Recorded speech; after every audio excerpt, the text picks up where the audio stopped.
Matchup here, Grant, with a lot of star power at the guard positions on both sides. And you know, traditionally, BA, when big guys match up, it's all about the power. But this contest is about finesse. Who can outplay and outsmart the competition? And now the Indiana Pacers starters. They've got Halliburton, Pascal Siakam out there with Walker.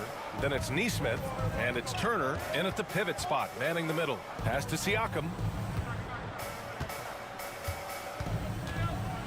And Siakam with the slam.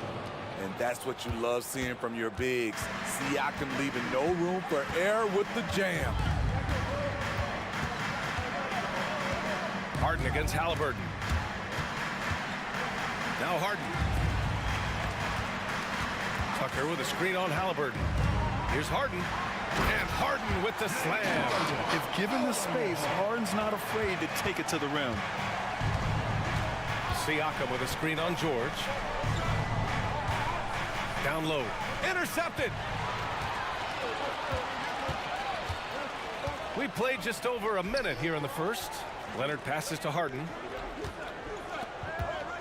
Here's Diabate. It's good. Off the assist from Harden. The D keyed in too much on Harden there, leaving his man wide open. Well, if you're the Clippers, are you out looking for the next young star, Grant? Possibly, BA. I mean, 5 of their top 6 scorers last year were over 30 years old. So they may need more production from your young guns to be a consistent contender. Just 5 on the clock. And he jams it home with authority. He knew exactly where his man was going to be. Outstanding lead pass. And here's Harden. Pass to Leonard.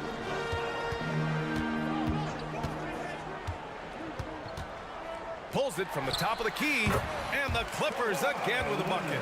Terrific play. This is why you run your offense through him and live with the results. Turner, a screen on George. Here's Halliburton. Turner with it. Siakam looking it over. Knocks down the long J. Siakam's got 5 now. And for a big man, Siakam handles it well, playing with confidence in these pick-and-roll sets. And Harden with the slam. What? Wait. Hey, dunks are always for the big boys. Emphatic move by the point guard. Forget just laying it in. He wanted to make a statement. Halliburton, the pass to Turner. Going inside. And then Turner with the dunk. And I like whenever Turner attacks the rim, using his agility there to take the advantage. Harden against Halliburton. Right side Harden. And Harden with the slam. These teams have really gone back and forth. Yeah, 5 lead changes already. This one's going to be a battle for sure. Turner, a screen on George. Here's Halliburton. Count the basket. And good work by Halliburton, outthinking the defense and creating an opportunity for himself. The Clippers have gone 5 of 6. They're rolling. Leonard with a screen on Halliburton. Harden. And Harden with the slam. All he needed was a little separation. So effective. Boy, cleared the path, put him in position for a prime-time dunk. That's a big-time move and a big-time finish. Back to Turner. Takes the 3. And again, it's Indiana with a 3. I mean, just so alert with his head on a swivel. Walker able to find the open man. Harden with a screen on Walker. Now here's George. Hasn't gotten one to fall yet. Pass to Leonard. And there's the whistle. The illegal screen is the call. One of the trickier plays to judge, but it would be hard to argue against the call. It's often a tough call that can go either way, but I agree with you on that one. Halliburton against George. Halliburton, the pass to Turner. And then Turner with the dunk. Nice focus on the finish. Turner making sure he did everything he could to muscle it in. Shooting for Indiana. And the free throw, no good. Well, Grant, the Pacers made no secret about their focus on improving defensively. Yeah, BA, I mean, that's how they'll take the next step. They rank near the bottom in a lot of defensive categories, and that has to change, and of course, they know it. I'll tell you, those finishes are always extra special when they come from your point guard. Oh, forget about his passing. Can we see more dunking? It just shows you the versatility. This guy can do a lot of different things for you. Woo-wee! Tucker with a screen on Halliburton. And the foul on Tyrese Halliburton. That's his first foul. Personal foul. First team foul. Substitution on the court. Tucker with a screen on Siakam. Here's Leonard. Outside Tucker. Here's Harden. He's got 10. 6 on the shot clock. Pass to Jones. Back to Harden. Launches it. No good on the buzzer beater. And so it's Miles Turner making highlights for Indiana.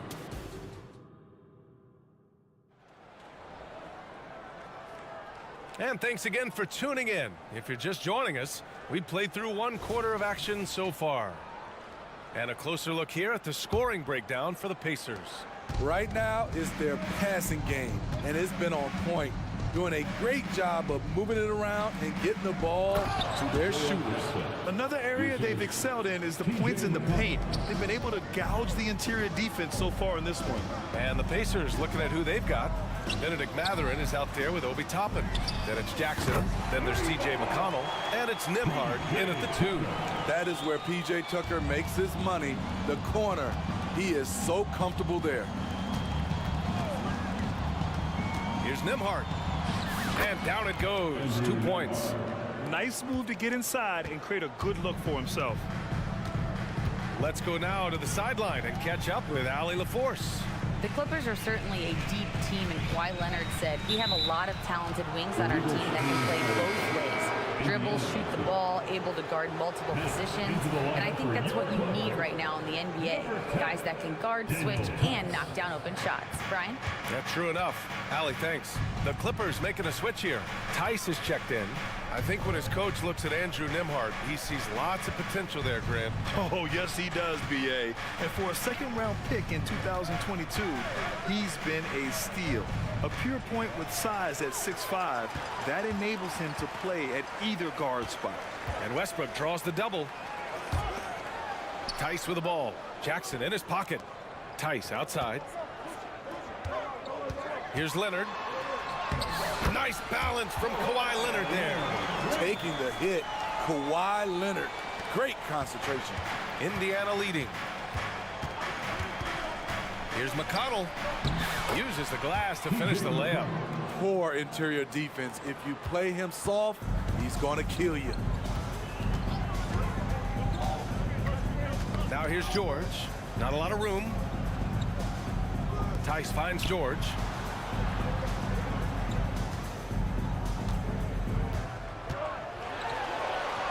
And he makes it on the layup. Aggressive move by Paul George in the paint. He wanted that one bad. All alone. Another one falls for Indiana. And here's Westbrook. He'll bring it up for the Clippers. Trailing by 5. And that's a foul called on TJ McConnell. That's his first foul of the game. First team foul. Now here's George. Defense is right there. Leonard outside. They set the screen. Kicks it to George. 6 to shoot. With the floater. And he takes it up and lays it in. Nice little teardrop over the top for Paul George. Not sure why he committed the intentional foul.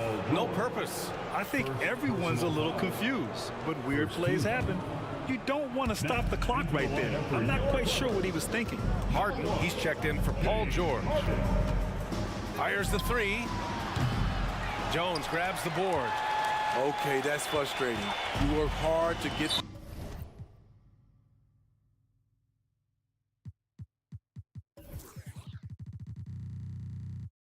these open looks. You know he liked that one back. And talk about a team that's known for being unselfish, the Indiana Pacers. Yeah, you know, B.A., it's part of their core philosophy. Keep the ball moving, keep everyone involved and engaged. Jones misses. The Pacers have gone a terrific 4 of 5 here in the second quarter. Nembhard, good. He made the most of that opening, teaching the defense a lesson. Los Angeles has gone 1 of 2 from deep in the second quarter. Harden surveying the D.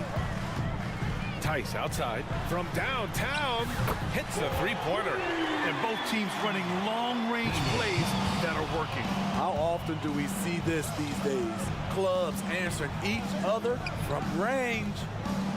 Here's Jackson, and the dunk by Jackson. Explosive leaping ability allows him to play the 5, even though he's a little undersized.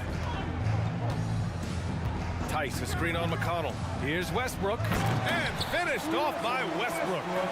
Powerful dunk by Westbrook. He loves rising to the occasion. Here's Nembhard, Tice defending. And now they decide to foul intentionally. For the Clippers, Diabate's checked in for Jones. And it's Paul George in for Kawhi Leonard. 54 seconds left in the second quarter. McConnell with it. He's picked up by Westbrook. And here's Toppin from the arc. That one's good. On the assist from McConnell. And the Pacers lead by 6. Defensive mix-up there. He's the last guy you want to leave open. Now here's Harden, guarded closely. Tice passes to Harden. Just 5 to shoot.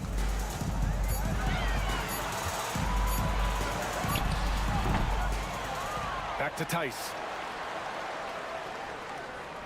Tice, a screen on McConnell. Tice outside, launches a 3, gets the 3 ball to go. Tice has got 6. There's a reason Russell Westbrook ranks among the greatest ever in terms of assists. He excels at getting the ball to his open teammates. And it's Mathurin missing. That's their plan, to get him an opportunity to finish in tight. That's a miss they can live with. And the first half comes to a conclusion in a game that's been very close so far. The Pacers out in front. All right, good stuff, Allie. And we'll get back to the action at the start of the third quarter.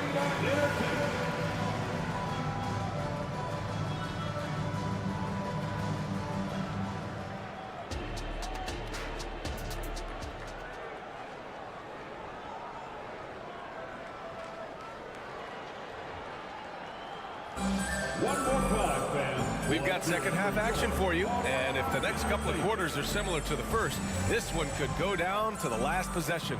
Nice game. What a performance by James Harden.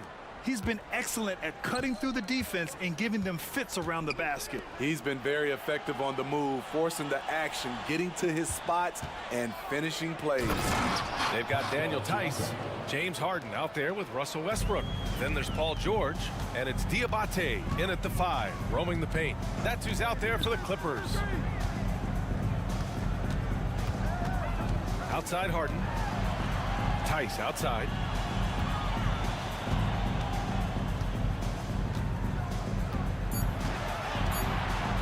The Clippers got to hurry. Late clock here. The shot by Diabate, no good. Meeting right at the rim. He typically converts in those situations. Not this time. And that's an intentional foul. For the Clippers, Tucker comes in for Tice, and Leonard subbed in for Westbrook. Substitution for your Clippers. Halliburton punching in. Walker for 3. That's good. And Halliburton gets the assist. Halliburton's got his 4th assist in this one. Timeout called, the Clippers. And with players like Morant and Giannis last season getting undercut around the rim, would you support moving the charge circle out a foot, Grant? You know, B.A., that's a good idea. I mean, I don't see why not. The league wants more highlights and less injuries, so it seems to make a lot of sense to me. And the Clippers making a change here. Mann's checked in.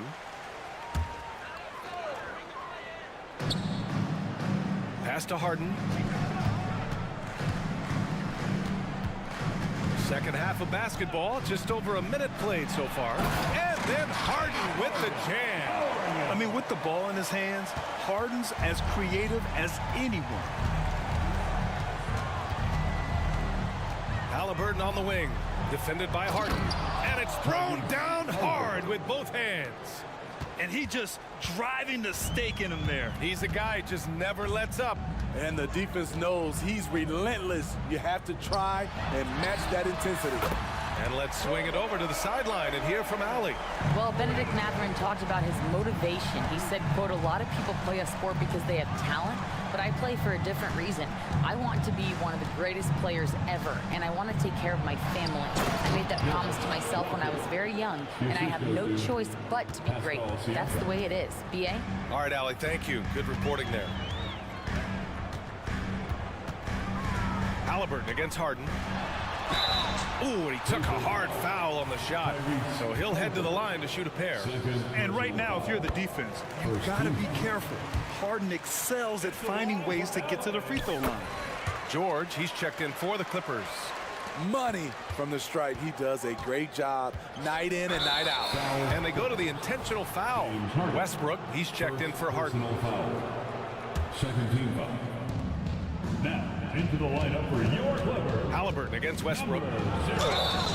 And so he draws the foul, headed to the line to shoot a pair. It goes on Russell Westbrook. Oh, forcing the issue. Halliburton in attack mode. Shooting for Indiana. And both free throws good for Halliburton. And so it's Westbrook who will bring it up for the Clippers. 7-point differential. And there's the drive, and they're going to count that bucket, and they'll send him to the line. It could be a three-point play. He is absolutely not afraid of anybody.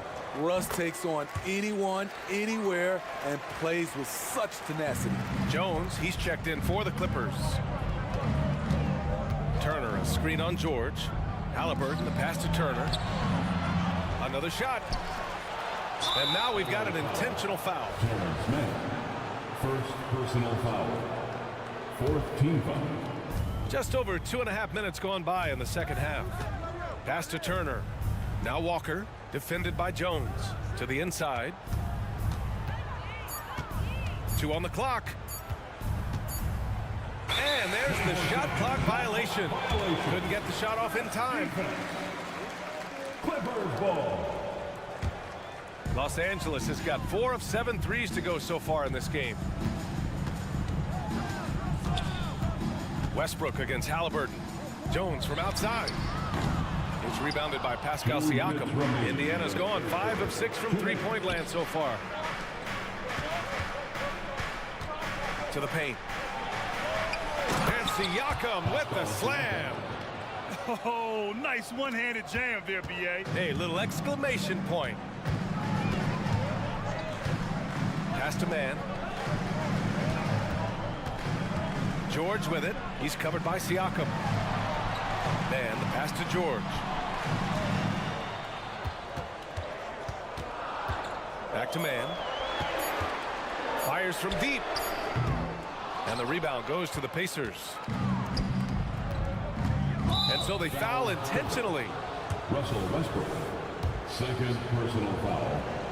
Fifth team foul. That free throw, no good. I mean, he can do it all. Shoot, facilitate, great skills for the young Halliburton. Leonard's checked in for the Clippers. Powell comes in for Russell Westbrook. Los Angeles has gone only 1 of 3 from deep here in the third. Powell passes to Leonard.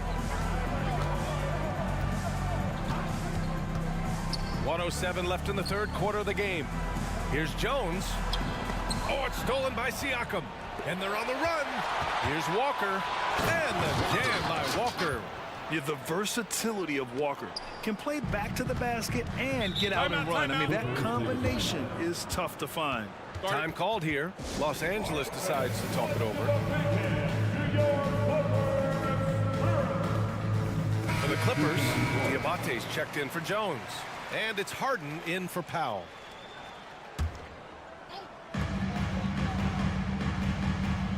Leonard against Mathurin. Leonard passes to Harden. No good on the triple. And he probably thought he was going to bury that one.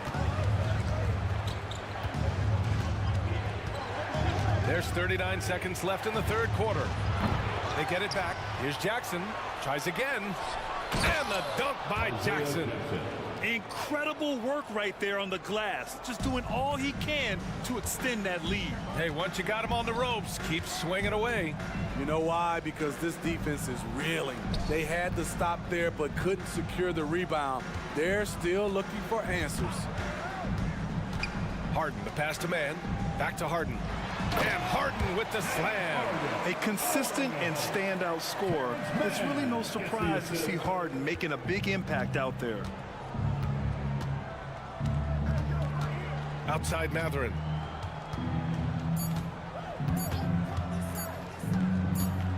What if it goes? And so it's the Indiana Pacers. They have a nice 9-point cushion at the end of the quarter.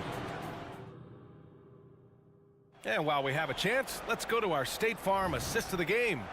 You know, I'm kind of stoked that this was a choice because I love this pass. A remarkable find. He put his court vision on full display. Yeah, you also have the location of the pass. Puts it right where it needs to be, where his man can do something with it. The fourth quarter has arrived. So good to have you with us. And the Pacers looking at who they've got. Obi Toppin out there with Benedict Matherin. Then there's TJ McConnell. Then it's Jackson. And it's Nembhard in a shooting guard. Not sure why he committed the intentional foul. No purpose. I think everyone's a little confused, but weird plays happen. So for the Clippers, Tice comes in for Tucker. And it's Paul George in for man. Jackson, the pass to Nembhard. Jackson with a screen on George. Here's Nembhard. 4 on the clock. Counted from distance. And the Pacers lead by 12. And he's not taking it easy on them at all. I mean, we all know he's going to keep pouring it on. I mean, defensively, if you have any hope of coming back in this game, you can't afford to give him those looks. Harden drives in, and Harden with the slam. And so often you see Harden flip the ball up there off the bounce, so it's cool to see him elevate and hammer it through. Here's Nembhard. George defending. Oh, and the fast break for the Clippers. And then Harden with the jam. Talk about taking advantage of the opportunity. How about the anticipation right there that led to the steal, then he goes straight to the bucket. Great activity at both ends. Great teamwork as well. Snatched up, and he commits the intentional foul. Paul George, second personal foul. Second team foul. Final quarter here, and we're just over a minute and a half through it. Fires in the triple. Where was the perimeter D on that one? You have to guard against all possibilities. George drives in, and George with the jam. And with those long strides, it takes Paul George no time to get to the rim. And so they choose to intentionally foul. A new lineup here for Indiana. Personal foul. Third team foul. Substitution on the court. Halliburton on the wing. Leonard defending. There's the drive, and he makes no mistake. Slam dunk. Yeah, great play. Halliburton ferocious with the ball in his hands, using that long frame to his advantage. Oh, stolen by Turner. Oh, and the fast break for the Pacers. Pass to Neesmith. Out of bounds. It'll be the Clippers' ball. Clippers ball.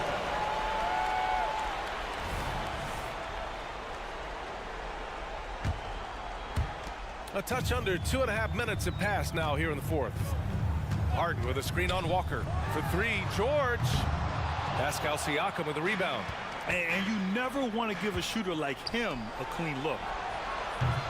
Kawhi Leonard comes up with a rebound. For Los Angeles, they've gone 3 of 5 since this fourth quarter started. Here's Harden. Nifty move.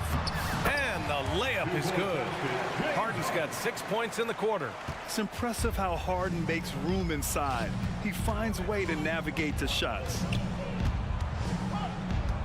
Inside. 2 minutes from. And there's a 3-second violation. So for the Clippers, Tucker's checked in for Leonard. Man comes in for Paul George. And it's Westbrook in for James Harden. And the Clippers with the ball. They trail by 9. Westbrook left side. Pass to man. The three is up.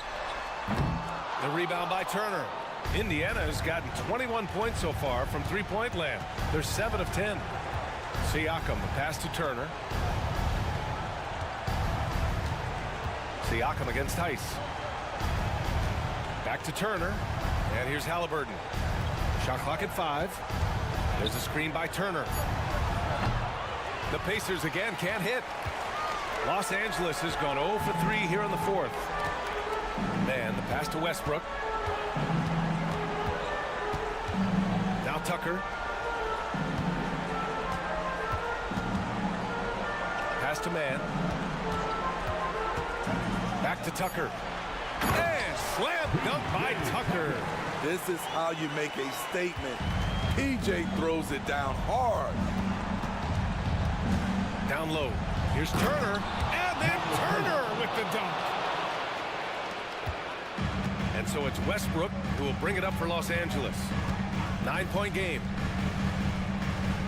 Here's man. Knocks down the triple. Great timing. That can be the difference between an assist and a turnover. 34 seconds left in the final quarter. Back to Turner. And then Turner with the dunk. Really feels like they're in control. They've got a big lead with time dwindling. Reason why they've tightened up the vice grip a little more each time up the floor. We'll see if they can close this one out. Here's man. He connects. Oh, and that cuts the lead to just 5.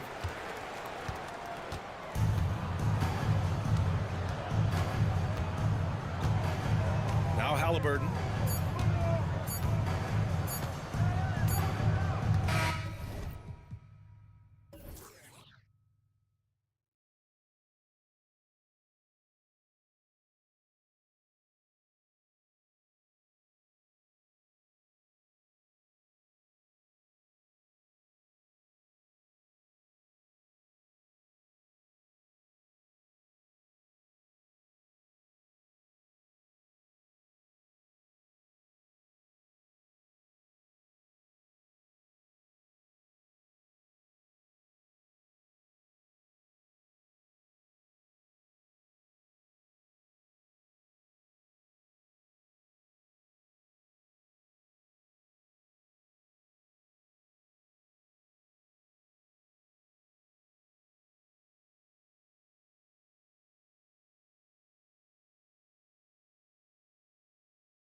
And a chance to prove they're the dominant squad. I think it's going to get pretty heated at some point here tonight. So a look at our starters for the Knicks. Up front, it's Randall at the 4 and Hartenstein at the 5. Jalen Brunson out there with Josh Hart. And it's Anunoby in at the small forward. Here's Halliburton. And he banks in the layup. My goodness, what a dribble drive by Mr. Tyrese Halliburton. Now Brunson.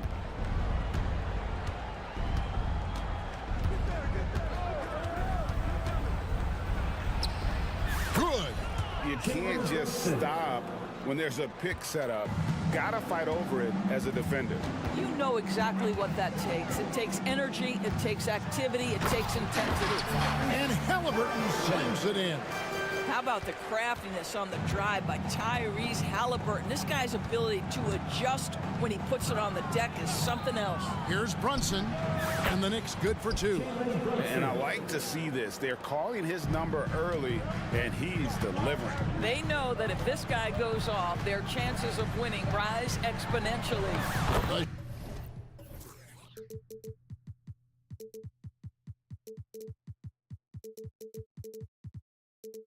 Shots good from Halliburton.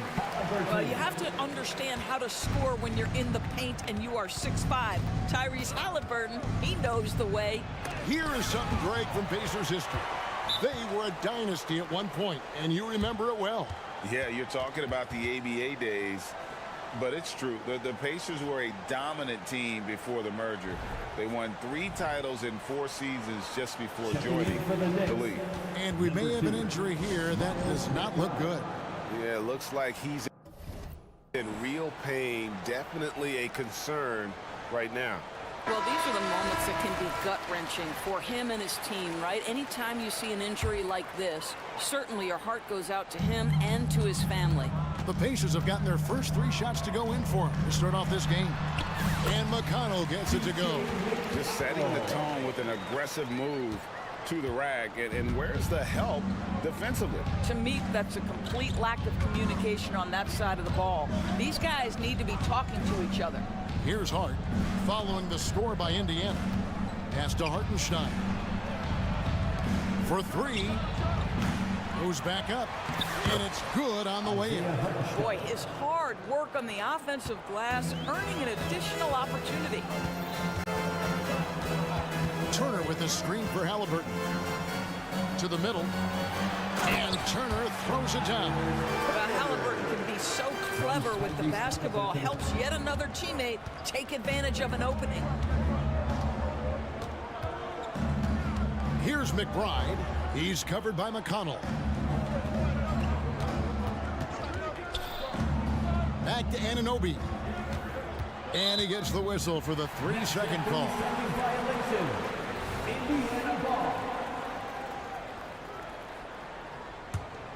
Indiana leading. And a little over 2.5 minutes gone here in the first. Shots good by Siakam. Boy, how far has the shot, the perimeter game of Siakam come? His rookie year, he made 1 3 all season. Remember that. You know what you love seeing from Pascal Siakam is his confidence continuing to grow. And Kevin, especially when it comes to scoring. Pascal understands how valuable he is to his team and how much they lean on him to step up on that end. The shot's good from Halliburton. Now, Halliburton loves answering a challenge. A 3 made on one end means it's time for him to come back and answer. Passes it to Hart. This one for 3. Wow, came this close to a 4-point play. Head to the line for 3 free throws. First team foul. It goes on Tyrese Halliburton. Shooting for New York. Greg, you spent your first 4 seasons playing in New York. 3 shots. What's that like? When the Knicks are winning, Kevin, there is no place you'd rather be. The fans are incredibly smart, loyal, and they'll treat you like a king. But no doubt that media pressure is for real. Now, here is Halliburton. 9 points in the game so far. Turner with a screen for Siakam. And Indiana, another 3. And he's not going to miss that sort of an opportunity from deep. Here's McBride. He's covered by McConnell. McBride passes to Hart. That's in. He's got 2 made now, and he's shooting 2 for 3. Here's Halliburton. 55 seconds left in the first quarter. And the Pacers, another 3. Tyrese Halliburton has it cooking, guys. He's created good offensive momentum, and he's keeping his foot on the gas pedal. McBride passes to Randall. It's good. He makes his first shot of the game. This guy reads situations so well, and he knows how to execute. Indiana leading by 5. Turner with the screen for Halliburton. Yes, once again, it remains perfect. 6 attempts and 6 hits. And they've done well at taking advantage of some late defensive rotations and getting the ball in the paint. And it's sent back by Turner. How about Turner's ability to anticipate when the shooter's going to release? Couldn't be better at timing his rejections. Knicks trail by 7. Here's McBride. Nothing on the board. Here's Anunoby. Siakam pulls it in. Here's Turner. Gets it off. And he got that one up in time, but doesn't go in. And so it's Indiana headed to the bench with a 7-point lead as we wrap up the...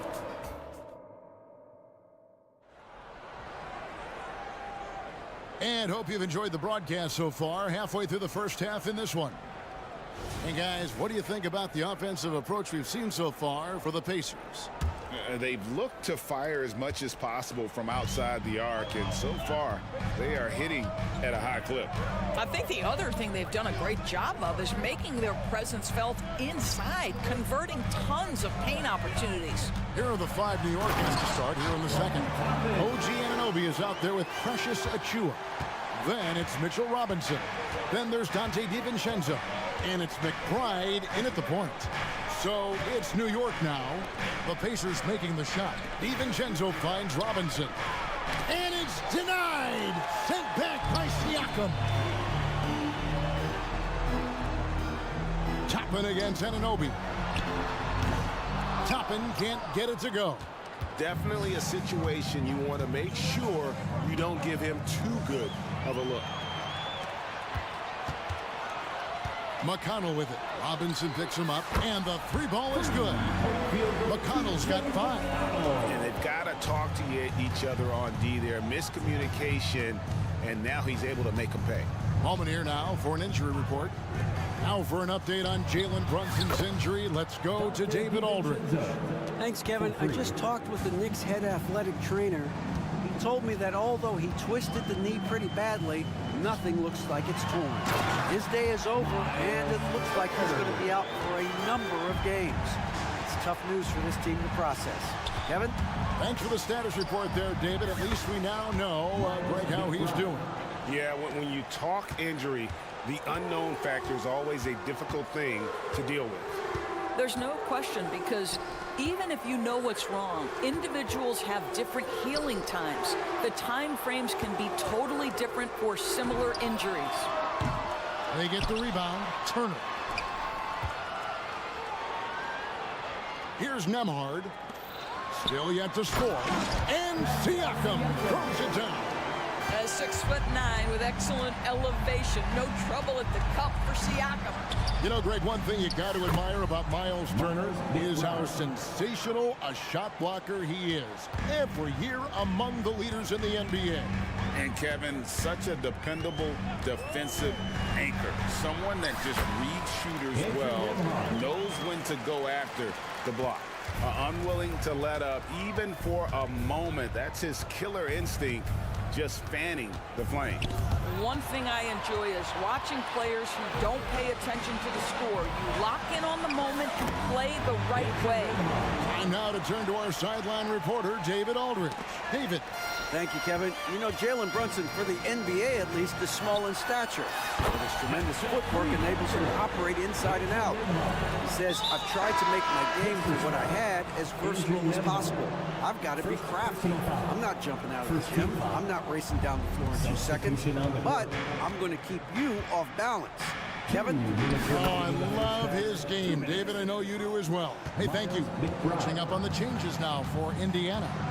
Isaiah Jackson, he's checked in for Miles Turner. Walker comes in for Pascal Siakam. Benedict Mathurin, he's checked in for Toppin. And it's Neesmith in for TJ McConnell. And it's Mathurin missing. Knicks trail by 13. And in the second quarter, a little under 3.5 minutes played already. The pass to Robinson. Here's Anunoby. Tries again, and it's Robinson with the bucket inside. Robinson's got his first bucket in this one. What a presence Mitchell Robinson has given this team on the interior. He knows he can be a threat on the offensive glass. Now, here's Walker. Jackson setting the pick here for Walker. Back to Jackson. Back falls. Nice feed that time from Walker. When you allow good scorers to get uncontested shots at the rim, no wonder you're losing. To me, this has simply stated been a complete lack of defensive attention and focus all night long. Here's DiVincenzo. And out of bounds as the Pacers gain possession. Checking in for the Pacers, number 26, Ben Shepherd. Here's Shepherd. 13-point lead. There's 42 seconds left here in the second. That's a great setup. Screen the defender off and let him elevate. Oh, right. And wasn't the timing ideal? My goodness. The D with no chance to react. The execution was simply flawless. That, ladies and gentlemen, is how you run that play. And the rejection by Jackson. Shake Milton, he's checked in for the Knicks. Number 13, Shake Milton. 27 seconds left in the first half.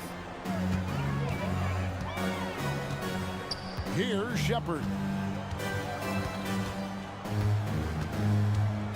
15 seconds left to play here in the second quarter. And if you look at this first half, overall, they've just had the better shot selection.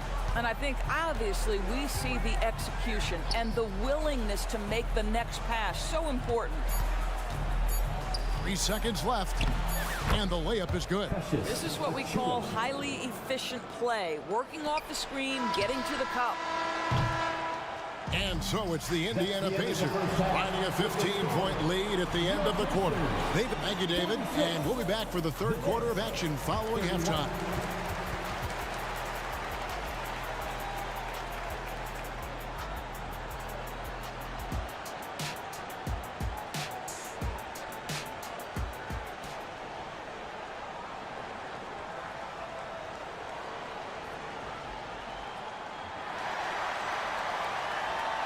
And after a very lopsided first half, we'll see if things play out a little more evenly here in the second. Tyrese Halliburton has been sensational. No problems fighting his way to the rim in this one. A lot of points in close.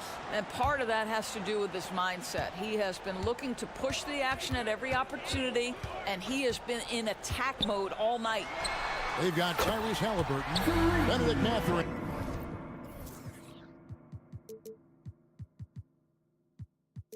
Is out there with Pascal Siakam. And there's Miles Turner. And it's Neesmith in at the two-guard spot. That's the Pacers 5. Greg, in terms of the Pacers' last few seasons, some have pointed to their relative lack of size. What do you think? Well, I think a big push for them this summer was adding to their front court, particularly getting more size at the forward positions. And I think they've improved in that regard. Just 5 on the clock. And McBride gets it to go. Yeah, the D has not been able to keep the ball out of the paint at that end of the court. Pass to Neesmith. Turner with a screen on Hart. And the Pacers another 3.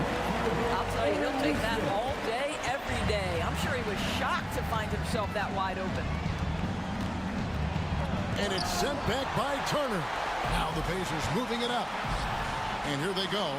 Here's Mathurin, and he jams it with authority. Boy, you see the quick, twitchy athleticism of Benedict Mathurin. Woo-hoo-hoo. Here's McBride. He's got 9. And it's hard penetrating.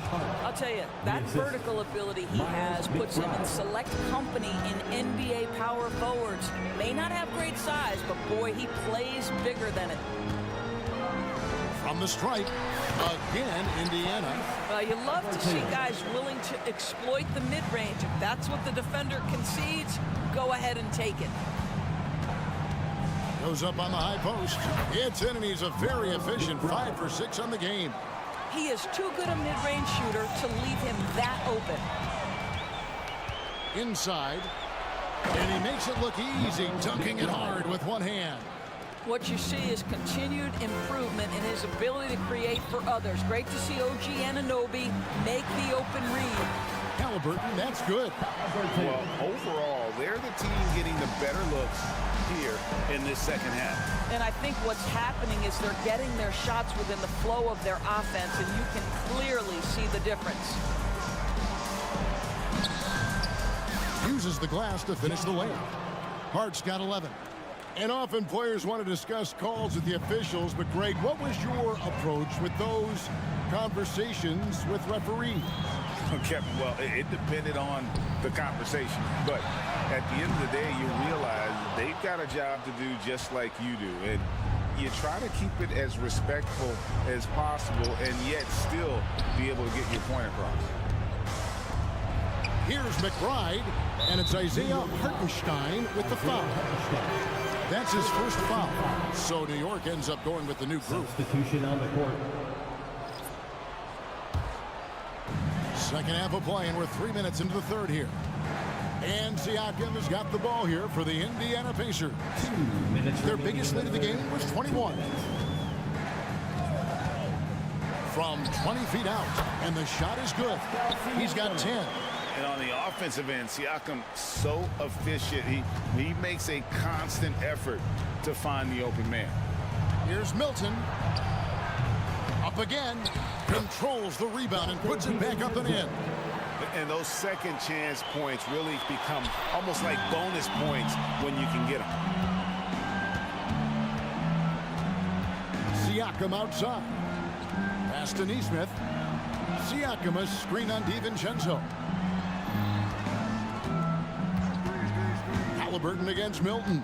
6 on the shot clock. And he gets the whistle. 2 free throws coming up.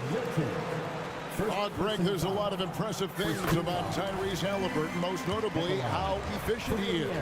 Yeah, Kevin, those percentages are terrific. But not only that, he's phenomenal at it, making sure he keeps his teammates involved. Just a remarkable young point guard. Looking at who's out there now for the Pacers. Isaiah Jackson. He's checked in for Miles Turner. Walker comes in for Pascal Siakam. Toppin, he's checked in for Benedict Mathurin. And it's T.J. McConnell in for Neesmith. Robinson sets a screen for DiVincenzo. Slam home, and he draws the foul. A chance for another point at the free throw line. First personal foul. It's going to be on Isaiah Jackson. The defense trying to get physical with Mr. Robinson, and he's all about that. Go ahead. 58 seconds left in the third quarter. Jackson, a screen on Milton. Halliburton for 3. Jackson, and the dunk by Jackson. The intellect and skill that Halliburton brings to the game. Such a high-level passer. And we have an intentional foul there, G.A. Wish I could say why. That was pretty strange. I mean, no idea what got into his head right there. The Pacers making a switch here. Nemhard's checked in. Pacers leading by 16. From past the arc, it's the three-point line. Nemhard's got 10. Their ability, again, to stretch the floor, particularly in this second half. And guys, boy, when you're hitting, it sure does work. It obviously opens up major options at the offensive end. 4 seconds separating the shot and game clocks. Shot's good by Walker. I'm not sure what he was thinking exactly, but he finds a way to convert. Robinson sets a screen for Milton, and it's a defensive 3-second violation. He's gone 2 for 2 at the line so far. And the technical free throw is good.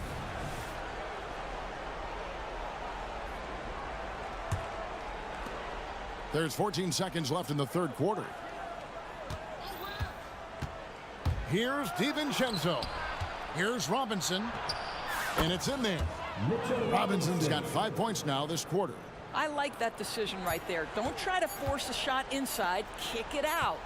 Here's Toppin. And that one released in time, but no good. I love how Bogdanovich gets up and tries to annoy shooters, doing all he can to alter the shot. Tyrese Halliburton has been on display for the Pacers. They've leaned on him for offense, and he hasn't let them down. He's now up to 23 points today. Back right after the...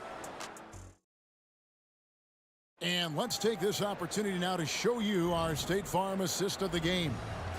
Yeah, an easy choice tonight. Look at the precision on this pass. Put it on a platter for him. And when you're the beneficiary of a pass that good, you better deliver, and he did just that. And 1 quarter to go in a game that to this point has not been an evenly fought contest. Setting the floor for the Knicks. Achua is out there with Mitchell Robinson. Then there's Bojan Bogdanovich. Then it's Shake Milton. And it's DiVincenzo in at the shooting guard. And guys, what do you think about the hustle stats here for the Pacers? They've been active defensively, rotating well, and then also closing out on shots. It's resulted in a number of blocks. What about the defensive intensity they've had in this one? Jumping passing lanes, poking the ball away, just doing a great job creating chaos. Pass to Walker. A 3. Good. And McConnell gets the assist. McConnell's got 3 assists now in this one. Oh, what a weapon. Walker can abuse you inside, and he can also stretch the floor. Here's Randall. Lost contact on the shot, and now a 3-point play chance as he'll head to the line. Yeah, surprised he doesn't have more shot attempts. He's been accurate. You'd think he'd want to take control now with them behind. And the Knicks making a change here. McBride's checked in. Well, Julius Randle has made it clear he has big aspirations as a player. And what you love is he's going to invest the time to make his game all that much more dangerous. Nembhard's shot is good. And the lack of effort to fight over the screen there makes that an easy shot. You know, we see this all the time. You're basically, as a defender, hoping the man misses rather than putting in the work to get over screens. Here's Anunoby, trained for 2 points. You can see the confidence growing daily. OG Anunoby trusting that jumper. Here's Nembhard, and it is flushed down with a nice jam. Making the most of the screen, that's how it's done. And it's in the perfect spot. Greg frees him up to get all the way to the bucket. Where was the defense? No fighting through the pick, no rotation. My goodness. Basket good. Yeah, I love the communication and the chemistry between those teammates. Pacers leading by 18. Second minute off the clock now in the fourth. Kicks it to Toppin. From outside the arc, and Indiana, another 3. Well, big men like Toppin need to shoot from range, and he's showing he's got tremendous touch. Here's McBride. He's covered by McConnell. And the Knicks getting another bucket right there. Assisted by... Indiana's gone 2 for 2 from three-point land to start the fourth quarter. Here's Nembhard. In the corner, it's Toppin. And so it looks like the Pacers will retain possession here. A split second late, but almost came up with a steal there. Absolutely appreciate the effort, though. He really went after it. So close. He dents the rim with a two-handed slam. Wow. Assisted. That's a double whammy, guys. That's right. A great defensive play, then the emphatic stunner. Let's see if that serves as a momentum builder. What a great sequence for this group. Robinson a screen on McConnell. Here's McBride. And the rejection by Jackson. And it's out of bounds. They say it was last touched by Jackson. Substitution on the court. Here's McBride. Count that as his 7th field goal in 9 tries. He's shooting 78%. Well, OG Anunoby is going to continue to develop his game, and that pass, that was pretty. Halliburton. The kick out to Walker. A minute 42 left in the 4th. 6 to shoot. Anunoby against Matherin. It's rebounded by New York. The inside just a bit too congested for him to get the usual shot he would have with rhythm. And so just rolling to the finish line now in what has been a very confident-looking performance for Indiana. Tonight, they seem committed to the three-point shot. That was the bread and butter. Fortunately, they made enough of those, but sometimes it was quantity over quality. And you know, when you look at the huge impact he had, just a monster game for Tyrese Halliburton. What you love about his performance is that he is simply taking what the defense allows and then making the most of his opportunities. The defense ready for him on that possession. They had to be, because he is so strong in the paint. Turner with a screen for Walker. Off target from outside. On the wing, Anunoby. Guarded by Walker. Here's Robinson, fouled in the act of shooting. Gets the bucket anyway, so a three-point play chance for him. Well, you want Mitchell Robinson to finish with strength and authority, and he does there. Halliburton passes to Matherin. Indiana moving it around. Siakam sets a screen for Halliburton.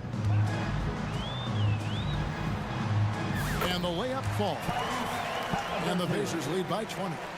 They made the most of their opportunities, looking comfortable and locked in throughout the night. What an impressive performance, to say the least. At this point, it looks insurmountable. Robinson a screen on Walker. Anunoby, no good.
it could go either way. I mean, frankly, sometimes there's an element of luck on the glass. So we'll just have to see whose way the ball is going tonight.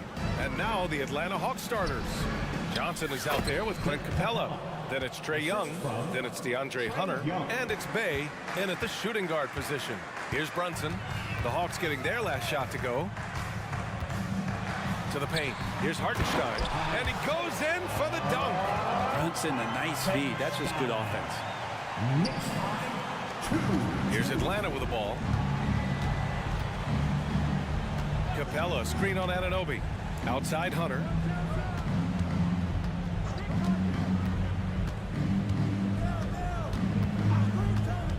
To the middle. Here's Capella. The Knicks with the rebound. Yeah, can't see why he missed that one there. The D's close, but looked like plenty of room. Now Brunson.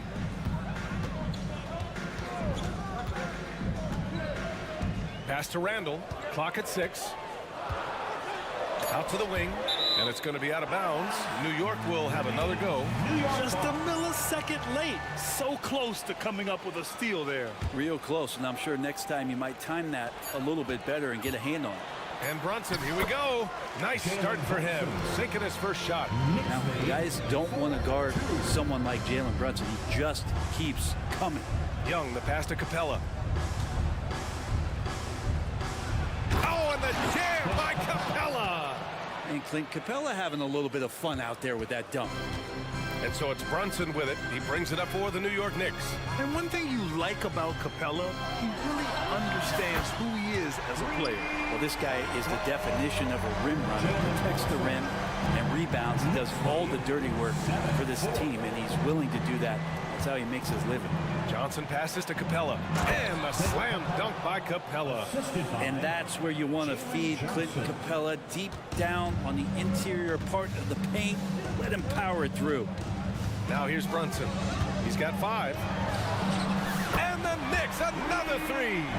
Starting to find his rhythm. He's cooking, and he knows it. Yeah, right now I don't see any let-up. I think he's going to just keep putting his foot on that gas pedal tonight. Randall against Johnson. Randall, the pass to Hartenstein. Here's Brunson.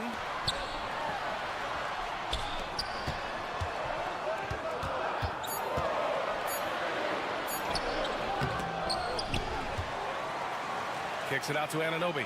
The 3. And the Knicks, another 3. Defensively, you have to stay connected to him on the perimeter. Knicks lead 13-6. Anunoby against Young. Capella, screen on Anunoby. There's Young with the 3. Nails it from 3. When you hit a 3 on Young, you can expect him to come right back at you. And so it's Brunson who brings up the ball for the New York Knicks. 4-point game. Puts up a 3. Knocks it down from distance. Brunson's got 11 points. Oh, you gotta love the back and forth.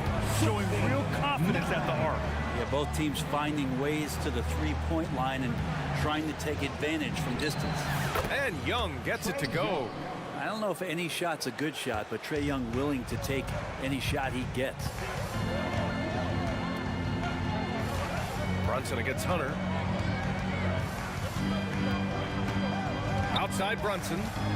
Jacks up a 3. And the Knicks, another 3. Just incredible. I mean, he's really making it rain out there, knocking them down one after another.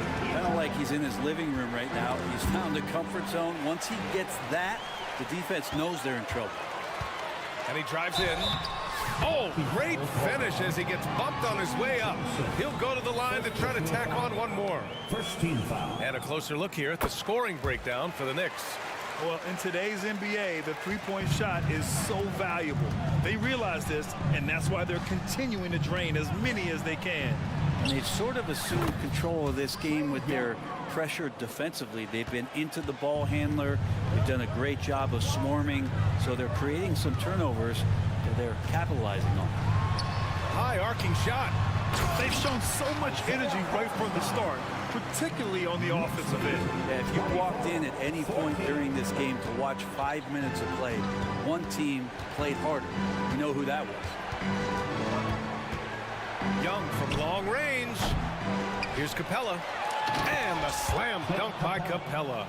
And that work was done early as Capella just fought for his position down low.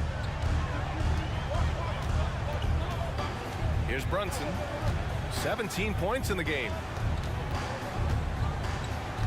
Hartenstein a screen. Brunson against Hunter to the inside. Hartenstein in the post.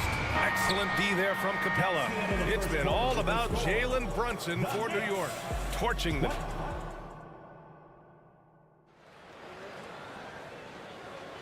If you're just joining us, we played through one quarter in this one.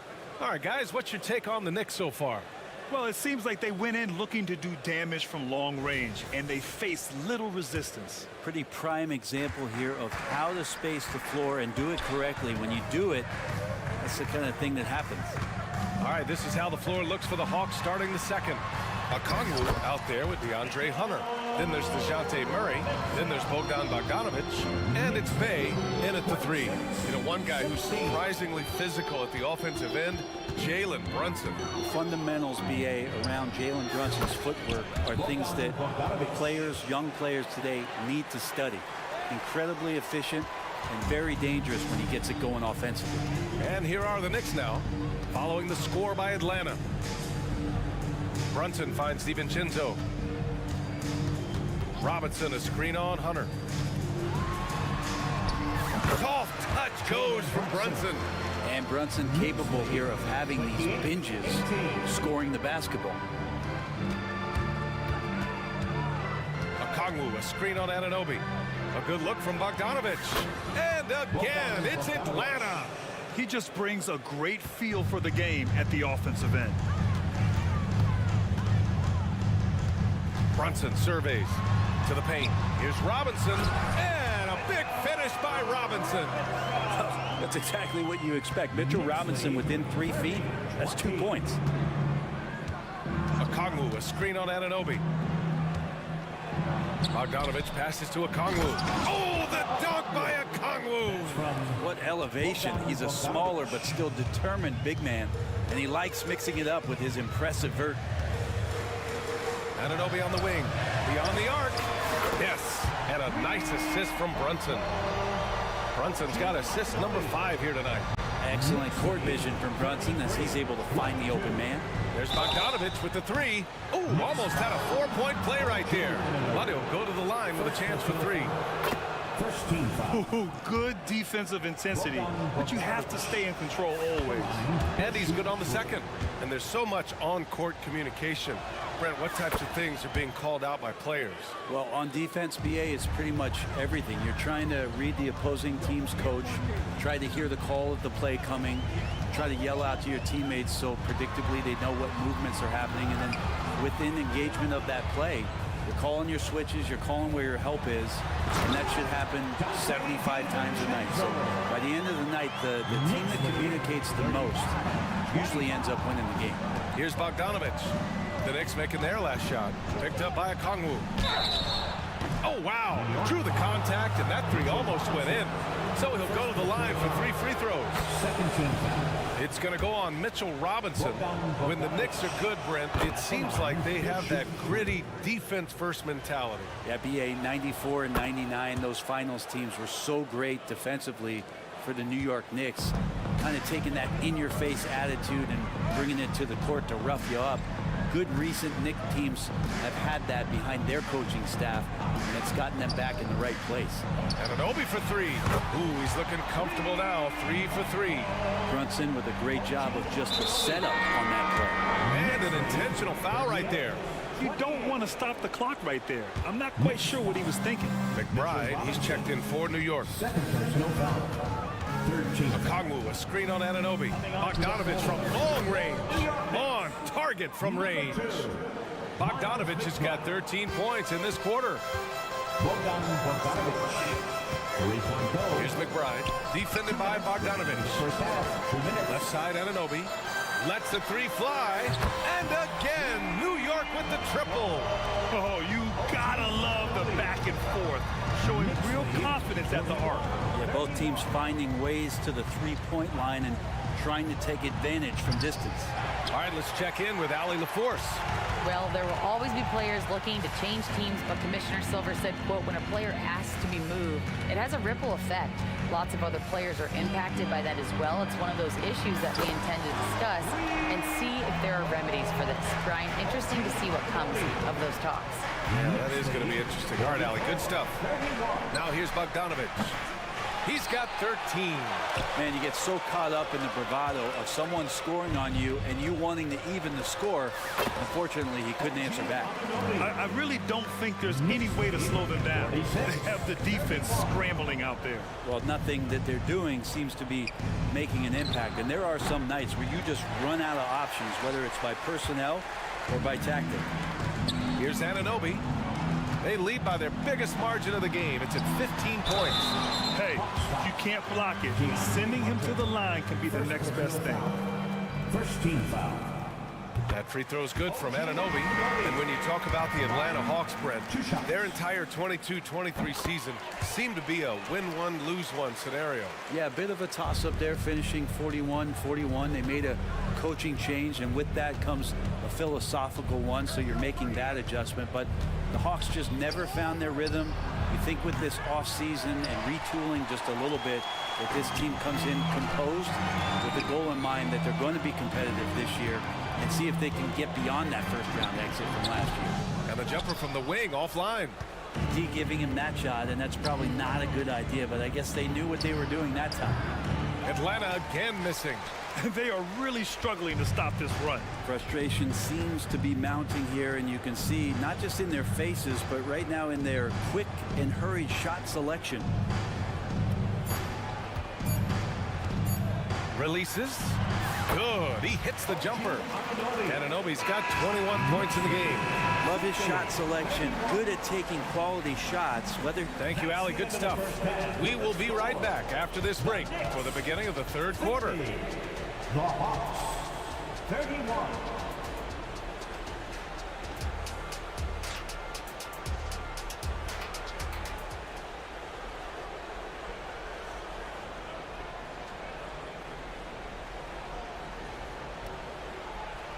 And with a big gap on the scoreboard, the second half begins with very different goals for these teams. One side trying to mount a comeback, one side trying to protect their lead. Boy, without question, OG Anunoby displaying all his skills today. I like how they control the tempo and play to his strengths. This is showing that they're not going to play at anybody else's pace but their own. Randall and Hartenstein together down low. Jalen Brunson is out there with Josh Hart. And it's Anunoby in at the small forward position.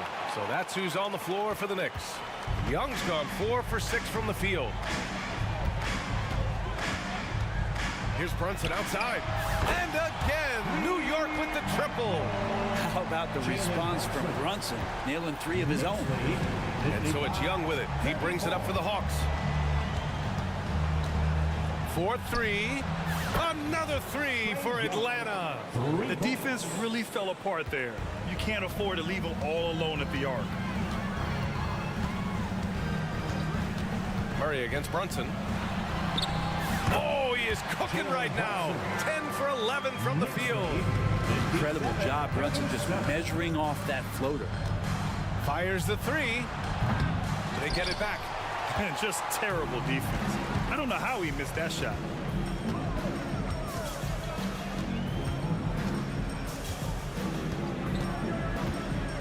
And we're about a minute and a half in the second half. Hartenstein a screen. Brunson passes to Hartenstein. Yes, and a nice assist from Brunson. Hartenstein's got 6. Like a matador. Olé! There was no defense. That has to be one of the easier shots I've seen tonight. Yeah, feels like Christmas right now, just gift wrapping points. Now here's Young. 14 points for him. Count that one. He's scoring at a nice clip. He's 6 of 9 tonight. Man, we see this from Trey often, his ability to take over games with his scoring. Outside Brunson. Oh, a And there's the whistle on the shot. So 2 free throws for him coming up.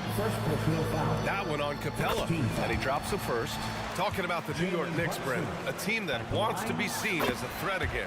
Yeah, it feels like the New York Knicks are not going to be satisfied until they're playing in the Eastern Conference Finals or have a chance to win an NBA championship. So these steps are nice, but you're really teasing the New York Knicks fans until you have a chance at the title. And good recognition there from Trey. It's part of his role. He's got to find open guys. Outside Brunson, pass to Hartenstein. And the layup is good off the glass. Hartenstein's gotten 4 this quarter. Soft interior D, and they've exploited it. Capella, screen on Anunoby. Young from long range. Can't get it to fall. 6 for 10 now. Ooh, he missed an easy chance to put some points on the board. He won't get a much better look at that kind of shot again here probably tonight. Here's Brunson. Pass to Hartenstein. Stolen by Capella. Young against Hart. Screen by Capella. Young from long range. Hartenstein pulls it in. The Knicks have gone an impressive 5 of 5 so far in the third quarter. Brunson against Murray. That one off the back iron and out. Atlanta's gone 2 for 5 from 3 since halftime. Capella, screen on Hart. Young from long range. Second shot opportunity. And the nice bucket inside from Capella.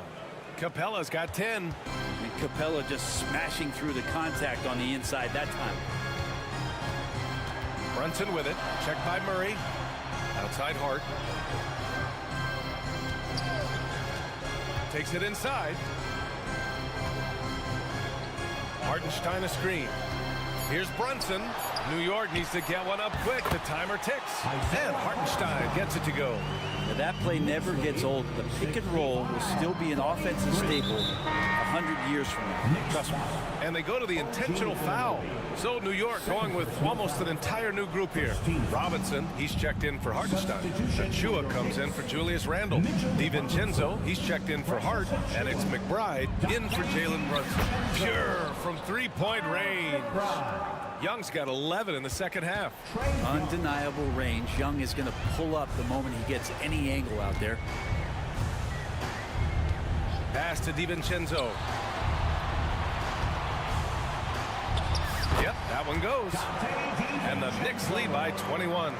And just executing at a high level. I mean, taking what the defense allows and putting in the work. Basketball IQ is something that gets talked about, but its importance to a team showing up here, running plays that turn into scores. Doing what he can to help shrink the deficit, but it has to be a team effort. Here's McBride, guarded by Young. Anunoby on the wing. Here's the three. Capella with a block. Capella's reach is so intimidating for anybody on the inside. That's why you can anchor your defense with him. Fires for three. Here's Robinson. Oh my, what a slam right at the buzzer. And this is something he does all too well. Great position for the putback there. And I like how he doesn't think twice about passing it out. Just going right for the slam. Oh, his competitiveness right now is why the teammates love him. And so it's the New York Knicks sitting on a comfortable 21-point lead. And now we have a moment to reveal our State Farm assist of the game. This is the definition of team chemistry. I love to see this kind of communication and connection between teammates leading to the perfect pass. Well, coaches talk about it all the time, but to be able to play with that kind of feel, nice play, collaborating, improvising, and organic. Well, there may not be a lot of drama down the stretch as we head into the fourth quarter, but stranger things have happened. And Atlanta, looking at who they've got. The talented duo of Young and Murray of the backcourt. Johnson is out there with Wesley Matthews. And it's Capella in at the 5. Good work there as it goes. Murray's athleticism helping him navigate his way to the basket that time, an aggressive play. Here's McBride, guarded by Young, and an Obi for three. Oh, and that one, no question, powered it down. A stronger defensive presence would have saved them 2 points. It didn't seem like anybody was really aware there to go and collect that rebound in the possession. And he got the whistle on the way up, so he'll be headed to the line for a pair. And for the past few seasons, the Hawks have been driven by their offense, Brent. And they really have done a nice job of finding some wing scoring to complement what it is they've gotten from the guard position, and they've put an emphasis on the three-point line. They made a coaching change, and that philosophy is also helping lead them to be a more potent offense night after night. Randall, he's checked in for New York. Josh Hart comes in for DiVincenzo. Here's Robinson. Pass to McBride. Up again. Controls the rebound and the putback. And the Knicks lead by 21. That's Robinson dominating on the inside to capture the board and go right back up. Bogdanovich against Anunoby. Here's Capella. Lays it up and in off the pretty assist. Capella's got 4 points now in the quarter. This can make it so much easier for your teammate when you throw that lead pass that gets to him right on the money, whether that's on the run or in the shooting pocket. Now here's Anunoby. It's Hart on the wing. Robinson, a screen on Murray. Here's Hart. Pass to Robinson. Again gets it to go. He can't miss. 5 for 5. Robinson is very fluid as a big, and he comes off that pick ready to shoot. Bogdanovich against Anunoby. And the Hawks with another three. Gotta D him up better than that. He's simply too good from beyond the arc. Here's McBride, defended by Bogdanovich. The three-pointer off the mark. And so it's Bogdanovich with it. He brings it up for the Hawks. They trail by 18. To the middle. Oh, Robinson with a block. Such good instincts from Robinson there to throw that one away. Anunoby finds Randall. 13 feet out. Here's Robinson.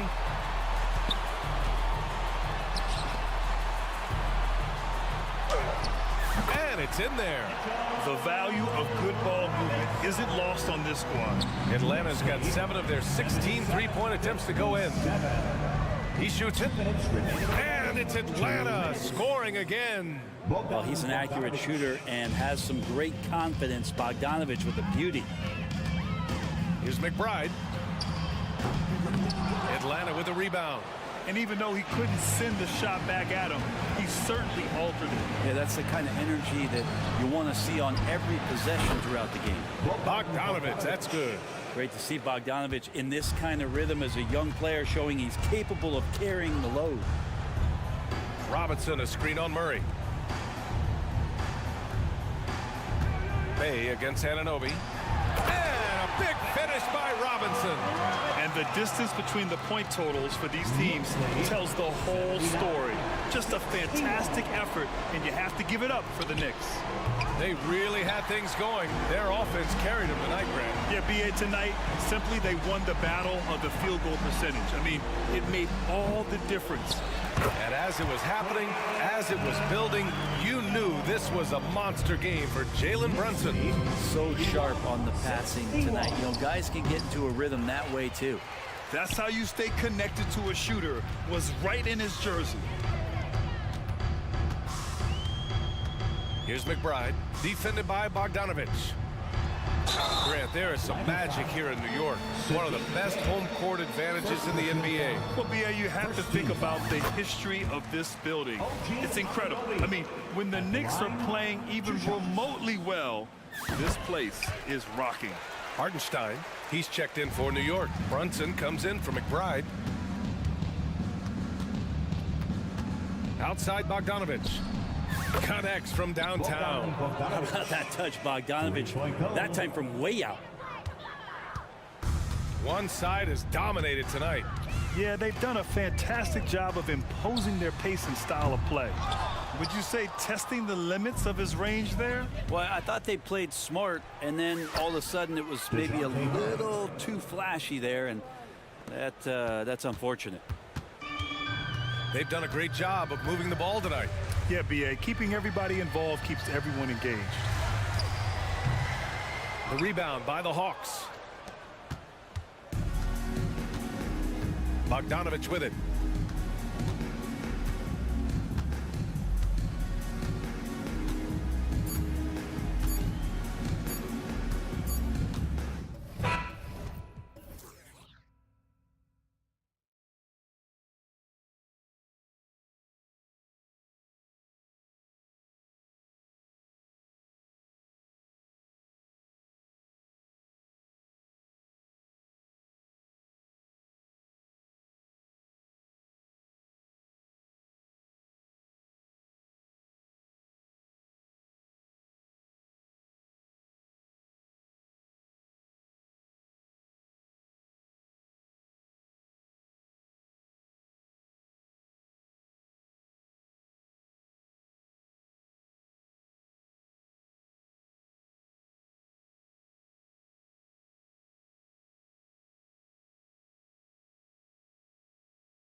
NBA.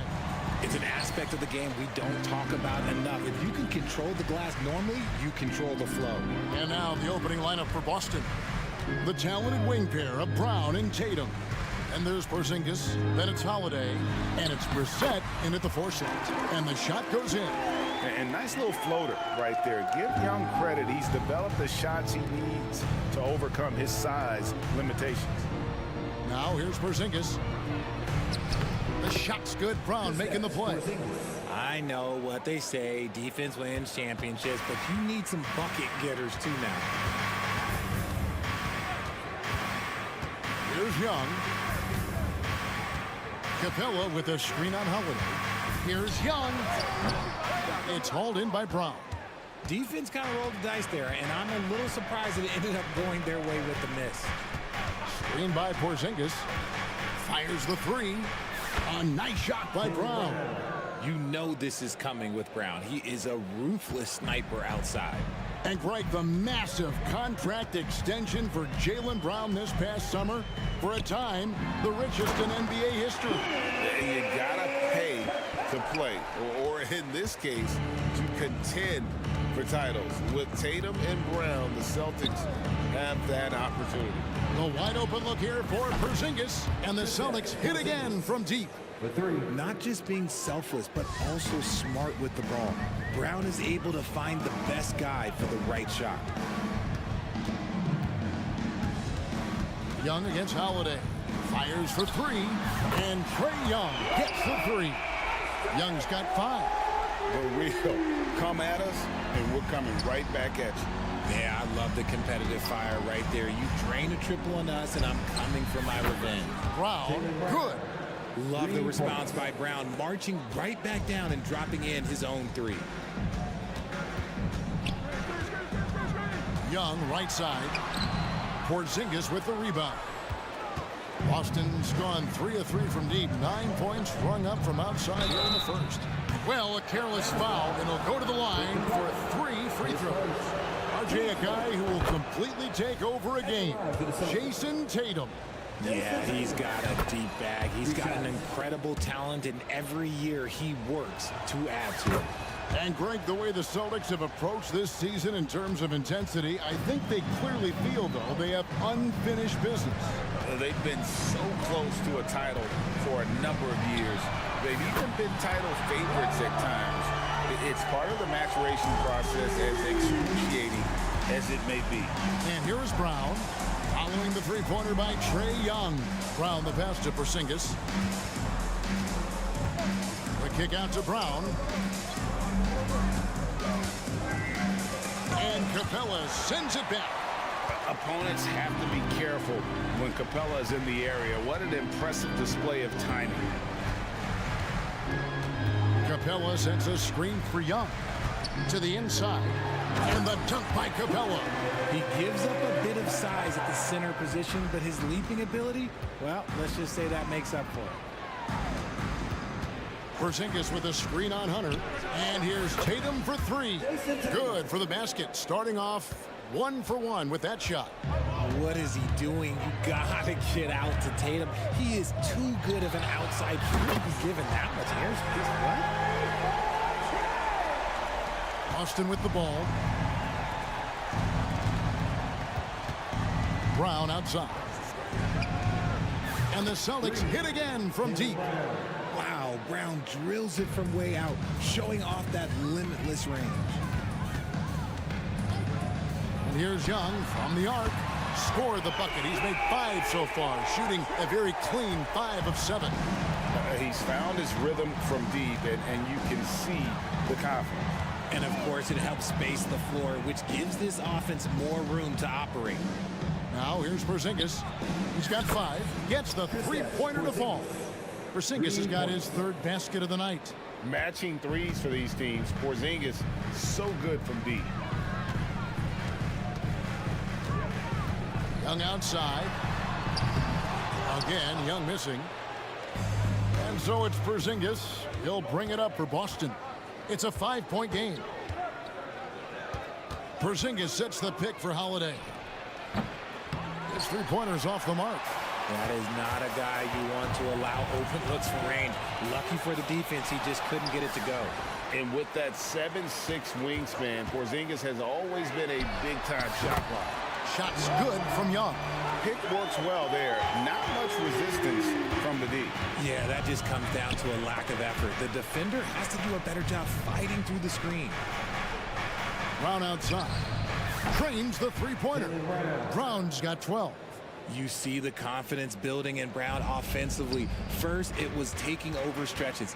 Now, it's taking over games. And here's Young from the arc. Here's Capella. Jaylen Brown has been leading the charge for Boston. He nailed it from long range in that quarter. Winds up with a total of 4 three-pointers in the period. And we'll be back with you shortly.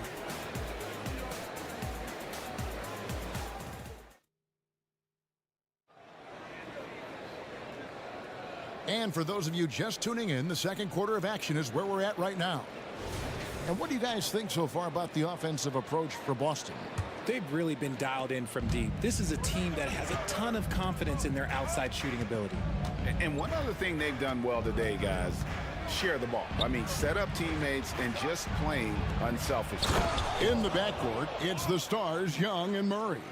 Okongwu is out there with Hunter, and it's Bay in at the small forward. That's the group starting the second quarter for the Hawks. Took the opportunity when he saw it. White's got the lead up to 10 now for the Celtics. Unwilling to let up even for a moment. That's his killer instinct, just fanning the flame. Always plays hard until the final whistle, no matter what the situation is. You know, we talk about it all the time, guys. Those second chance buckets, always the result of that extra effort. Horford with a screen on Hunter, and Tatum puts up a deep three. Rebound by the Hawks. Well, he's got a great stroke. That one almost dropped. In the corner, it's Hunter. Just over 1 minute has passed here in the second quarter. Okongwu with the screen for Young. Driving inside. And he converts the layup. Young's got 19 points. And on the drive, Young can be so sudden. The defense barely gets a chance to react. Now the dish to White.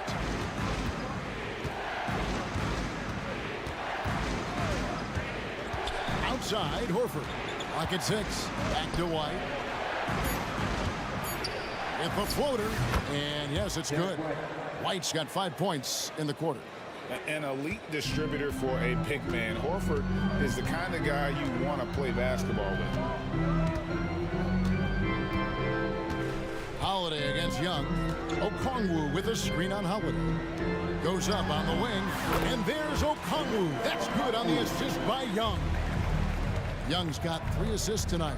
An intentional foul committed, but for what purpose, Greg? I'm not sure. A scene of confusion right there. I can't imagine why he thought it was a good idea to foul there. And the Hawks making a change here. Bogdanovich is checked in, taken away by Holiday. Inside, out to White. Quarter 2 and just under 2.5 minutes gone by. Back to Horford. Gets to the corner and buries it. And the Celtics lead by 8. And the NBA looking to reduce the amount of carrying recently. Seems like GA ball handlers had to adjust. You know, guards can get away with a lot these days, and it's hard for players and refs to make that adjustment. Ultimately, things need to be kept in check. Now Murray, following Onyeka Okongwu's three-point attempt. Murray is capable of getting double-digit assists anytime he's on the floor because he is an unselfish point guard. And DeJounte Murray gets the whistle that time. That's his first foul. Jaylen Brown's checked in for Jason Tatum. And Boston has possession. They've led by as much as 10. There is zero hesitation from Brown. This man is always ready to fire. Okongwu with a screen on Holiday. Three-pointer. No good on the shot. Celtics leading by 9. 1:36 left in the first half of the game. Brown, no good. And here's Hunter. He'll bring it up for the Hawks. A three from Bogdanovich. Okongwu down low. It's rebounded by Walsh. Well, okay, well, I like his aggressiveness, but, like, the defense was waiting on him that time. Brown outside. That doesn't go either for Brown. Atlanta's gone to the three-pointer 11 times tonight, nailed 5 of them. Pass to Okongwu. Bay with the screen for Okongwu. Off target from three-point range. For Boston, they've gone 5 of 8 from the floor here in the second quarter. Over 60% shooting. The Celtics working the ball around now. Horford finds White. There's the triple. Sinks the triple. White's got the lead up to 12 now for the Celtics. You can't lose a shooter like him on the court. The ball will find its way to him, and he will drill a three each time. Bogdanovich dishes to Hunter. Bogdanovich with a screen on White. Here's Murray. White with the defensive effort. That's just a bucket. Look, you expect him to make. It's tough when you miss those. Holiday, the pass to Walsh.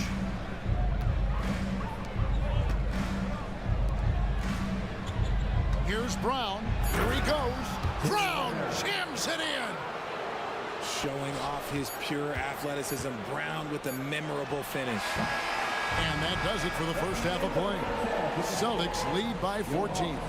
And now we'll send it. All right, David, thank you. And stay with us, folks. We'll be back just after halftime to get the third quarter started.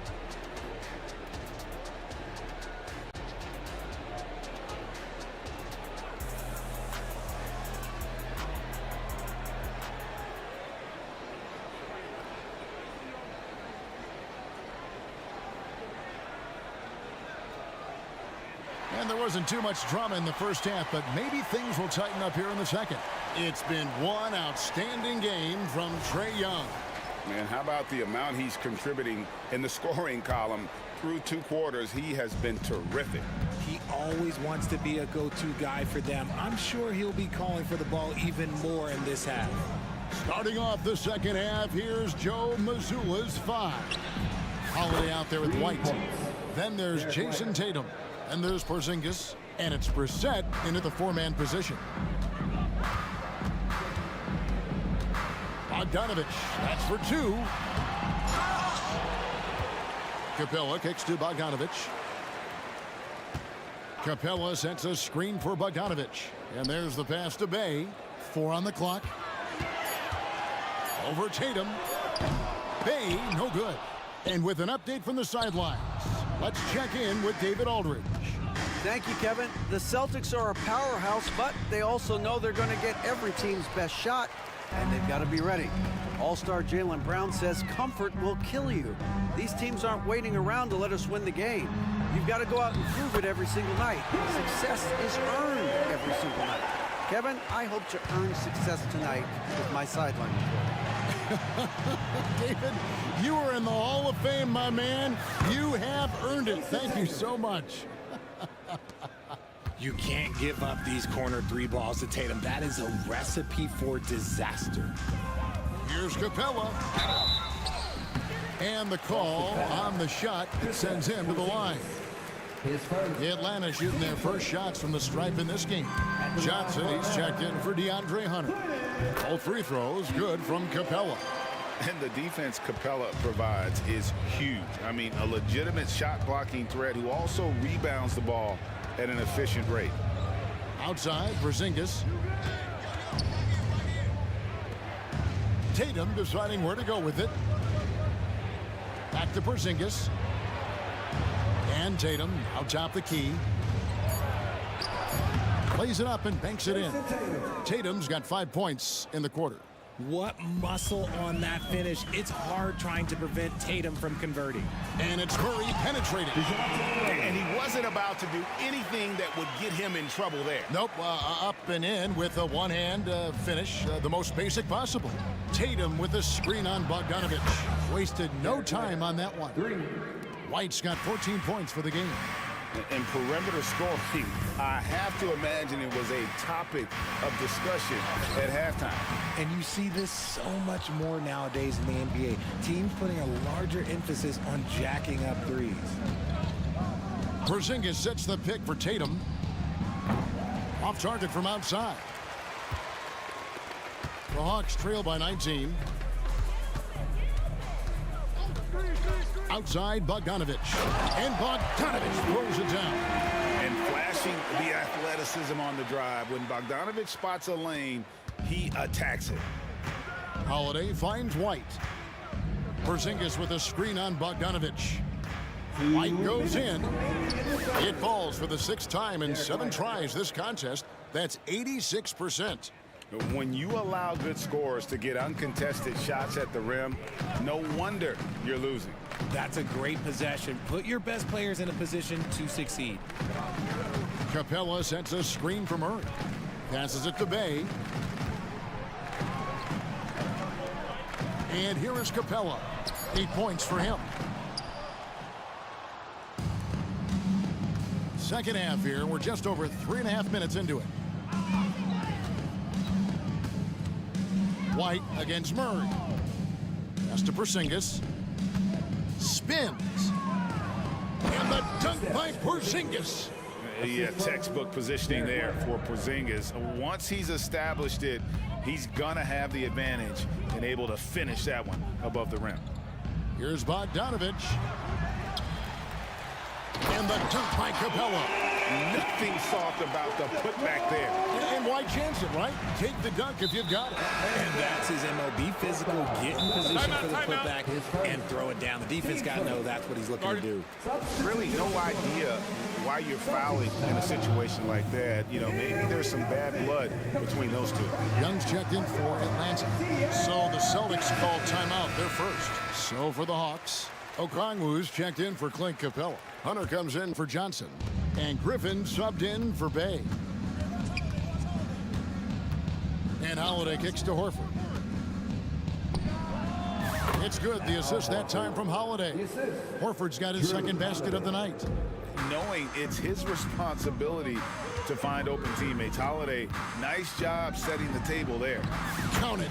Great job of screening there. Nice job to take it to the rim and get the finish.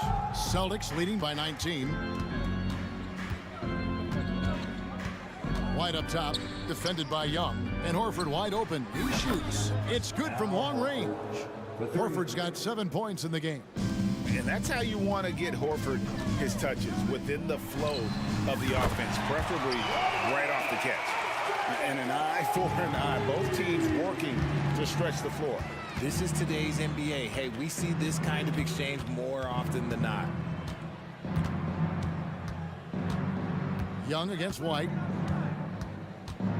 Outside, Horford. And finished off by Horford. No chance to shut that one down. Horford's reach made that play unstoppable. And so it's Boston, sitting on a 21-point lead to end the quarter. The three-point shooting has come fast and furious to the tune of what has become a big-time blowout in progress. And we've got... And with the fourth quarter upon us, time is running out for this game to become competitive. Now a timeout called by Boston. Attention fans, now on the court, it's your hype squad. Get loud and let them hear you.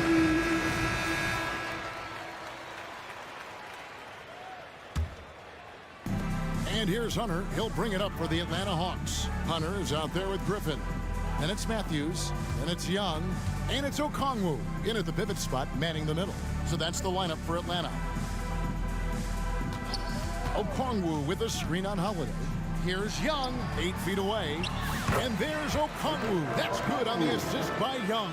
You know, an awesome decision maker in that pick and roll. Young taking whatever he sees in these sets. Here's Holiday. It's good. Holiday's got his first basket. And those are the kinds of plays that are just killing them right now. Griffin a screen on Holiday. Young looking it over. Oh, Hunter in position. An emphatic LU jam. An excellent ball movement. Young being unselfish. Tatum against Hunter. Outside Tatum. The rebound by Young. The Hawks trail by 19. Outside for Griffin. And there's the drive. And Griffin slams it in. Oh, get out of his way. No way the D was going to slow him down. Pass to Porzingis. Takes the three. The shot's good. Brown making the play. Brown's got 3 assists now in this one. And when you rank stretch bigs, you have to place Porzingis toward the top of that list. This guy is a pure shooter at 7'3". Not all his mid-range jumpers are created equal. That's one they'll take all night long. Here's White. And again, Boston with the triple. He's just stretching him out. The defense has got to do a better job of staying attached to him. And the lack of defensive pressure on shots like that is a big reason they're down by double digits. Brown outside. And the Celtics hit again from deep. Well, and this has been their strategy throughout the fourth period. We'll see how it pans out. I think when you've got it going from three-point range, you've got to keep it going. It's a good way to kind of pile up the points quickly. Okongwu, and that'll be 2 free throws coming up. Officials on the call with the foul. It's on Porzingis. No question he got bumped on that shot. Both free throws good from Okongwu. Celtics leading by 22. Tatum with it. Now the pass to Holiday. Back to Tatum. 5 to shoot. And he drops in the layup off the glass. And that's 13 points for Jason Tatum. What hard work from Tatum inside. Doing what it takes to find his shot. Here's Young. The rebound by Holiday. And as it goes out of bounds, Atlanta able to keep the ball here.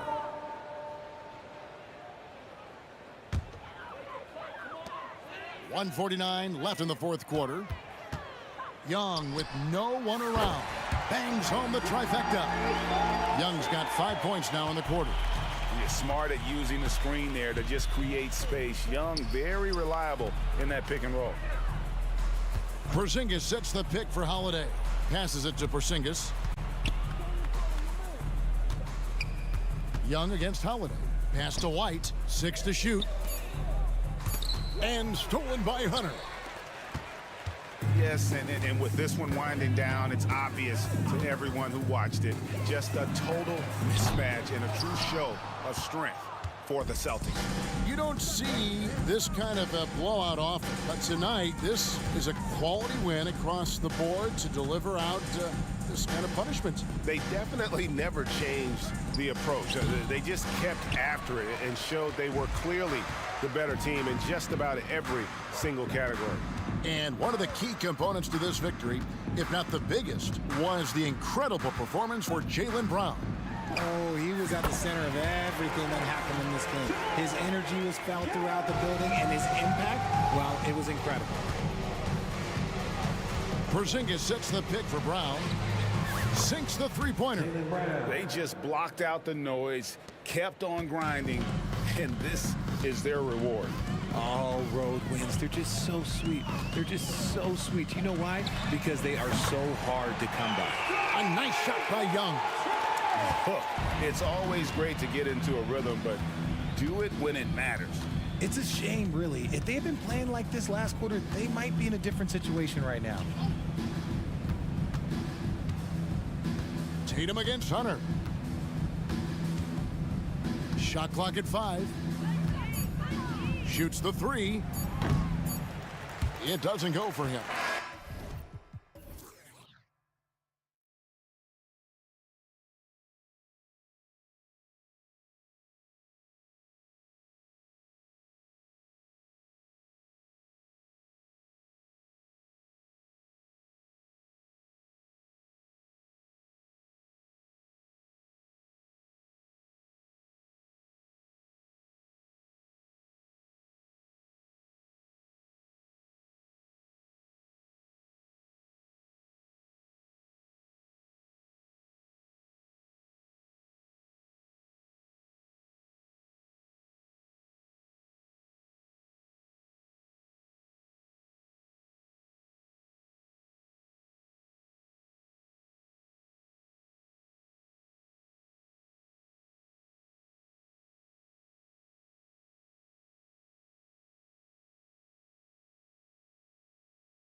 different looks in terms of rotations. Because of their collective depth, both teams can come at you in waves. And another great luxury about depth, you can keep those fresh legs on the floor pretty much at all times. So here's the Clippers starting group. On the perimeter, it's the talented duo of George and Kawhi. Then it's James Harden. Then it's Daniel Tice. And it's Diabate in at the center position. The D keyed in too much on Harden there, leaving his man wide open. And so Brown will bring it up for the Celtics. 4-point game.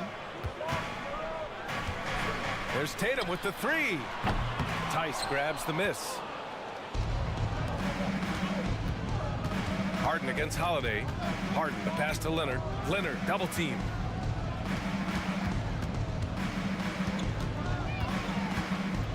Pass to Diabate. Off target with the three. Tatum feeling it out a bit. And Kawhi Leonard gets a whistle that time. That's his first foul. First personal foul. First team foul.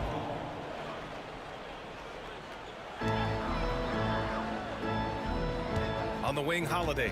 George defending. Porzingis for three. Nails it from beyond the arc. When you've gained a decade or more of experience, this is what tends to happen. Holiday staying very patient, waiting for someone to break free. Harden finds Leonard. There's the triple. Drills it from deep. Exchanging buckets from downtown. That's been a staple of tonight's game. Hey, players love competition, and the fans love it as well. Now here's Brown. Just over a minute and a half played here in this one. And again, Boston with the triple. I mean, he'll just come right back at you. Brown with all the confidence that he can do it better. Here's Harden. Leonard outside. Leonard double team.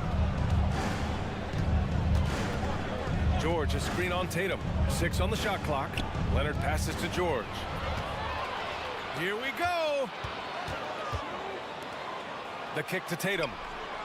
And for some reason, he decided to foul there. Yeah, B.A., that's an odd move. Maybe there's something else behind it. You don't want to stop the clock right there. I'm not quite sure what he was thinking. Here's Brown. Porzingis with a screen on Harden. Here's Brown. And the jam by Brown. You can tell Brown is having fun. What a phenomenal dunk artist he is. To the left side wing. Pass to Diabate. George against Brown. George passes to Leonard. Down to 5 on the shot clock. Back to George. Lets it go from deep. And they turn it over. Shot clock violation as the buzzer sounds. Boston ball.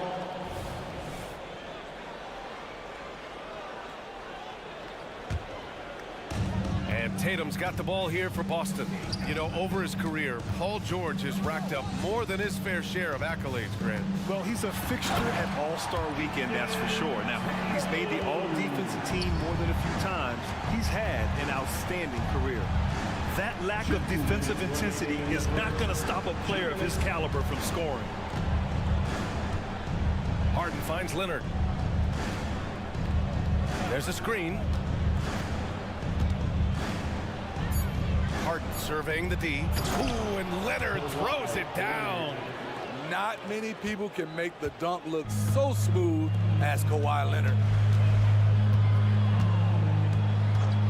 Tatum against Leonard. And the Celtics another three. Easy look when the defender isn't fighting over the screen. Reason why it takes extra energy to do it. You have to trust your defensive rotations, but it's worth it. Now here's Harden. Yet to see a basket. Tice outside.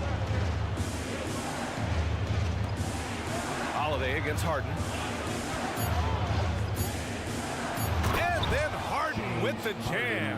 I mean, with the ball in his hands, Harden's as creative as anyone. Outside Tatum.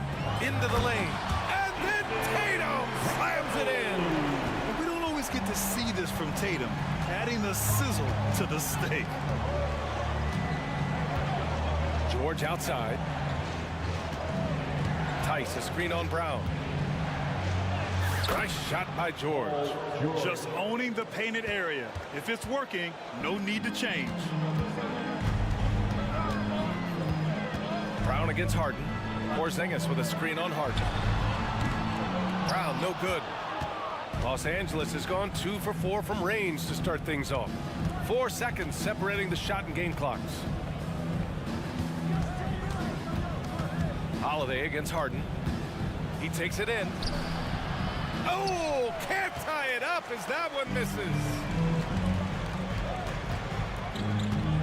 Outside, Brown. Yep, that one's good. Brown's got 7 points in the game. Yeah, the bump not affecting Brown. In addition to physically, mentally, Jalen is so strong. The baskets were coming early and often in the first quarter. It's the Celtics up by 4, and we'll be back in just a minute with the start of the second quarter.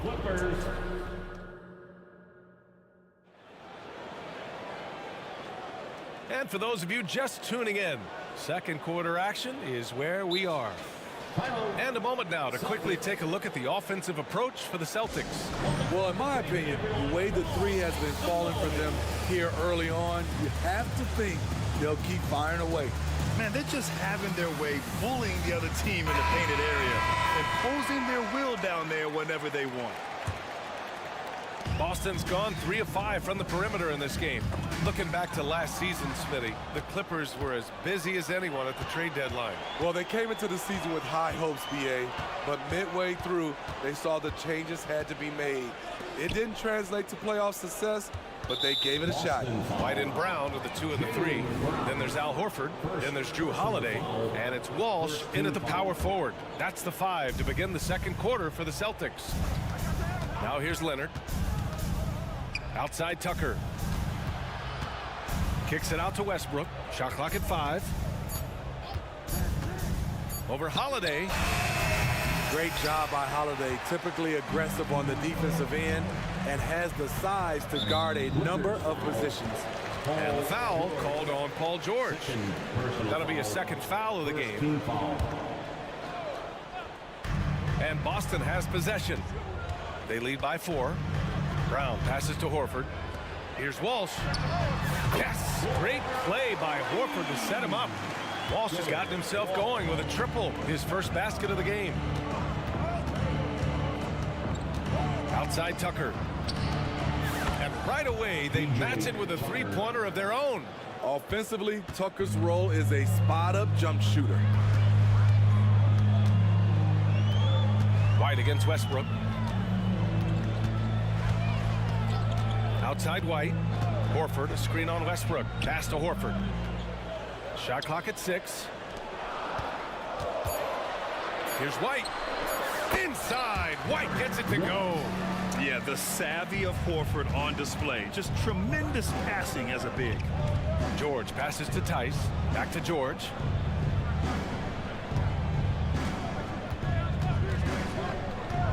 Now Tucker, defended by Brown. Pass to Westbrook. Tice, a screen on Holiday. And Westbrook slams it home. As explosive as they come at the point guard position, Russell Westbrook playing at the rim. Horford, a screen on Westbrook. Here's White. The shot won't fall. And even with the miss, that's a high percentage shot for him. Here's Tucker. George outside. Tucker with a screen on White. Here's George. And George with the jam. With authority, Paul George wanted them to feel that one. Leonard against Brown. Pass to Horford. So, Grant, if you were a GM and you could choose one young player to build around, who would it be? Wow, that's a great question. I mean, PA, I think you have to go with Victor Wembanyama. I know he's a young fella. He just got drafted. But the upside is so huge for this young man. His talent, his skill, his size. He is the next iteration of Kevin Durant, in my opinion. And I would go with him. He's got a lot of runway in front of him, a lot of years to get better, get stronger, and to win championships. And from the sideline, let's catch up with Allie. Well, Brian, in his 10th season in the league, Mason Plumlee started shooting left-handed. He said, quote, "It felt good changing, and the more I practice, it just shored up my decision. It's about the result, and I'm happy I made the change. I don't even question it, and that's where I like to be." Brian? Well, it's working for him, whatever he's doing. Allie, good stuff there. Thank you. And so it's Boston with it, following the score by the Clippers. Pass to Horford. White for three. Good, and it's Horford who picks up the assist. Horford's got his third assist of the night. Demonstrating how efficient he is. Derek has a great feel for when to fire away. Now here's Tucker. 1:14 left in the half. Here's Leonard. And Leonard powers it down. You have to stay on your toes while guarding Kawhi. He can put you on your heels in a hurry. Brown with it, and it's Leonard picking him up. Boy, that foul looked intentional. Not exactly what you'd expect here. Yeah, I know. It just doesn't make sense given the situation. And some changes here for the Celtics. Tatum comes in for Jaylen Brown, and it's Springer in for Drew Holiday. Out to Horford, and stolen by Jones. Pass to Harden. 43 seconds left to play in the first half. It is so difficult to guard Harden on the drive. Tremendous finishing at the hoop, but he's also elite at drawing fouls. Here's Springer, defended by Harden. Horford, a screen on Harden. Here he goes. And the basket by Springer. The floater can be a tricky shot, but that's the right choice. The Clippers trail. About 3 seconds between the shot clock and the game clock. Outside Harden. Shakes him. And Harden with the slam. It's incredible. Harden's ability to read the floor and find the weakness. Screen by Horford. There's Tatum with the three. Oh, no good on the last second attempt there. And we're through the first half of play here in what's been a good one. It's the Celtics. They lead by 1. And we'll be right back after halftime for the start of the third quarter. See you in just a bit.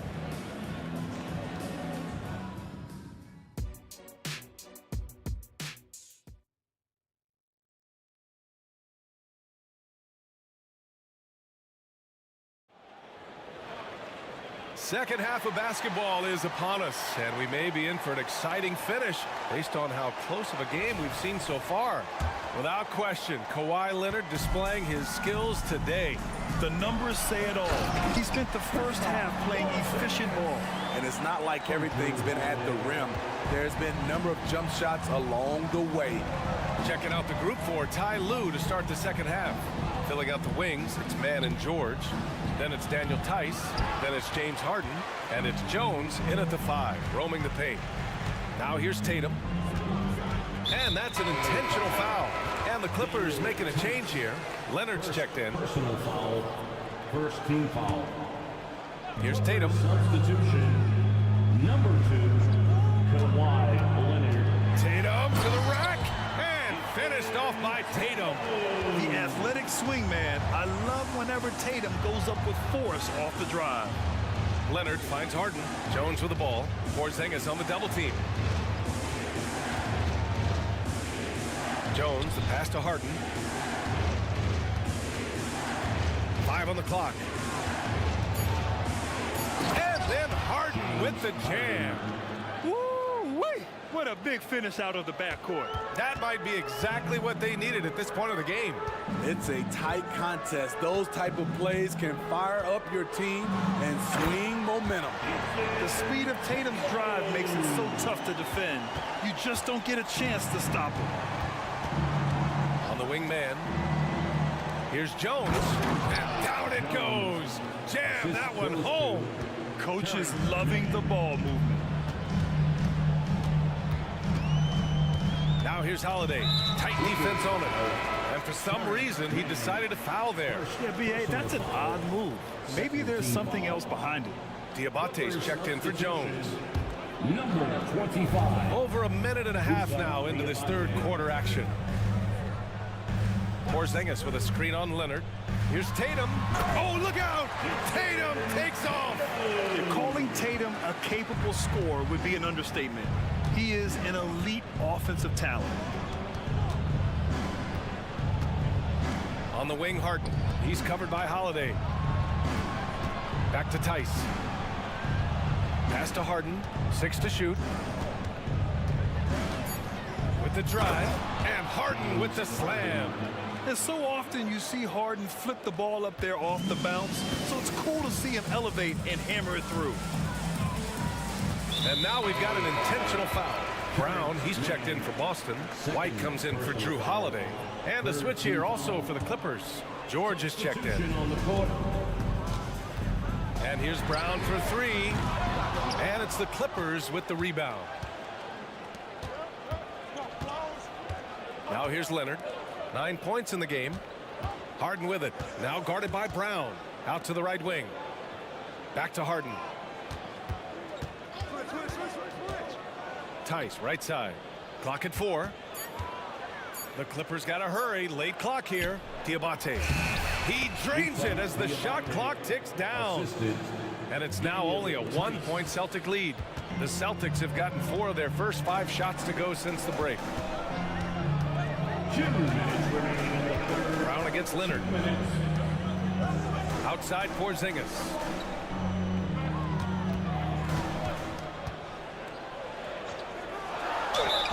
And so he draws the foul, headed to the line to shoot a pair. Even though Porzingis can shoot over anyone, he still does all the little things that make a difference. Tucker's checked in for Los Angeles. So he hits 1 of 2 from the stripe. And so it's Leonard who brings up the ball for Los Angeles. Trailing by 2. 1:36 left in the third. Porzingis against Harden. And there's a pick for the tie. And he sinks the layup. Harden's got 12 points in the game. It's impressive how Harden makes room inside. He finds a way to navigate the shots. Inside, here's Porzingis. Operating inside, Porzingis. The size advantage gives him a clear path to the shot. Harden, the pass to George. 56 seconds left in the third quarter. Crosses over, and George with the jam. Incredibly smooth, highly skilled. Paul George creating for himself. And Boston calls time here. Start it. Attention fans now on the court. Is your hype squad. Get loud and little fury. Both teams will make substitutions.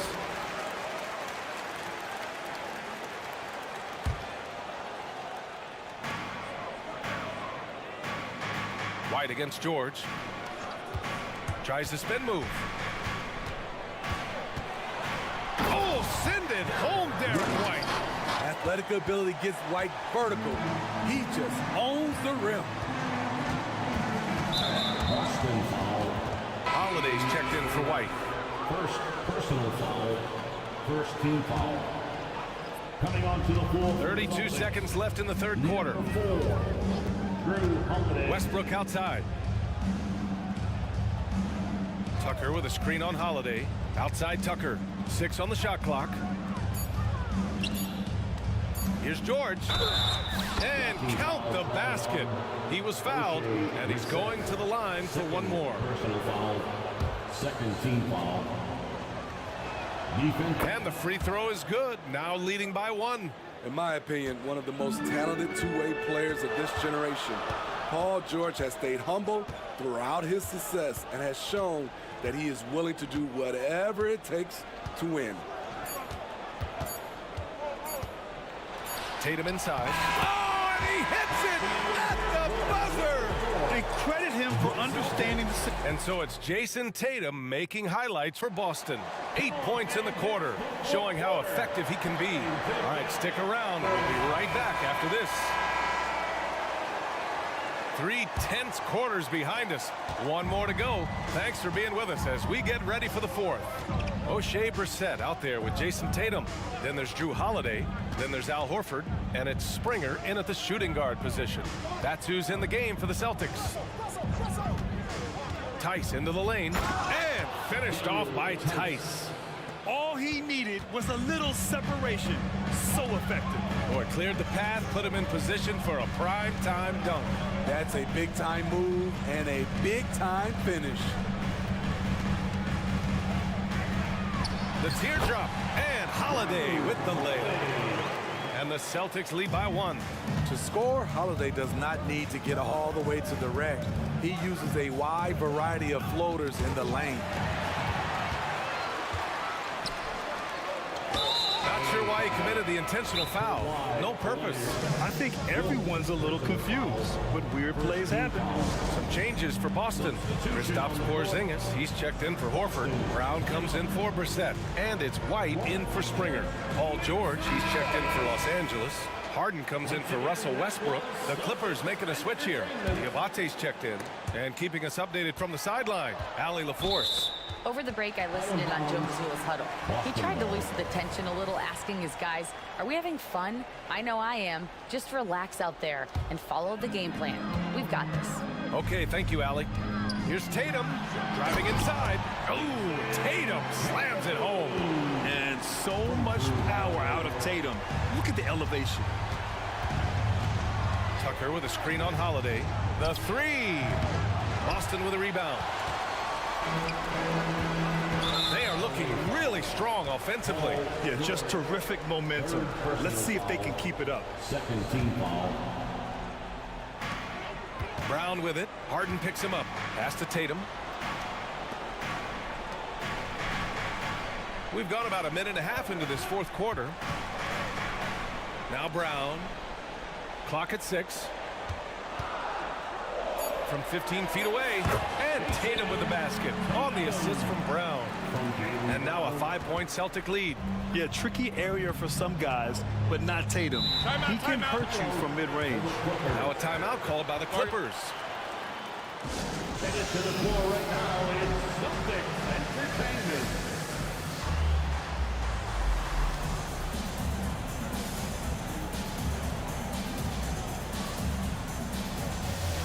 Leonard's checked in for man. Number 2, Kawhi Leonard. For 3, George. And he drains it. A solid 5 for 6 now. You can see why this team trusts PG with the ball in his hands. He's capable of taking over on any given night. And Kawhi Leonard gets a whistle that time. That'll be foul number 5 on him. And there's just one foul now away from the penalty. Now here's White, tightly guarded.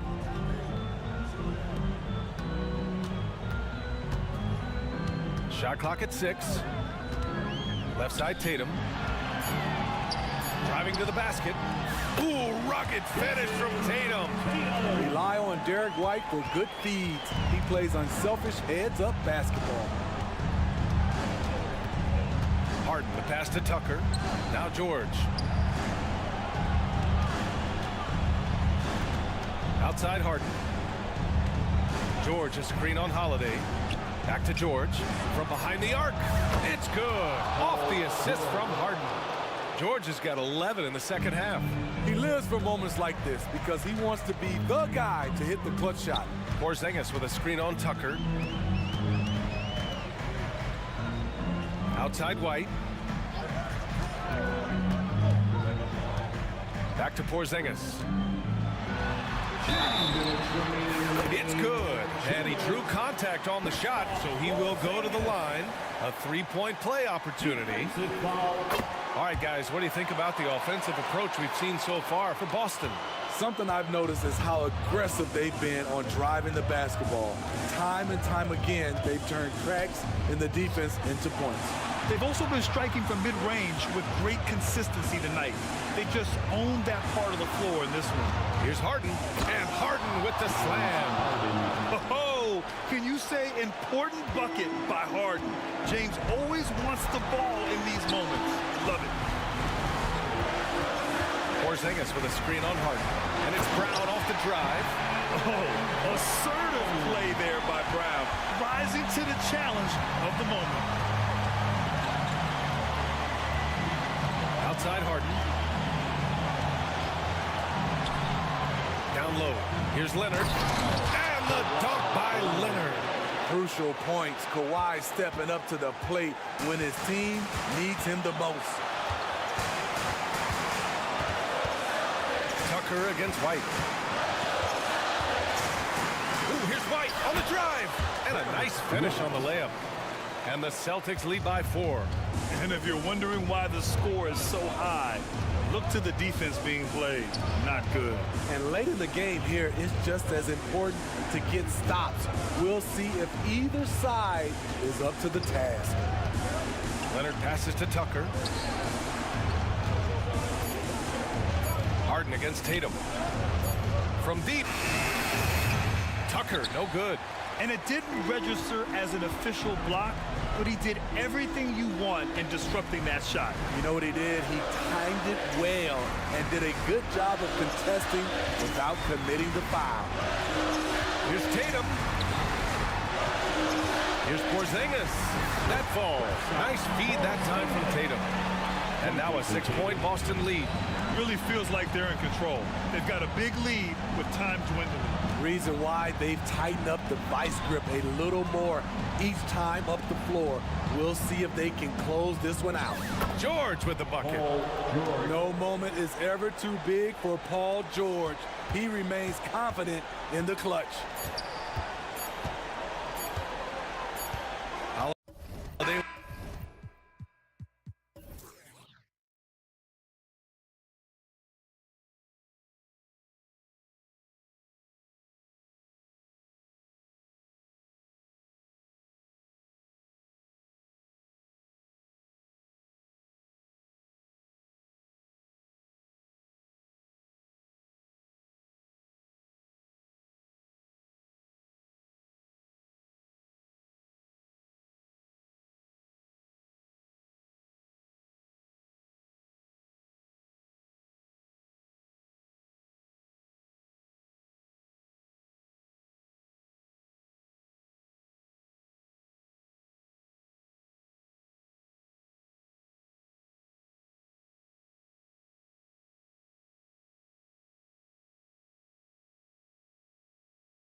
And all the better for us. I mean, as fans of the game, seeing that kind of flow and teamwork, it just makes the game fun to watch. Here are the starters for Los Angeles. Filling the 2 and 3, the core of George and Leonard. Then it's Harden. Then it's P.J. Tucker. And it's Diabate in at the 5 down low. And so the Los Angeles Clippers get the first points of the ballgame. Now, here's Siakam. Into the lane. Out of bounds, the Clippers take possession.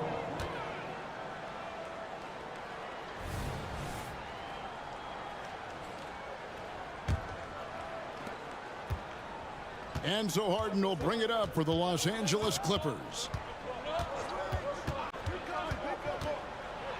And there's the big-time jam. He slams it right over Turner. And Harden, an absolutely vicious dunker. Terrific at bouncing towards the rim for the epic throwdown. Siakam with it. Leonard picks him up. Fires the 3. Siakam misses. The Clippers shooting their first foul shot of the night. First personal foul. First team foul. That free throw good from George. Always been nails from the line, something George takes pride in. About 1 minute into the first quarter. George with the screen on Halliburton. The 3 from Harden. Good on the three-point shot. Harden's got 7 points. And they don't want to get in a habit of giving him open looks from 3. First quarter still, but not who you want to leave open. And Turner throws it down. Does a nice job at capitalizing in the screen and roll. I mean, Turner's IQ and size. Tough to contain when he's rolling to the basket. And Clark, thinking back to that Halliburton for Sabonis trade, what are your thoughts? I think it's one of those situations where it was a win-win all the way around, Greg. You think about it. The Kings benefited, the Pacers did. Young players that have stardom in their future. And I think both players are going to be multi-time All-Stars. And the foul is called. He intentionally grabbed in there for some reason. I don't know. Kevin, all I can think of is that he's trying to slow the game down a little bit. Right. That's a stretch, though. Definitely a strange move on his part. The shot's good from Halliburton. Halliburton, such a special player, and his rush hour handles round out his game. The Clippers have gone 4 of 4 to start, so a nice offensive rhythm to start here. Leonard sets a screen for Harden. It's rebounded by Tyrese Halliburton. He can't hit that time. Good work defensively by Harden. Here in the first, just under 2.5 minutes played so far. He's looking for Tucker and finds him outside for George. 5 on the clock. Pulls up. Gets a very good look and converts. He's somebody that's really comfortable carrying the offensive load. To the middle, puts it up, and Turner throws it down. Halliburton all about getting his teammates open looks. He does such a great job with his unselfishness making the pass. Leonard with the screen on Halliburton. Right side Leonard. Here's Tucker, kicks it out to Harden. Nice passing here by Los Angeles. Crafty move, and Harden with the stuff. Not many guys have a handle like James Harden. Exceptional at slicing up the defense. Turner with the screen. Halliburton drives in. That's basket number 2 with his third shot off to a fast 2 for 3. And once he got to the 10, I think he was surprised to find himself that wide open. Well, this early, they should be showing a lot more energy on defense. It's not there. Offensive rebound. Back to Harden. Outside, George. Pass to Diabate. Off target with his 3.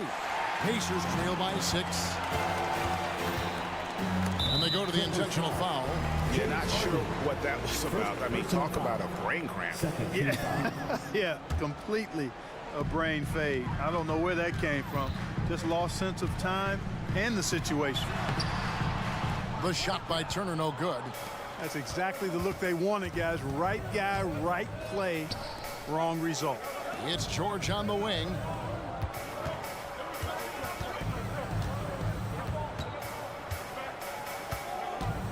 Harden outside. And contact on the shot, so he'll be shooting free throws here. It's going to be on Miles Turner. The scoring ability Harden brings is unique and next level. Some changes for Indiana. Isaiah Jackson, he's checked in for Miles Turner, and it's T.J. McConnell in for Halliburton. Just solid, really one of the very best there is at the free throw line. Now, here's Siakam. Hasn't made one yet. Outside, Walker for the three. Rebounded by Tucker. Now Harden. Just his first attempt. Oh, and he just knocked down the buzzer beater. Resourceful move there, ending the... James Harden getting it done for the LA Clippers. He put together quite a quarter, 13 points in all. And he looks to be planning for more. Right back after this break. And glad to have you with us, folks. Second quarter of basketball. This game has not exactly been neck and neck, but plenty of time left in this one. And a look now at how the offensive approach has been going here so far for the Clippers. Oh, man, how about the mid-range jumper from these guys? It's on tonight, a huge part of their offense so far. One other thing they've done really well, moving the ball around. They've done a nice job not settling for that initial option and making that extra pass. Siakam is out there with Jackson. Then it's Neesmith. It's T.J. McConnell, and it's Walker in at the three. That's the 5 to begin the second quarter for the Pacers. First team foul. Substitution on the court. Here's Nembhard, defended by George. Down low, here's Jackson. And the dunk by Jackson. And in terms of size, not your typical center. But, man, he plays as big as any of them, thanks to that terrific leaping ability. Harden kicks it to Tucker. Outside, George. 6 on the shot clock. Score the basket, his second of 2 attempts. Good work in deep from George that time. He's far more than just a perimeter threat. And Clark, when we take a look at your former team, the Indiana Pacers, is it fair to say they're a work in progress? Most definitely, Kevin. I mean, I think they've got some really outstanding young talent, as well as a very experienced coaching staff. That combination should bode well for the Pacers' future. Pass to Diabate. And here's Leonard from 3. Rebounded by Jackson. And he didn't punish them for the weak coverage there, but they can't count on him to continue missing. And George hits the whistle that time. That is his first foul of the game. Clippers substitution, Kai Jones. And so it's Indiana with it. Only giving up 2 points this quarter. To the paint, here's Jackson. Nifty move. He lays it in. Jackson's got his 3rd bucket of the night. Good work by Mathurin getting rid of the ball. When somebody has a better shot, you got to throw it his way. Outside, George. The pass to Tice. Leonard with the ball. Mathurin picks him up. And you think of height as an advantage in basketball, but Greg, the versatility at such a premium. Can you be too tall in today's NBA? It's a valid question. The 2 biggest concerns for 7-footers are mobility and durability. To move the way they need to puts a lot of strain on those lower extremities. So Indiana ends up with a new group on the floor. How about Halliburton? This fella going right to the rim, sneak dunking on that attack. Impressive. Westbrook against Halliburton. The shot's good from Westbrook. Westbrook's got his first points of the night. And those are the kind of nice inside looks they've gotten here in the first half. The shot's good from Halliburton. Just excellent concentration there by Halliburton. Not allowing the bump by the defense to throw him off his mark. Westbrook passes to Leonard. Leonard draws the double. The first half, 2 minutes. Westbrook kicks to George. just 4 to shoot. So timeout called here, the first for Los Angeles. It's time now to hear from our Hall of Fame reporter, David Aldridge. What's the latest, David? Thank you, Kevin. These days, the ball is in Pascal Siakam's hands. He says it means everything. Being on the ball just gives you a better rhythm. I don't think it's hard. It's just something you grow into. I have those images in my head of where I want to get to. Now, defenses often look to double, and he said, if I played me, I would do that too. Kevin? All right, David, thank you. Benedict Mathurin, he's checked in for the Pacers. And the Clippers making a change here as well. Mann's checked in for Russell Westbrook. Here's Tice. Pacers with the rebound.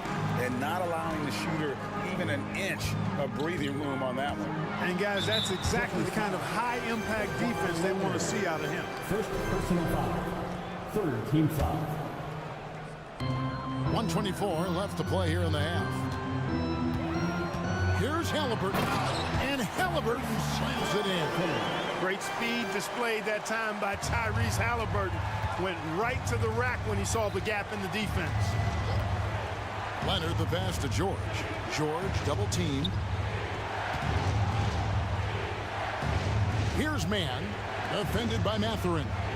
Pass to Mann. The shot's good on the assist by George. And the Clippers lead by 4. Oh, nice work finding the open man by George. Plays like this prove he's a team player. Turner for 3. Down it goes. His third basket. He's now 3 for 4. Yeah, such a sweet three-point stroke there. And it can really open things up inside because as good as he shoots it, it forces the opposing big to have to step out on the perimeter. Showing you the vertical that time. Paul George throwing it down. Passes it to Walker. Turner inside, defended by George. And he's going to get whistled for that foul, G. That was intentional, but not exactly logical. How about pointless? It's a foul there. I mean, I don't know where his head is, but it's not in the game. That free throw good from Turner. Clark, here we are looking at Miles Turner, a terrific player. What stands out to you? There are a couple of things. His ability to knock down three-point shots as a big guy, but more than that, his primary attribute to me is the fact he's an outstanding rim protector. Excellent timing, runs the floor, and really protects the basket for his team. Count it. Mann's got 4 points in the quarter. I mean, the number of points they've scored in the paint already here is eye-opening. Here's Nembhard, guarded by Harden. Nembhard's shot is good. And it's all knotted up.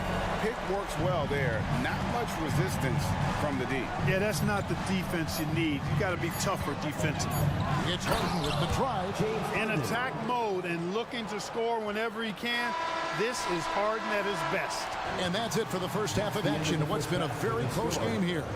Clippers ahead, up by 2. And now let's catch up with David Aldridge. All right, Dave, thank you. And time now for the halftime break with the third quarter soon to follow. Right here on 2K Sports.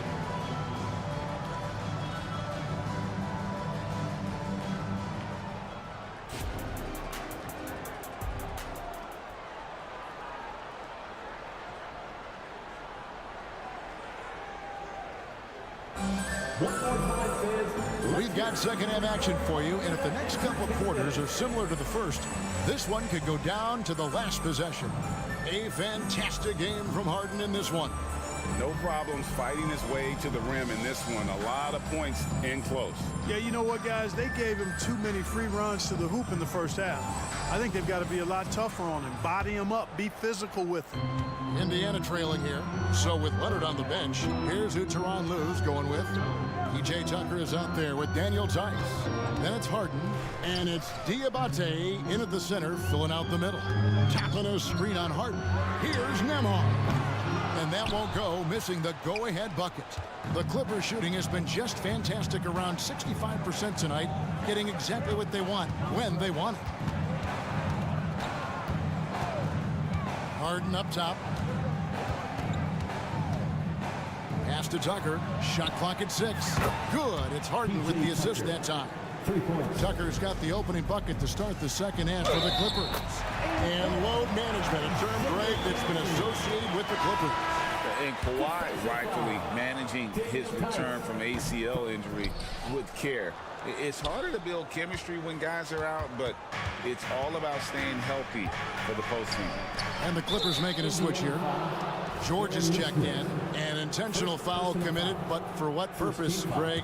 I'm not sure. A scene of confusion right there. I can't imagine why he thought it was a good idea to foul there. Harden kicks it to Tucker. There's the pass to Tice. The Clippers need to get off a shot. And the rejection by Jackson. And Jackson throws it down. When Matherin's creating for his teammates, his offensive impact goes way up. Harden outside. He dishes it to Tucker. They set the pick. Back to Harden. There's the three.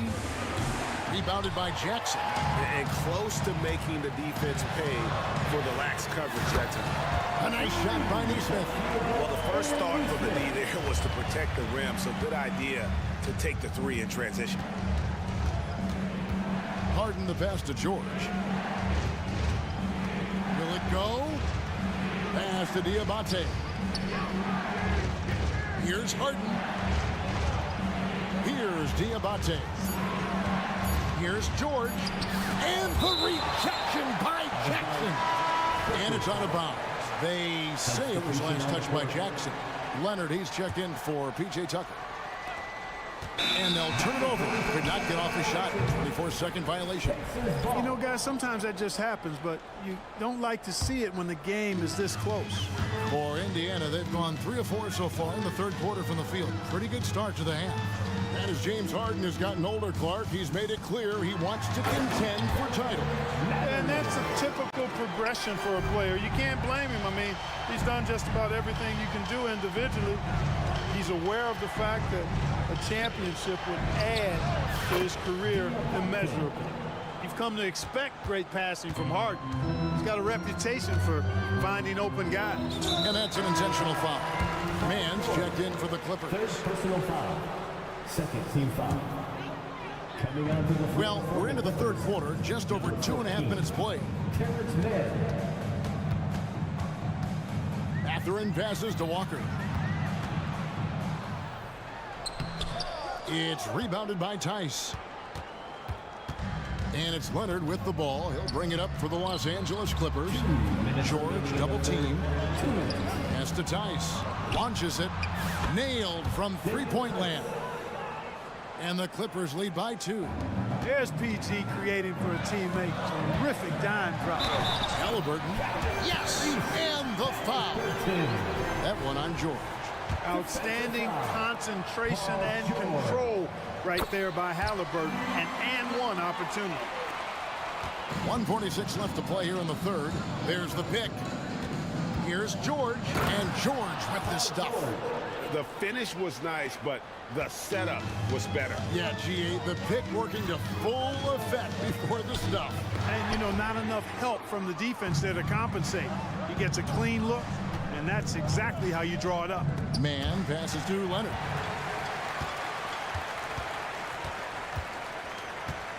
Siakam sets a screen for Matherin.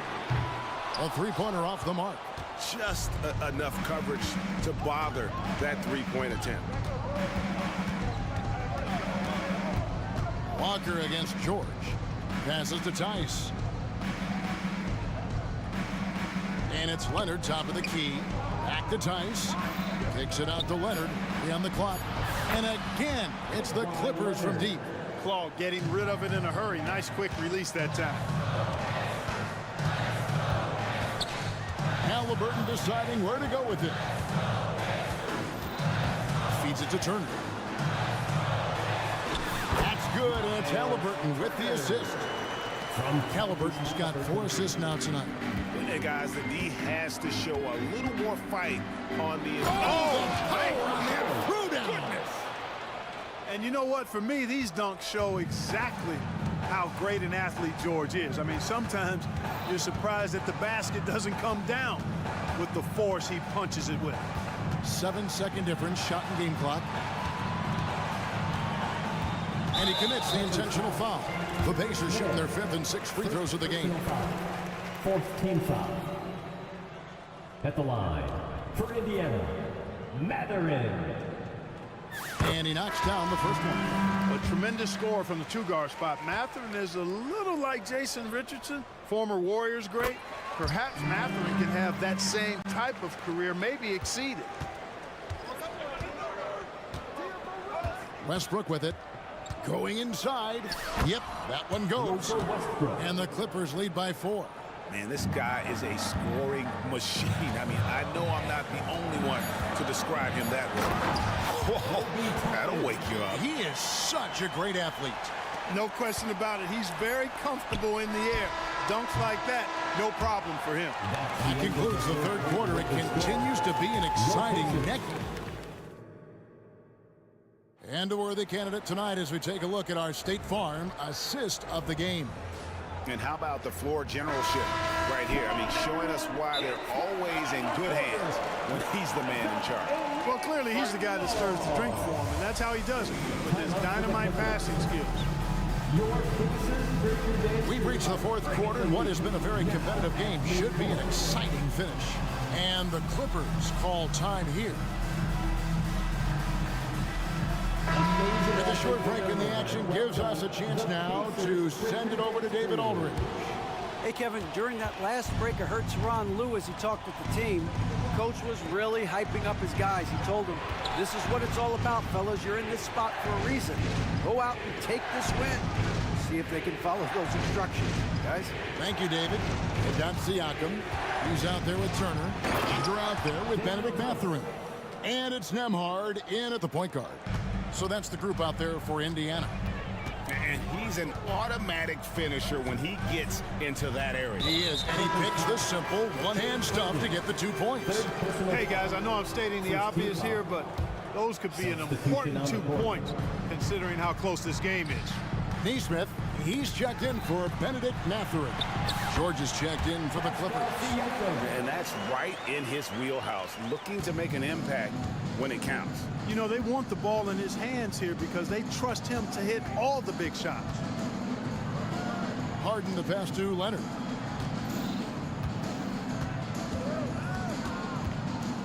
Back to Harden.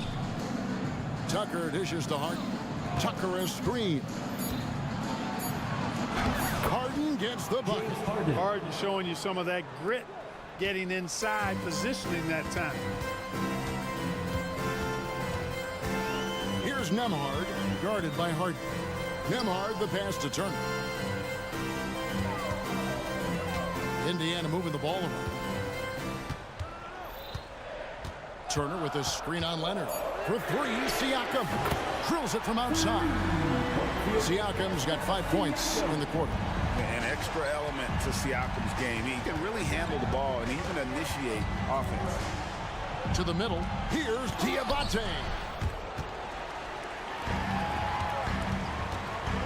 And he's going to get whistled for that foul, G. That was intentional, but not exactly logical. How about pointless to foul there? I mean, I don't know where his head is, but it's not in the game. The Pacers making a change here. Halliburton's checked in. Well, when Turner gets it rolling now, he can be a dominant scorer. Here's Harden, and there's the big-time jam. He slams it right over Turner.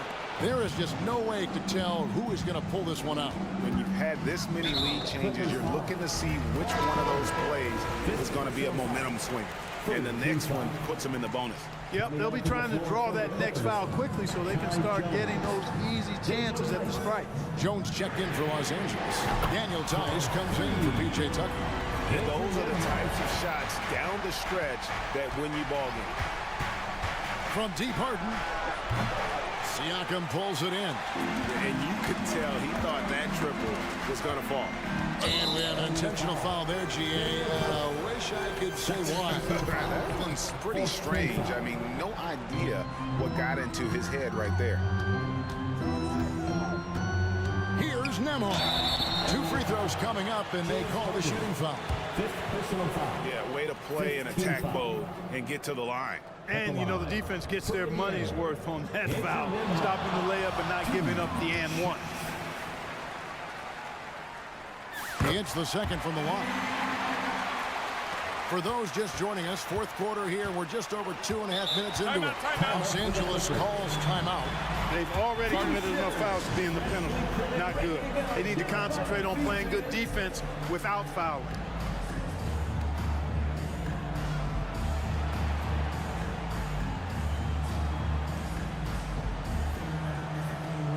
And the Clippers making a switch here.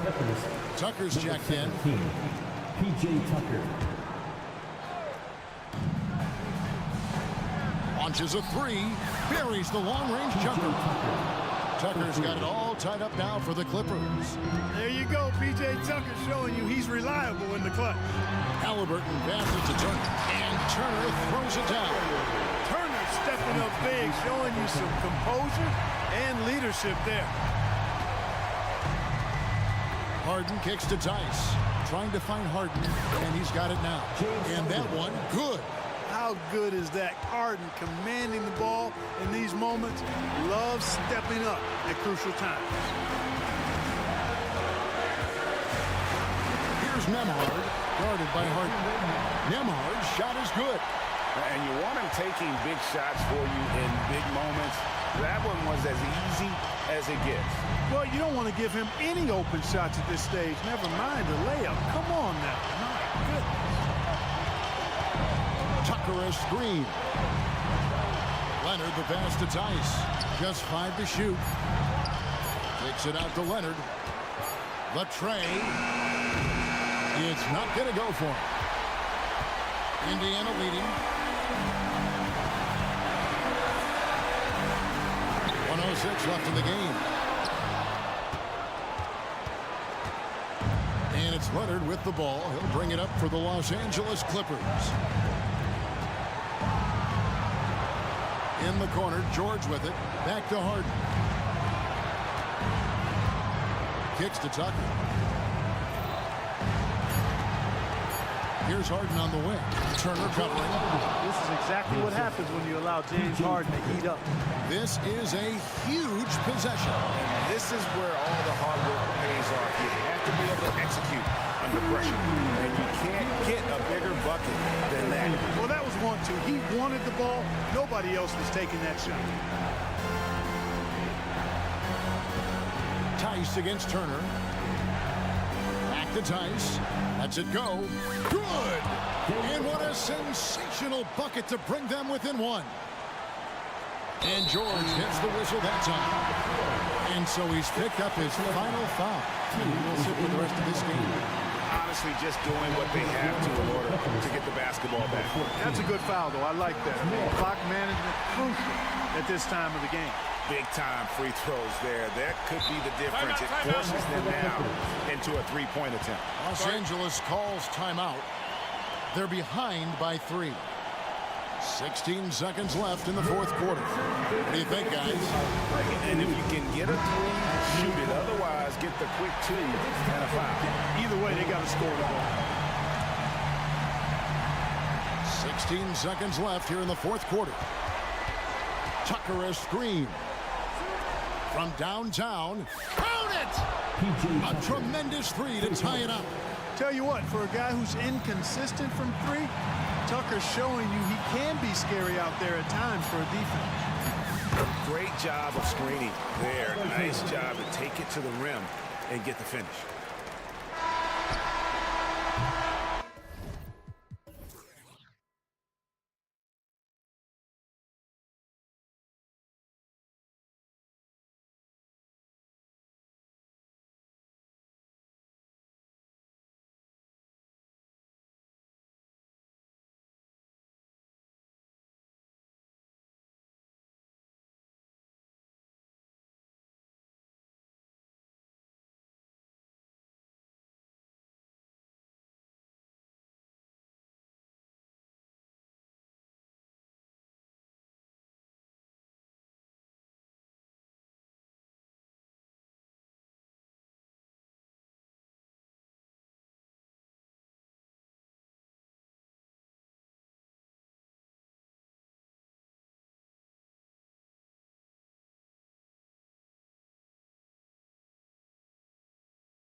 like a little spice. But remember, only one team per conference gets to the final. So that's going to naturally develop some rivalries here and there. So tonight should be a really competitive game. And now Indiana's starting group. Miles Turner out there with Pascal Siakam. Then it's Halliburton. Then it's Obi Toppin. And it's McConnell in at the shooting guard position. Now here's Halliburton. Pass to Siakam. Toppin, a screen on Randall. The three ball. Siakam, no good. Boy, he won't miss many from that spot. The defense gets lucky there. McConnell with a steal. Siakam looking it over. Drives to the hoop. And then Siakam with the jam. You see the relentless nature when Pascal Siakam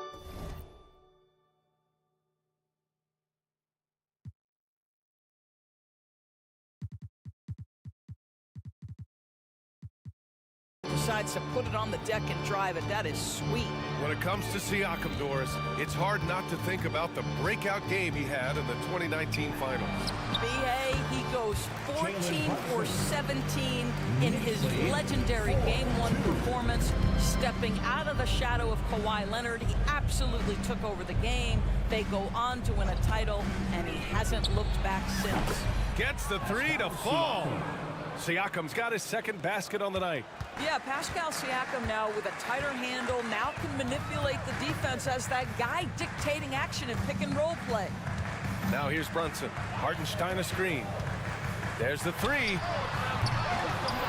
Anunoby on the wing. This one for three. Sinks it from distance. OG Anunoby increasingly dangerous with his jumper. Nice catch and shoot opportunity there. Indiana's gone 1 of 2 from three-point land so far. Siakam with a screen on Anunoby. Siakam outside. The three is up. Connects from downtown. Siakam's got 8. Man, this is just fun. These teams are trading threes back and forth. Well, that three-point shot just gives you so much room to operate on the offensive end. Now here's McConnell. Pass to Toppin. Here in the first, just under 2.5 minutes played so far. You know, Doris, looking at this current Knicks team, you think they are poised for a big run? Well, if you look back at their history, the Knicks have had a lot of players past their prime. This version of the Knicks is a lot younger, and I like what they've done with their roster. So, are they poised for a big run? We'll see. Doris, taking a glance at the Indiana Pacers, what do you like about them moving forward? I would say the fact, BA, that they have quietly built a nice young core. Now, that, of course, is going to take time and patience, but I do believe unequivocally they're on the right path. 6 to shoot. Pass to Hartenstein from outside the arc. Pascal Siakam with the rebound. And the defense got away with one there. I mean, that's a shot he typically makes. My goodness, what a triple drive by Mr. Tyrese Halliburton. New York trailing. Here's Brunson. Here's Hartenstein. Floats one. Yes. And a nice assist from Brunson. Well orchestrated. And then the pass is right on the money. Halliburton, the pass to McConnell. And he drops in the layup off the glass. And setting the tempo with an assertive move. Like, where was the defense on that play? To me, that's a complete lack of communication on that side of the ball. These guys need to be talking to each other. Brunson misses.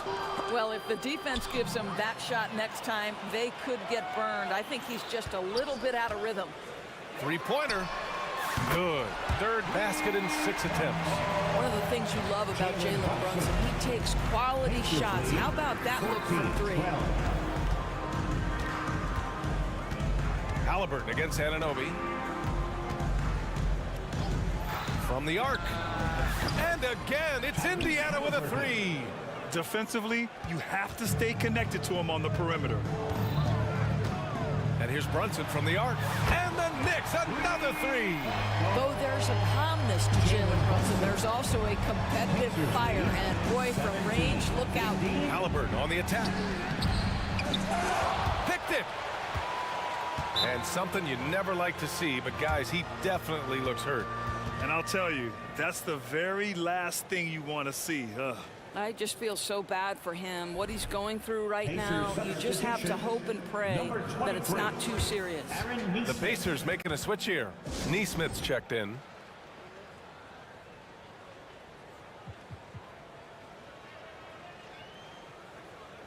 Walker, he's checked in for Neesmith.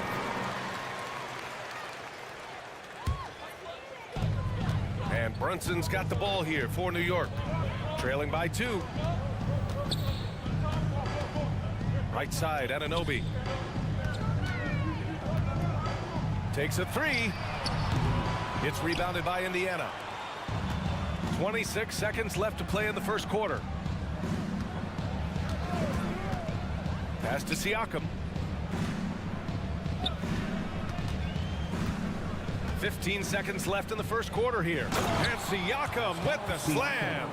This is what makes Siakam special, right? The big man that can put it on the deck and get past you. What a pretty triple drive. And that's a foul called on T.J. McConnell. That's his first foul. And yeah, he still was moving at the point of contact. Substitution for your Knicks, Mitchell Robinson. Brunson passes to Anunoby. It'll count. And so it's Pascal Siakam making highlights for the Indiana Pacers. He put together 10 points in the quarter.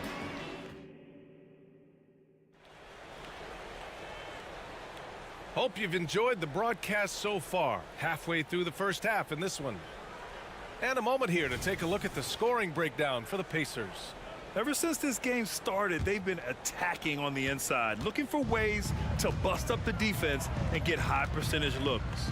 Yeah, and what an excellent display of passing in the early stages of this game. A good deal of their points coming directly off quality passes. We've got OG Anunoby, Dante DiVincenzo out there with Jalen Brunson. Then there's Mitchell Robinson, and it's Achua in at the 4. That's the 5 for New York right now. Not surprisingly, Benedict Mathurin off the screen with the ball in his hands, looking to attack. You know, talking to people around the league doors, there's an it factor with Benedict Mathurin. You know, B.A., he is definitely willing to try to put an offense on his back. He has proven not to be afraid of the closing moments of the game. This guy wants the ball anywhere, anytime. And sometimes that in and itself will carve a spot for you in this league. And great job to establish position and square up. The offensive foul is charged to Andrew Nembhard. And here's Brunson from the arc.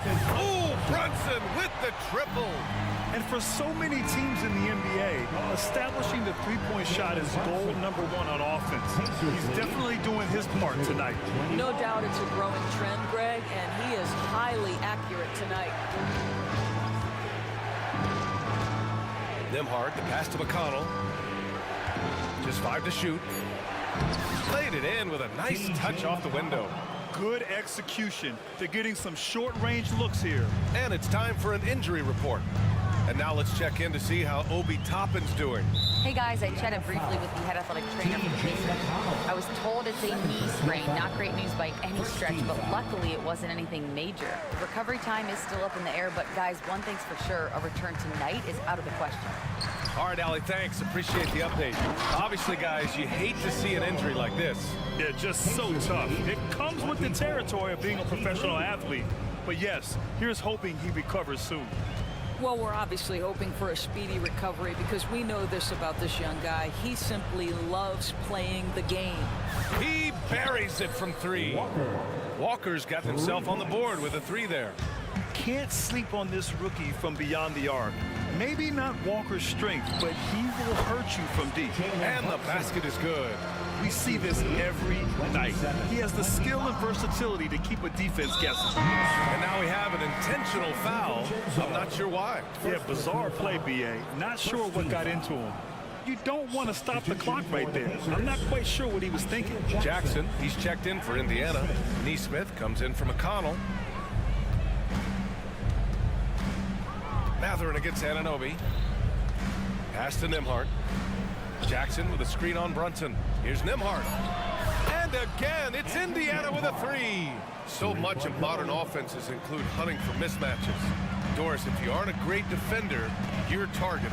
And the word you used is appropriate, great defender, because teams know how to find the weakest link and attack that. They isolate that poor defender by using pick and roll action. And here's the key, BA. You can be a really solid defender, but if you are the worst of the 5 on the defensive team, teams are going to seek you out. And Dante DiVincenzo is going to pick up the foul. That'll be a second foul of the game. McBride, he's checked in for New York. Coming onto the floor for your New York. And about 3 minutes played now in the second quarter. Miles McBride. Here's Nembhard, takes it inside, uses the glass on the layup. Nembhard's got 5 points now in the quarter. Well, use the pick and going right to the cup. I love the aggressiveness. Anunoby on the wing. Pass to Robinson, back to Anunoby. 6 on the shot clock. Here's McBride, and here's Robinson. And the foul on Isaiah Jackson. That's his first foul. Tyrese Halliburton's checked in for Indiana. Second team foul.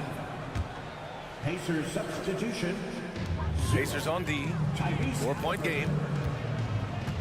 McBride passes to Anunoby, and the shot goes down. Anunoby's got his second bucket of the night. This is where OG Anunoby is going to grow. That offensive game will expand to the mid-range. McBride. First personal foul. Third team foul.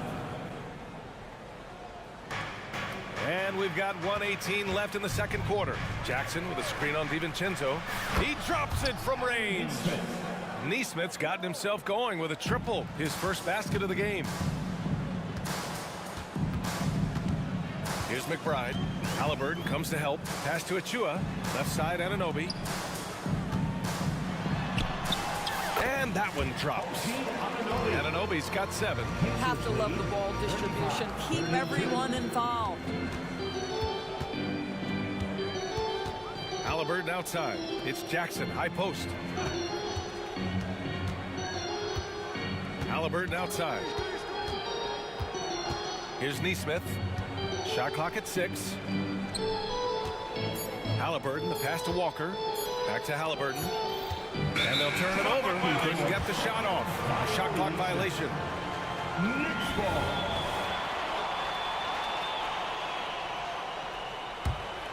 New York has got it going from deep. 3 for 3 so far in the quarter. Pass to Anunoby. Three-pointer. And a big finish by Robinson. Yeah, Mitchell Robinson, if you fail to get a body on him, he will go to the offensive glass and make you pay. Oh, my. That's why we have those breakaway rims. Dude, he risked pulling the whole thing down to the floor right there. It's an even 3-on-3 break. Here's Halliburton. Ooh, Halliburton leaving no doubt. Yeah, give Halliburton credit for staying with the play. You've got to be able to fend off that defense and still finish. And the first half comes to an end. We've got a close game going here. It's the Pacers up 5. Thanks, Allie. After the break, we'll see you right back here to begin quarter number 3.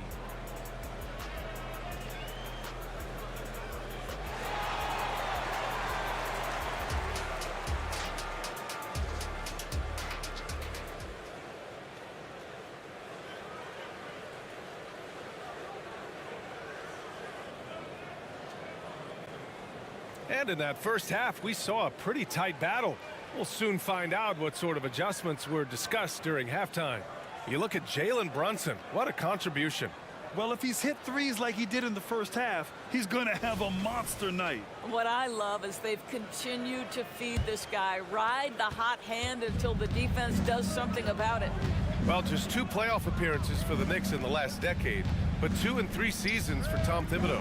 And BA, I think you can certainly say in 2 of those 3 seasons, this is an organization and a team that exceeded expectations.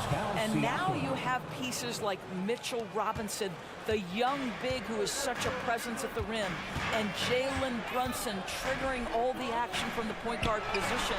Well, you add another piece or 2 and look out for the New York Knicks. And Indiana looking at who they've got.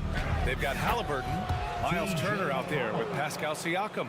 Then there's T.J. McConnell, and it's Matherin in at the 3, the small forward.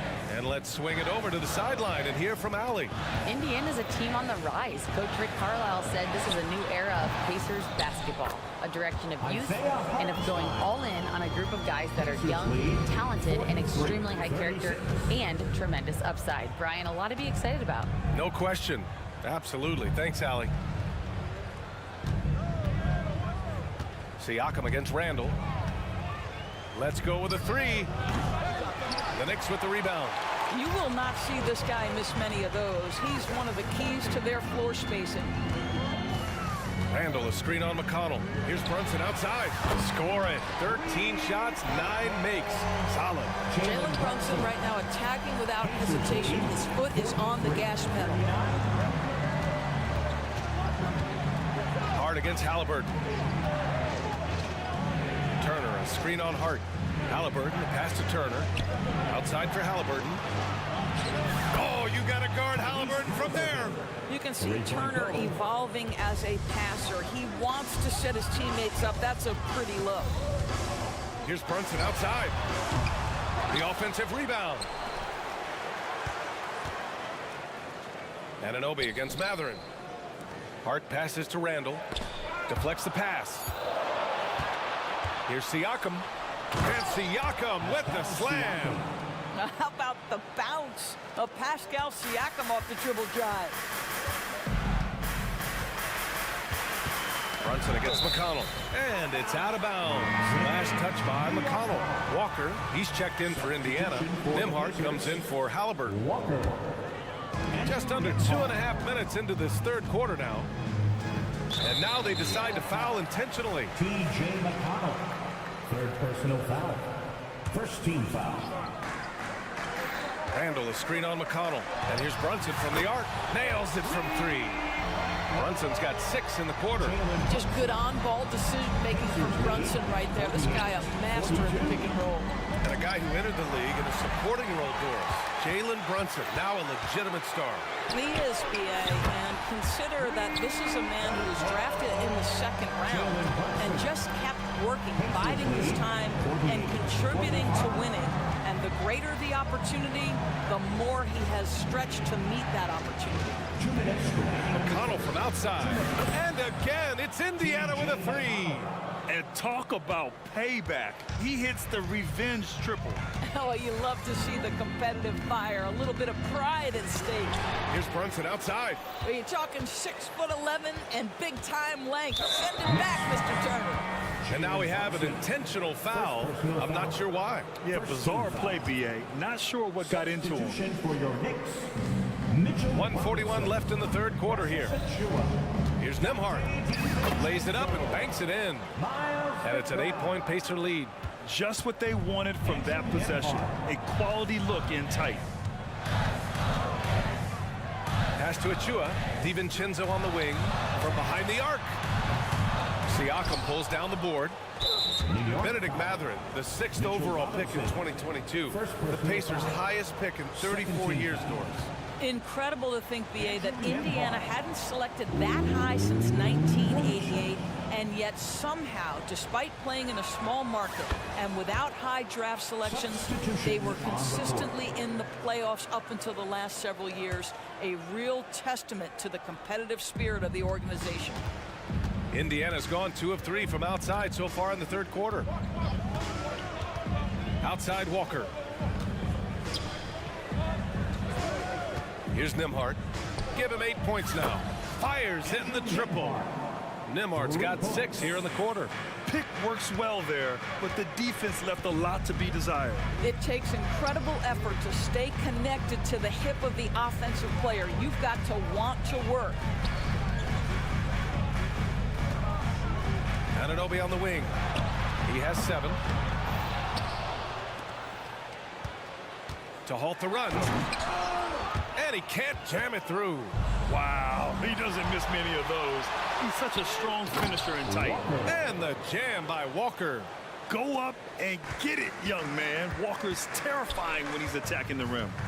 7-second difference between the shot clock and the game clock. The putback. It's good on the putback. Just great positioning to get the rebound, then get it back up.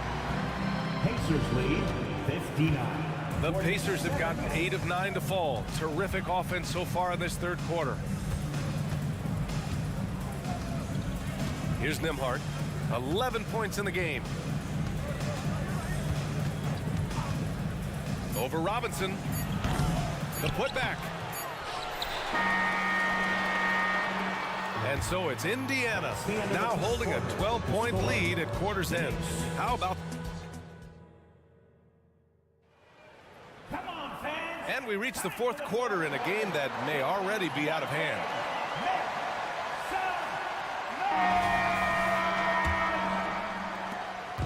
And Brunson's got the ball here for the Knicks. Down by 12. Randall and Hartenstein together down low. Jalen Brunson is out there with Josh Hart. And it's Anunoby in at the 3. So that's who's on the floor for the Knicks. So it's the Pacers now. Here's Shepard into the lane. And he takes that one up and powers it through. Oh, not the defensive effort they need to cut into the lead. Boy, good call. You have to at least try to protect the rim. They're just too slow to react. You can't afford to sleepwalk through possessions. What's going on out there? I always love the hard work on the glass. Just great activity. There is an imagination, a creativity. This guy's passing drives the offense. Brunson passes to Hartenstein. Now here's Brunson. The D's right on him. Jalen Brunson playing big right now. Yeah, don't be fooled by the height, guys. Brunson is a terrific finisher inside. Jackson with a screen on Brunson. Ooh, took him no time at all to get that one. Nembhard's got 9 points now in the second half. And just totally relentless, only increasing the intensity level. One thing I enjoy is watching players who don't pay attention to the score. You lock in on the moment and play the right way. Boy, that foul looked intentional. Not exactly what you'd expect here. Yeah, I know. It just doesn't make sense given the situation. Oh, stolen by Turner. Puts up a deep 3. And again, it's Indiana with a 3. And taking a quick look here at the hustle stats for the Pacers. Yeah, they've collected an impressive number of steals so far, using fast hands to force some turnovers and then scoring on the other end. I think one of the things that also strikes me is their activity forcing turnovers, coming up with steals. It has really shaped the tenor of this game. Misses off the right iron. New York has got nothing to fall from outside the arc here in the fourth. 0 for 4. Pass to Randall. And it's Randall with the jam. Well, the emphatic finish from Julius Randall. Get off your feet, young sir. 69-53. Turner, a screen on Brunson. Here's Nembhard. And it's off from three-point range. The Knicks have gotten 3 of 7 attempts in this fourth quarter to fall. Here's Brunson. And the bucket counts. And he is on his way to the line. He'll try to make it a three-point play. The last few seasons, the Knicks have had a defensive-minded approach. And that's been the key for them getting back into the postseason, B.A. I mean, they play great team defense and pride themselves on getting stops. They are unconscious from outside, and so far, the defense has had no answer. Well, that's the whole point, isn't it? If you space the floor well enough, it's almost impossible for the defense to account for everyone. And that's how you up the ante. Come right back at them. And you would expect nothing less from these two, taking pride and making plays. 2 minutes. Here's Matherin on the mark with the 15-footer. And the Pacers lead by 15. And he couldn't get an easier shot. The defense right now just looks defeated. Well, simply stated, simply not enough effort, not enough attention to detail. They've gotten run over this evening. Great chemistry between two teammates. Love the passing. The Pacers have gotten 6 of 8 shots to fall during this fourth. Over to the wing. Turner for 3. Tipped. And it's out of bounds to Indiana. The Pacers making a switch here. Walker's checked in. Substitution, number 5, Jarrett Walker. 1:35 left in the fourth. Turner passes to Halliburton. Back to Turner. 6 to shoot. And then Turner with the dunk.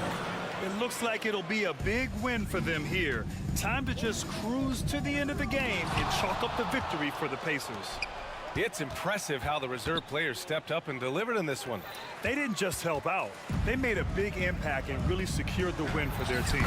Good on the shot. Well, the physicality that Julius Randle possesses, this guy is always proven capable despite defenders nearby. Indiana's gone 3 for 5 from three-point land since the end of the third quarter. When you see the score and how much time is left, you realize this game is just about over. Well, you have to appreciate the hard work that went into building this lead. They have been terrific all night. Takes a three, connects again from distance. Buries his 10th triple of the game. Unbelievable, B.A. Unbelievable. 66. Three-pointer, Halliburton. It goes again. His 6th basket in 7 tries. Stepping up and nailing an important shot to put this away. Yeah, playing with great energy and great effort. And as a coach, you'd love to see this from your team every single night. Outside Brunson. And the Knicks, another three. Well, they needed this run way earlier. At some point, it's too little, too late. Yeah, but then again, this run came against a team that may have felt it had already won, and you get the sense it let its guard down. And they knew it wasn't going to be easy to win on the road, but they've controlled the pace on this one. And sometimes when everyone's rooting against you, it seems to bring the unit closer together. It certainly did tonight. To the paint. The kick out to Brunson. And it's good for 2. He's scoring the rock at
Loads of athleticism on display with both of these teams.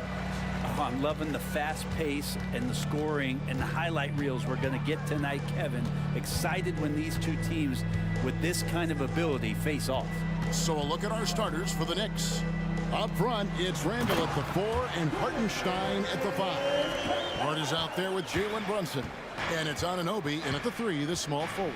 And so it's the Hawks getting on the board first. Here's Brunson inside. Boom, he jams it straight down. Brunson, a nice feed. That's just good offense. And so it's Young who brings it up for Atlanta. Good for the basket, starting off 1-for-1 with that shot. Just setting the tone with an aggressive move to the rack. And where's the help defensively? Yeah, APB sent out to try to find out where the defense is. Inexcusable. Count that one. Envision such a key part of Brunson's game as the point. And for the second straight time, Brent, the Atlanta Hawks made a first-round exit in 2023. You know, it's interesting, Kevin, when a team achieves something that maybe they didn't think they were going to get to, how those expectations change. I think that's happened to the Hawks a little bit. Look, they made a coaching change. They fell short this year. With some retooling, definitely have some pieces out there who are going to fight and are going to adjust to what it is they need to do in order to take that next step. It's so crucial for Hart to get to the line, establish some confidence. He's solid from there. And I think it sometimes gets his perimeter game going. Okongwu's checked in for Clint Capella. The shot's good from Brunson. And he likes to get in a rhythm early. Nice triple. Okongwu with the screen for Young. Pass to Murray. Shoots over Brunson. Murray, no good. For New York, they've gotten their first 3 shots to go in for him to start off this game. Brunson, good. Something about Brunson on the drive. He's just so fiery with the ball. Nothing's going to get in his way. Hunter kicks to Johnson. Passes it to Young. Young is doubled. Back to Johnson to end the run. Hunter on the wing. Young outside. 6 on the shot clock. Jacks up a 3. Here's Okongwu. It's good from about 19 feet. Oh, man, easy money for Young. When someone's that wide open, it's going to turn it into a bucket. Hartenstein. The shot's good on the assist by Brunson. Brunson's got his 3rd assist on the night. Hunter with the screen on Anunoby. On its way from Young for 2. Murray for 3. Good on the triple. Murray's got the range. It's the consistency he's looking for. The Knicks leading by 3. And here's Brunson. He has 5. We know they like having Brunson out there, Greg, a player they can run the entire offense through. No doubt. And he can be trusted on to take the keys and just run things effectively. He keeps mistakes to a minimum, and he's a solid creator for his teammates.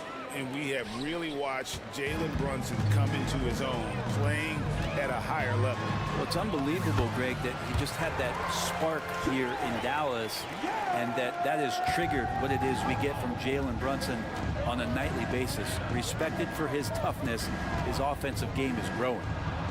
Brunson, good. Man, that one's deep, showing you Brunson's got some confidence in the stroke here. The Hawks trail by 6. Okongwu with the screen on Anunoby. Yep.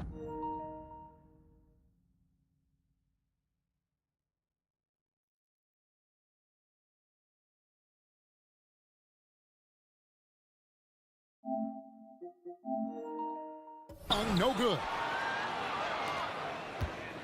And here's Brunson. He'll bring it up for the Knicks.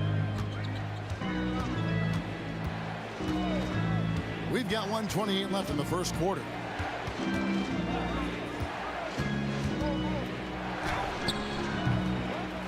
Here's Hartenstein. Score it. His 3rd straight basket in 3 tries. Yeah, and there it is again. On a lot of their possessions this first half, they've established great inside position. Shot's good from Young. And there's some agility as Trae Young maneuvers to the shot he wants.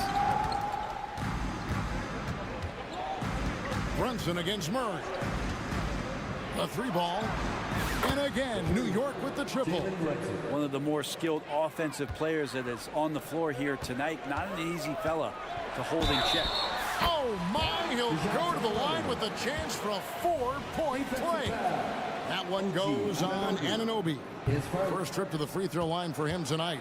And last season's numbers show him at about an 83% clip, which is far better than most. To the inside, and down it goes. Dunked through off a wonderful assist.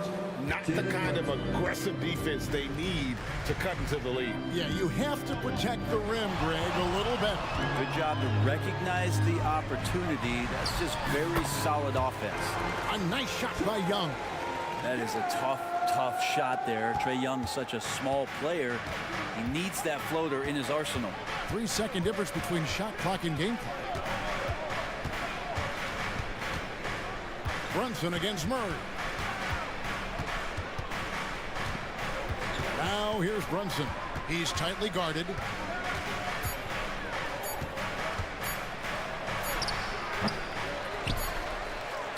Here's Hartenstein. And the last shot before the buzzer is off. Jalen Brunson has been on display for New York.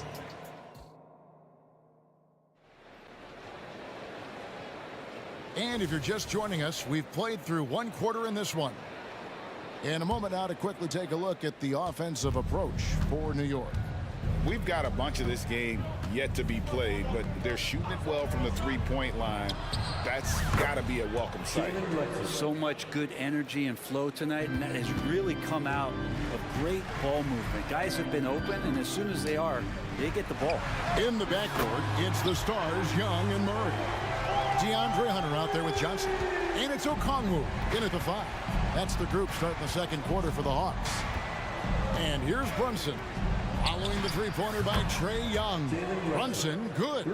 How about the response from Brunson, nailing 3 of his own? Okongwu with a screen on Anunoby. Young's shot is off. New York leading by 9. Second quarter of basketball, about 1 minute played so far. Robinson. And it's Robinson with the jam. Well, he's a physical big down low, and I think he expects this kind of traffic around him as Mitchell Robinson comes through. Young for 3. Good for another bucket. He's made half a dozen now. 6 for 8 on the night. No way he's going to pass that shot up. The D is way too far back and relaxed in getting out on him. They get it again. Here's Robinson. Tries the spin move. Clock at 6.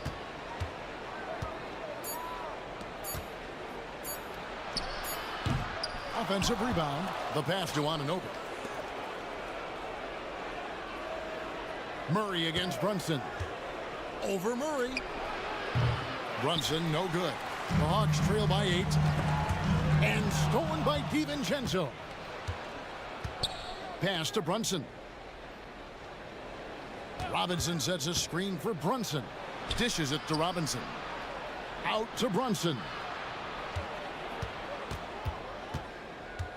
And Greg, we still see players embellishing contact. Is enough being done to discourage those creative flourishes?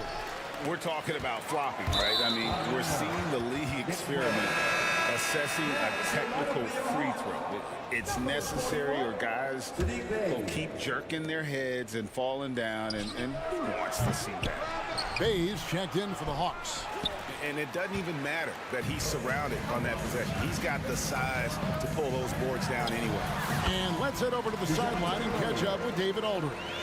Thank you, Kevin. The Knicks are one of the most efficient offensive teams in the league, and that, of course, starts with getting the right looks. Coach Tom Thibodeau says we know what the value shots are. If you don't have one, how can you help create one? Whether that's attacking the rim, screen off the ball, do things that can help us create the shots that have high value. Kevin? Yeah, a disciplined approach. David, thanks. Young for 3. It's hauled in by Achua. And I think that one could have easily have fallen for him. What a luxury, Brent, it is to have Trae Young head up this team. unbelievable, just a walking bucket, and there's nights where you could just expect something special is coming at the hands of Trae Young. So much success in the early part of his career, and he hasn't slowed down. And here's Brunson. After DeJounte Murray was able to get the triple. On the wing, Anunoby. Robinson finds DiVincenzo. Down to 5 on the shot clock. New York, no good that time either. And he didn't punish them for the weak coverage there, but they can't count on him to continue missing. That one's in there. The Knicks lead is cut to just 1 on the basket for Murray. Murray's sort of deceptively powerful. Does a great job of finding angles, so touching him up is not going to stop that motion. Hawks making a switch here. Bogdanovich is checked in, and a switch here also for New York. McBride's checked in. 1:09 left now here in the second. And the wide open shot from DiVincenzo. Hits the three-point bomb. 3 points. And the Knicks lead by 4. And a quick release from Dante there just in time, so the defense had no shot at it. Murray dishes to Bogdanovich. Okongwu with a screen on Anunoby. Here's Murray. That ball. Nice feed that time from Bogdanovich. Murray's got 9 points in the quarter. I love the aggressiveness. He's been on fire the entire first half and continues to strike while the iron's hot. On the wing, Anunoby wants to get it to Robinson and does. Lays it up off the glass. Robinson's got his second basket. Some footwork and some finesse from Mitchell Robinson. Here's Murray. Oh, and he plucks it off the glass. Wow. And it's Bogdanovich off the drive. Off to a good start as he hits his first shot attempt. Nice job getting inside for the layup. Got the deep thinking jump shot, gave a little pump fake, and then off to the races. On the wing, Anunoby. Robinson. They shoot again, and DeJounte Murray gets the whistle that time. That is his first foul of the game.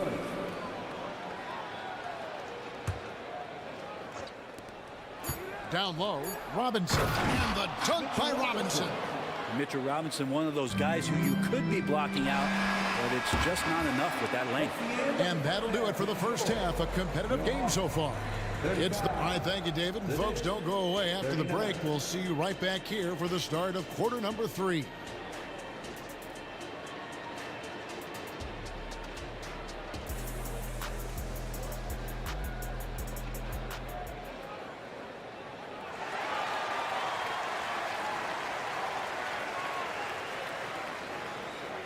And we've got second half action for you. Thus far, a pretty evenly contested game.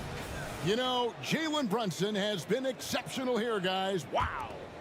Well, we'll find out if they were able to find an answer for him over the break. He was scoring with ease in that first half. Yeah, just way too easy out there, and I'm sure coach is going to make that a priority at halftime. Here's who Tom Thibodeau is starting the second half with. Up front, it's Randall at the 4 and Hartenstein at the 5. Jalen Brunson out there with Hart, and it's Anunoby in its small forward. Here's Brunson, following the score by DeJounte Murray. To the middle. An intentional foul committed, but for what purpose, Greg, I'm not sure. A scene of confusion right there. I can't imagine why he thought it was a good idea to foul there. Brunson with a clean look, drills the three-pointer. Brunson's got 22. And Brunson capable here of having these binges scoring the basketball. And here we look at Hartenstein. He can do a little bit of everything for you.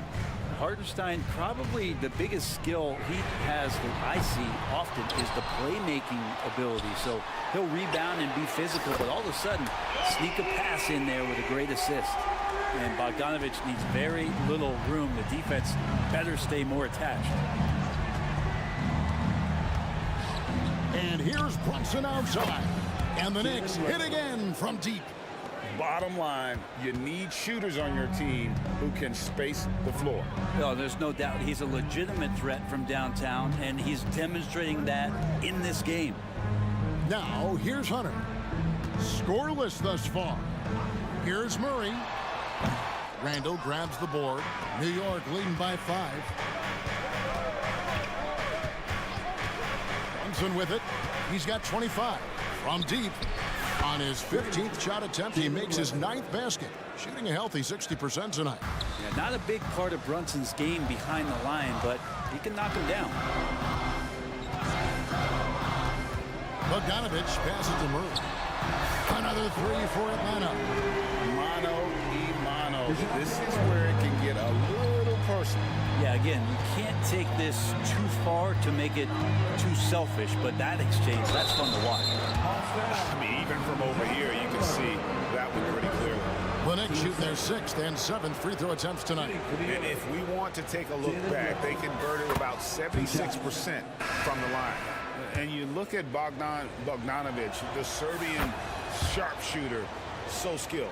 Yeah, Bogdanovich is a guy, Greg, that does just a great job of playing off the ball. He knows that's his role. He's got to find opportunities to get into space and be ready to knock things down. But it does not take away from that effort he gives you defensively. Now Brunson, following Bogdanovich's three-point attempt. To the paint, here's Robinson. The shot's good on the assist by Brunson. Robinson's got 8 points. Well, Robinson's staying with the shot. I feel there was definite contact on the play, so not easy to get that one to go down. Really no idea why you're fouling in a situation like that. You know, maybe there's some bad blood between those two. And the Hawks making a change here. Young's checked in. Now, here is Young. 14 points for him. Johnson's shot is off. He really suffocated him there, guys. Just excellent work. Brunson scanning the floor. And again, New York with the triple. Another good play. This is how they built the lead, calling on the right guys at the right time. Basketball IQ is something that gets talked about, but its importance to a team showing up here, running plays that turn into scores. Here's Brunson after Clint Capella's bucket. Beyond the arc. The putback. Great positioning on the putback. Robinson's got the lead up to 12 now for the Knicks. Well, he's a physical big, and Mitchell Robinson loves to finish like that. And here's Young from the arc. And the dunk by Capella.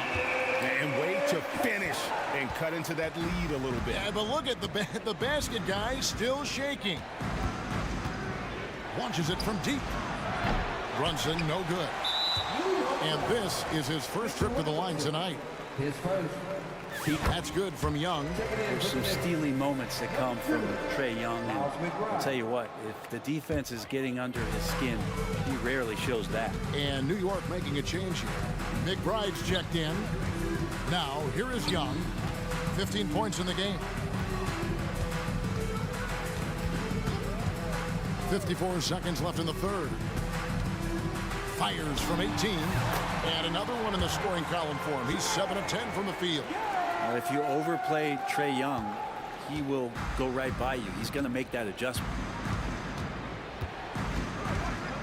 And Capella over to help. And stolen by Bay. Lets it go from deep. And he's good on the three ball. And now it's just a 4-point New York lead. Beautiful job closing the gap here. Let's see if they can sustain this run.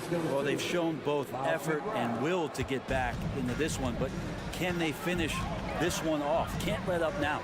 Here's Young. The Knicks making the shot. Another three for Atlanta. The adjustments they've made offensively, they're putting guys in a position now to succeed. The possession's just way more efficient, I think, here tonight, taking smarter, better shots, moving the ball around. That's helped them to get back in the ballgame. And stolen by Murray. And now here comes Young leading the break. That doesn't go on the chance to tie.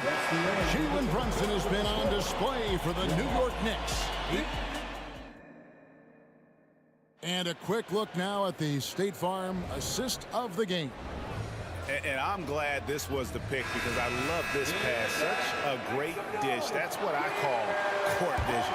Well, a great job with the eyes. And what separates great playmakers, as we know, is peripheral vision. And with these teams locked in a very close contest, this fourth quarter promises to be a good one. In the backcourt, it's the stars, Young and Murray. Johnson is out there with Clint Capella, and it's Bay in at the 3 spot. So that's the lineup for Atlanta. The Hawks trailing.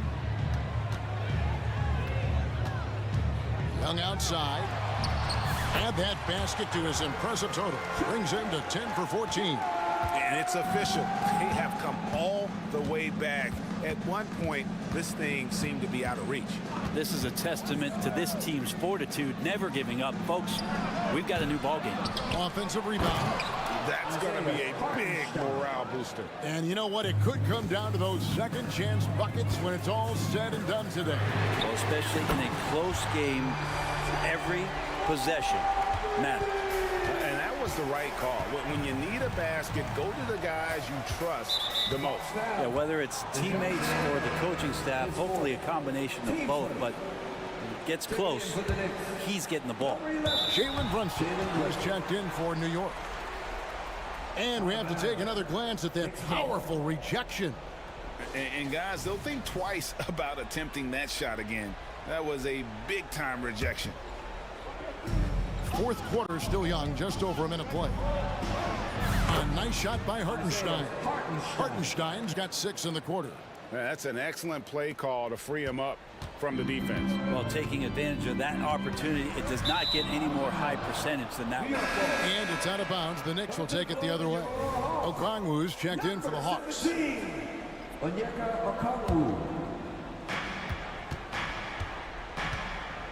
Brunson against Murray. Over in the corner, Randall. That falls. Nice feed that time from Brunson. 3 points. Brunson's got assist number 8 here in this one already. Anunoby against Young. From the arc. Another 3 for Atlanta. You hit a 3 on Young, you can expect him to come right back at you. Pass to Hartenstein. Over in the corner, Randall. New York moving the ball around. Back to Brunson. Deflects the pass. Knicks have gone an outstanding 4 of 5 from the field in the fourth quarter so far. Clock is at 3. Really left alone that time. And the Knicks lead by 4. Scoring in rhythm there. Great to see Hart shoot it without holding back. It's Young on the wing. He's guarded by Anunoby. And that one drops. Young's got 33 points. Now that's a high percentage look when the D doesn't fight over the screen. And the coach over there just asking for one simple thing, and that's some effort. Got burned on that one. Very little resistance against that throwdown. Nope, not what they want to see in a game this close, Greg. On one side, inspiration. On the other, devastation. And the jump by Capella. And how about Capella? Not the guy you expect, but cool under pressure that time. Brunson against Murray. To the inside. Hartenstein. How's that for an answer? And back with the dunk. And won't find many more games as entertaining as this. No, this is about as high octane a game as you're going to find. Now, here is Young. Out to the wing. 3-pointer. That one's in there. The New York lead is cut down to just 1 on the bucket for Murray. He's a guy that lives for a big moment like that. Great focus and courage in the clutch. Brunson the pass to Hartenstein. Inside. And that one is hammered home. Oh, you got to feel for a guy getting dunked on like that. I mean, he's got no shot to stop that unless maybe he can pick up another foot somewhere. Time call here. The Hawks decide to talk it over. They're trailing by 3. 1:25 left to play here in the fourth. Bogdanovich is checked in for Trae Young. And the Knicks making a change here as well. Dante DiVincenzo. He's checked in for Hart. And while we've got a moment, let's send it over to our terrific reporter, David Aldridge. David? Well, during the break, I listened in on Quinn Snyder's huddle. He told them to pick up the pace. He said, if we're going to win, we have to seize this moment and act fast. He said, go all out or go home. Kevin? Thank you, David. And it's Murray penetrating. And you can count on DeJounte when it matters most. That is clutch. And here's Brunson. He'll bring it up for the Knicks. They've held a 12-point lead early. They set the pick. Count the bucket, and he's got a free throw coming up as well. The nerves on this guy. Not backing down from this moment here. When the game is close, he kicks it up a notch. As big a basket as that was, the free throw probably even bigger. Now you've got a 2-possession lead all of a sudden. And Bogdanovich kicks to Murray. From downtown, good! And that shot brings them to within just one.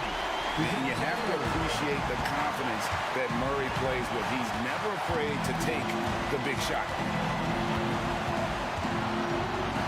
Down low, here's Hartenstein. Money! Pushing the action, getting others involved. He does it time and time again. Nice to play with a point guard that takes pride in playmaking. It makes you move around just a little bit faster to get open spots. Okongwu against Randall, and now they decide to foul intentionally. Man, it took forever for them to commit that foul. I don't know why they didn't do it right away. Those are precious seconds. Isaiah Hartenstein. 2 shots. And so he drops them both. It's a 5-point game. Breathe easy now. The biggest free throws in the game, and he's coming through. Murray left side. Knocks down the 3. And Murray right now just no settle in his offensive game. Here's Anunoby. Misses the shot.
against these two high-powered offenses.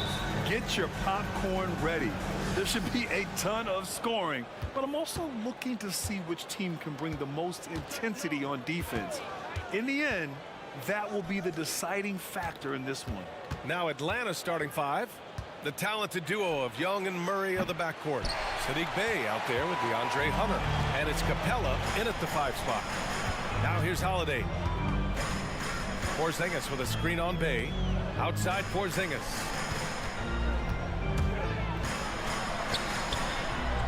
And the bucket is good. One of the tallest guys in the league. Give Porzingis the ball there and just let him work. And the ball out of bounds. The Celtics will have it.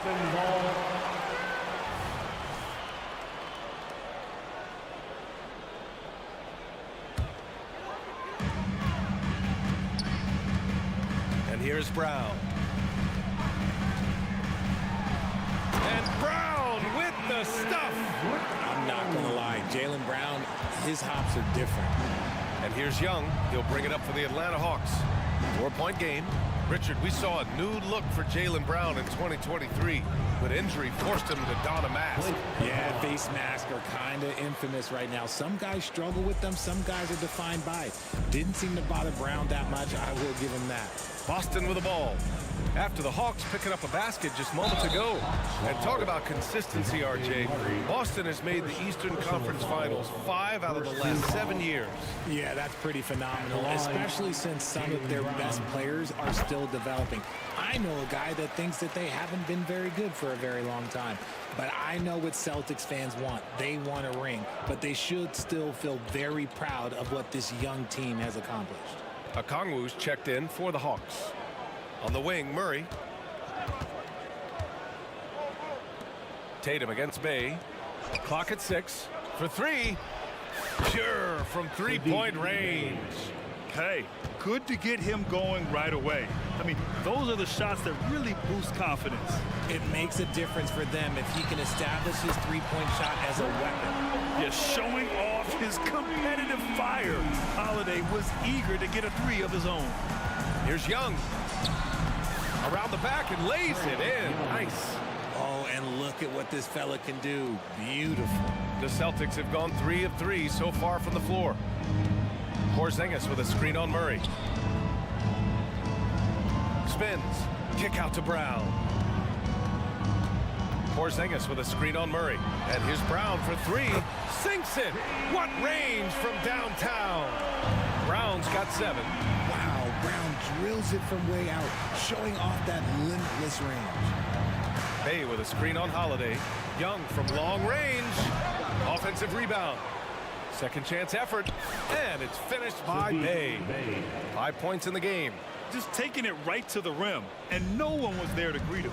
Easy possessions like that literally are just a gift. You just dream of them. He'll gladly take those. Now here's Porzingis. Going inside. The kick to Tatum. Launches a 3. And the Celtics another 3. Strong from three-point land. Tatum is about a 40% shooter from deep. That's impressive. Young looking around. Pass to Okongwu. And Drew Holiday gets the whistle that time. That's his first foul. Personal foul. First team foul. And there's 1:45 left in the first. Young against Holiday. Just 5 on the clock. A good look from Young. And again, it's Atlanta. A jumper that is pretty and effective. Young's game starts with his shot. Here's Brown. And Brown with the stuff. A quality pass, setting up a quality shot. It's just textbook basketball. Holiday against Young. Pass to Murray.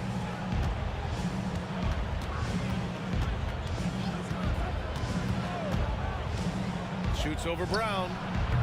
Murray, no good. That's a decent look for him. He just couldn't convert. Bey against Holiday. Launches it.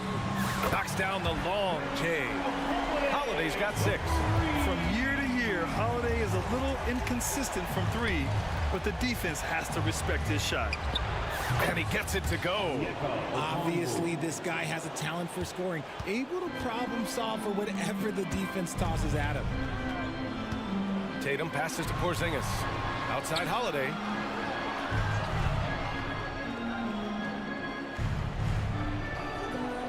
Porzingis with a screen on Bay. Back to Porzingis. Here's the three. That one falls. Nice feed that time from Holiday. Porzingis has got his second basket of the game. Young against Holiday to the inside. Oh, the dunk by Okongwu. Yeah, what a look. I mean, Young, a high-level passer. Brown drives in. And Brown with the stuff. They've shown so much energy right from the start, particularly on the offensive end. They came out swinging, really setting the tone on offense, and the opposition has not been able to respond. And they keep trading punches, both teams in a groove early. You have to think at this point the winner would be the one to settle in on defense. And so it's the Boston Celtics.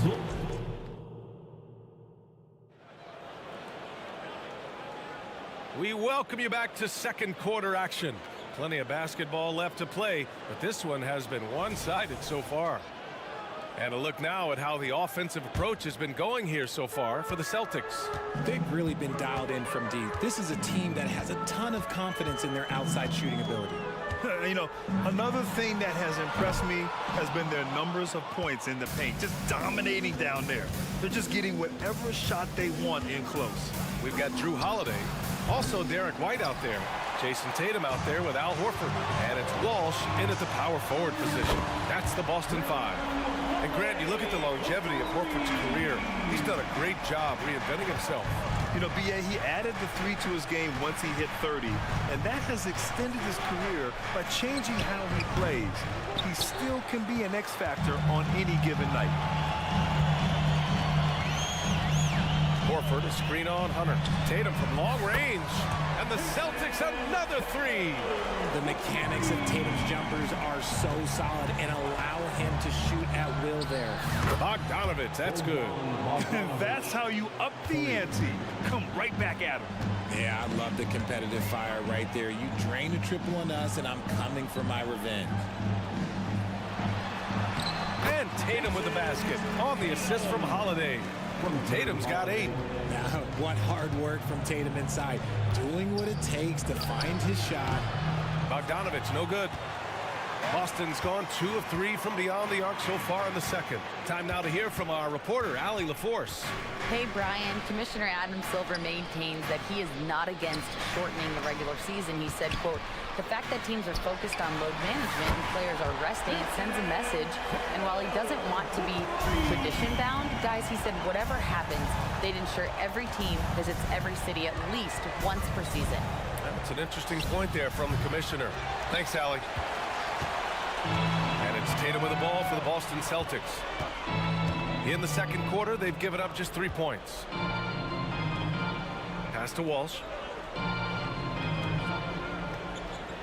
Tatum looking it over. White on the wing. Beyond the arc. Okongwu with the rebound. Atlanta's gone just 1 of 5 so far this quarter from 3. Here's Bogdanovich. It's good. Only a few seconds into the shot clock. He's got 5. We always see trends come and go in the NBA, Grant. It seems like in the current era, the pick and roll is the go-to offensive set. Oh, no question, B.A. To be competitive these days, you have to be able to run the pick and roll very, very well. And that's why lead guard play is so important right now in the league. Hunter, a screen on Holiday. Bogdanovich against Holiday. Kept alive. Okongwu. Oh, the dunk by Okongwu. Oh, nothing soft about that. Was not going to be denied. Just took the dunk that was right in front of him. And that's his MO. Be physical, get in position for the putback, and throw it down. The defense got to know that's what he's looking to do. Nice move. And it's Boston scoring again. Yeah, the moment Horford has the rock down low, good night. I mean, just too many moves from the vet. Pass to Murray. Okongwu, a screen on White. Here's Murray. There's the drive. And it's Murray finishing it off. And one move ahead of the defense. A solid pick. And then the monster dunk to complete the play. Well done. Well, great chemistry on display. He understood where to put the screen in order to free up his teammate. Yeah, how many times has Horford scored in the pick and roll? I mean, millions throughout his career. Okongwu against Horford. Okongwu with the bucket. Okongwu's got 4 points now in the quarter. Making the floater look this smooth is not as easy as it looks. It's a challenging shot. Outside Tatum. Horford outside from the arc. The rebound by the Hawks. It's tough to get open in this league, and when you do, it hurts not to capitalize. Okongwu, a screen on Holiday. Bogdanovich passes to Okongwu. Ooh, the lead pass was in the perfect spot to set up the layup. Okongwu's got 10 points. They're punishing those late defensive rotations, getting good looks inside throughout the half. Pass to Tatum.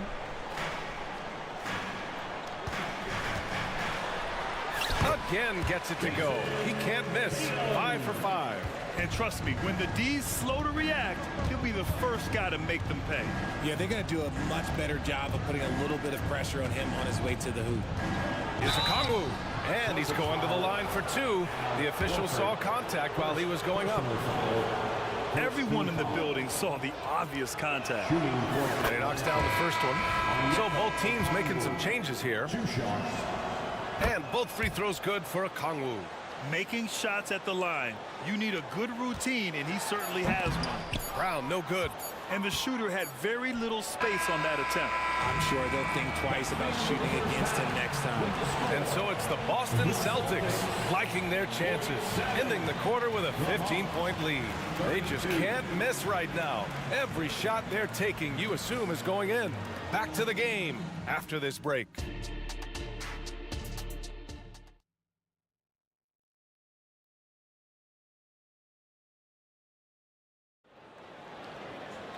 And after a very lopsided first half, we'll see if things play out a little more evenly in the second. Jaylen Brown having a dominant impact in this game.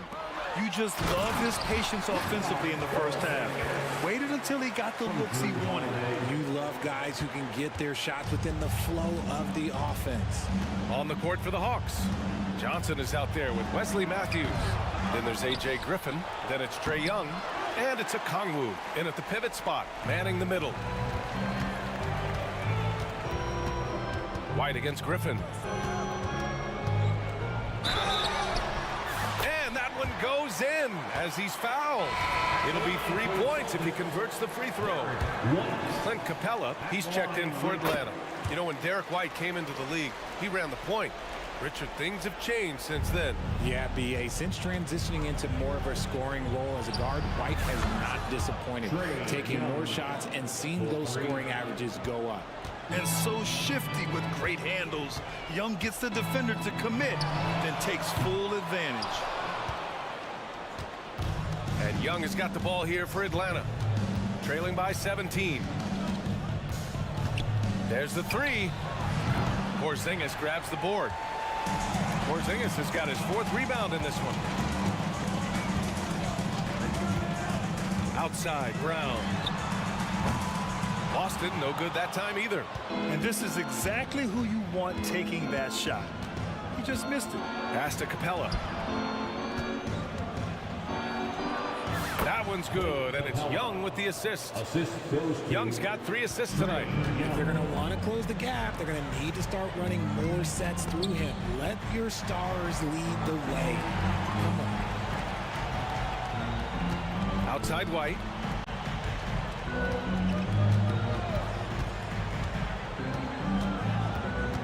Pass to Porzingis.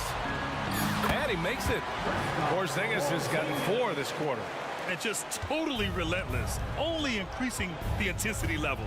Always plays hard until the final whistle, no matter what the situation is. All right, let's get a report from Allie. Hey, Brian. Well, last year the NBA created a new award. It's called the Clutch Player of the Year. It's named the Jerry West Trophy, and West said there are few greater thrills than coming through for your teammates and fans when they need it the most. This new trophy will be awarded to the player who best delivers in those moments. Brian? Yeah, that's a nice addition there, Allie. Thank you. Young against Holiday. 4-3. Offensive board. Here's Capella. The kick out to Johnson. Pass to Young. Second chance shot. Oh, the floater is good for Young. When you're the size of Young, the floater is your friend. Nice touch, young man. Brown scanning the floor. To the middle. And the jam by Brown. The BA, when he gets the rim in his sights, it's tough to stop. So aggressive and a determined finisher. Nice. That is Trey's shot. The three. Yeah, he can light up the stat sheet. Young really putting on a clinic. White finds Brown. Just under 3.5 minutes played here in the third quarter. And the shot goes. The name of the game isn't scoring, it's scoring efficiency. Capella screen on Holiday. Young against Holiday. Oh, Young hits a contested three. Yeah, he's in his bag from beyond the arc right now. You see his confidence. And of course, it helps space the floor, which gives this offense more room to operate. And that one's good. Porzingis. And taking huge strides. Porzingis really gets it going on the drive. Young, the pass to Capella. Capella screen on Holiday. There's Young with the three. Another three for Atlanta. He's bringing a lot of energy to this offense, not letting the scoreboard discourage him right now. He's going to keep putting up shots regardless of the score. That's the kind of player he is. They kick it out to Porzingis, and they double up Porzingis. White coming through. The unique perspective of a big. Porzingis has great awareness and the ability to easily find the open man. Holiday against Young. Griffin outside. Now here's Young. Not a lot of room. And stolen by Holiday. And here we go. The Celtics on the run. Pass to Porzingis. Outside White. Stolen by Young. And here's the fast break. He stops. He pops. The shot that time not on target. And so it's Boston in a good situation, up by 13 points to close the quarter. They put in work down low, getting it. All right, let's take a look at our assist of the game presented by State Farm. And the winner today coming from an unlikely position. It's the big fella with the sweetest pass of the day. I feel like we've seen more slick passing big men in the league today than we've ever seen.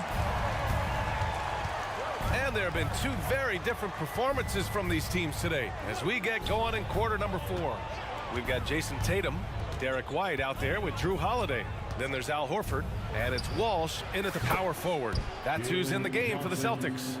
Gotta fight harder to get over those screens. Yeah, as soon as these guys feel contact, they are just disappearing like they're not even there. You gotta show some fire and keep defending. There's Tatum with the three. Knocks down the triple. And the Celtics lead by 13. Taking matters into his own hands. Tatum gets those 3 points back in a hurry. There's Young with the three. Another three for Atlanta. Man, this is just fun. These teams are trading threes back and forth. This is today's NBA. Hey, we see this kind of exchange more often than not. You don't want to stop the clock right there. I'm not quite sure what he was thinking. And the Hawks will go for a different look here. Okongwu's checked in for Capella. Hunter comes in for Johnson. Murray's checked in for Matthews. And Bogdanovich is subbed in for Griffin. We're just over a minute into this final quarter of play. On the wing, Murray. Okongwu, a screen on Tatum. Murray's shot is good. Murray sees your three and raises you another one right back at you. Holiday finds White. Tatum with it.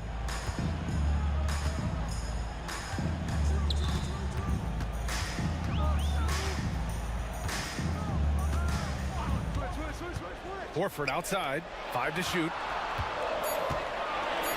Tatum passes to Holiday, fires the 3. The rebound by Murray. Atlanta's gone 3 for 3 from downtown in this fourth quarter. Young against Holiday. Young, the pass to Murray. From outside, off the mark. And lockdown defense against one of the best three-point shooters in the league. An active scorer, whenever Tatum forces the issue and goes at the defense, they have to compromise. And let's take a moment here to get your take, guys, on the scoring so far for the Celtics.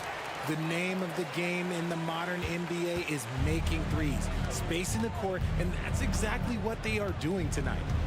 Well, in addition, I love their passing. I mean, they're buying into that team concept. That's hard to get out of your young guys. Tatum with a steal. We're in the fourth quarter here, just under 2.5 minutes gone by. It's Tatum working inside. The efficiency from Tatum on the offensive end is terrific, not letting any scoring chances pass him by. Young against Holiday. Young, the pass to Bogdanovich. Shoots over White. Drops one in from the wing. Nice move to set up the jumper. That was pretty. Horford finds Holiday. The kick to Tatum. Horford, screen on Hunter. Tatum's shot is good. Tatum's got 22 points. Absolutely ruthless. He's not about to start showing mercy now. This is what you expect from him, just coming alive and dominating in effortless fashion here in the fourth. And some changes here for the Celtics. Kristaps Porzingis, he's checked in for Horford, and it's Brown in for White. There's Bogdanovich with the 3. Rebounded by the Celtics.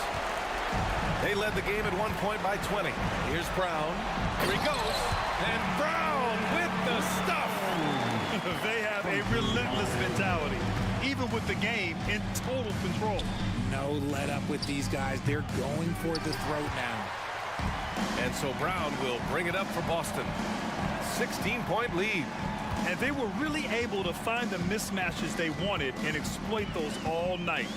Great execution from the players and coaching staff for the Celtics. They were the more accurate club, and in the end, that made the difference, Grant. Yeah, B.A., you have to love their strategy. And even more, you love the execution. And one player just stole the show tonight, doing everything for his team. A monster night for Drew Holiday. Okay, I'm going to explain what he did here. It's called playmaking. Being someone that seeks out their teammates, making the extra pass. First one falls for him. Shooting for Atlanta, DeAndre Hunter, taking 2. And both free throws good for Hunter. Boston's gone 2 of 3 from beyond the arc here in the fourth. Brown against Murray. And DeJounte Murray is going to pick up the foul. That's his 3rd foul of the game. Personal foul, 3rd team foul. There's 42 seconds left in the fourth quarter. Porzingis sets a screen. Tatum from long range. Okongwu with the rebound. Now Young. Now here's Bogdanovich. Back to Young. It's tipped and stolen by Holiday.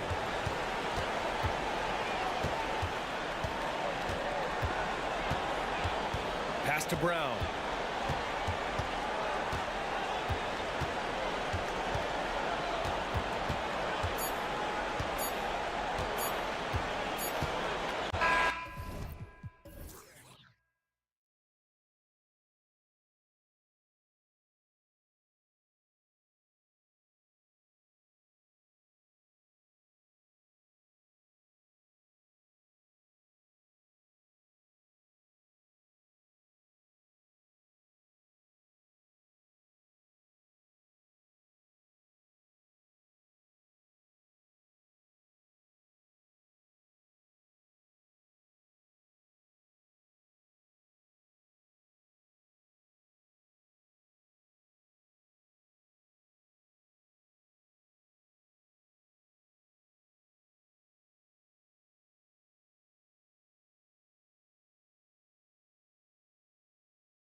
Really stands out. No question about it. Both teams rely heavily on their backcourts to get it done, and I'm interested to see which backcourt brings it tonight. And now the opening lineup for Boston. The talented wing pair of Brown and Tatum. Then it's Holiday, and there's Porzingis, and it's Brissett in at the 4. Now, here is Harden, and Tice throws it down. Oh, great find there from Harden. He's just so good at finding his teammates in rhythm. Porzingis with a screen on Leonard. There's Brown with the 3. Diabate grabs the board. And so Harden will bring it up for the Clippers. Pass to George.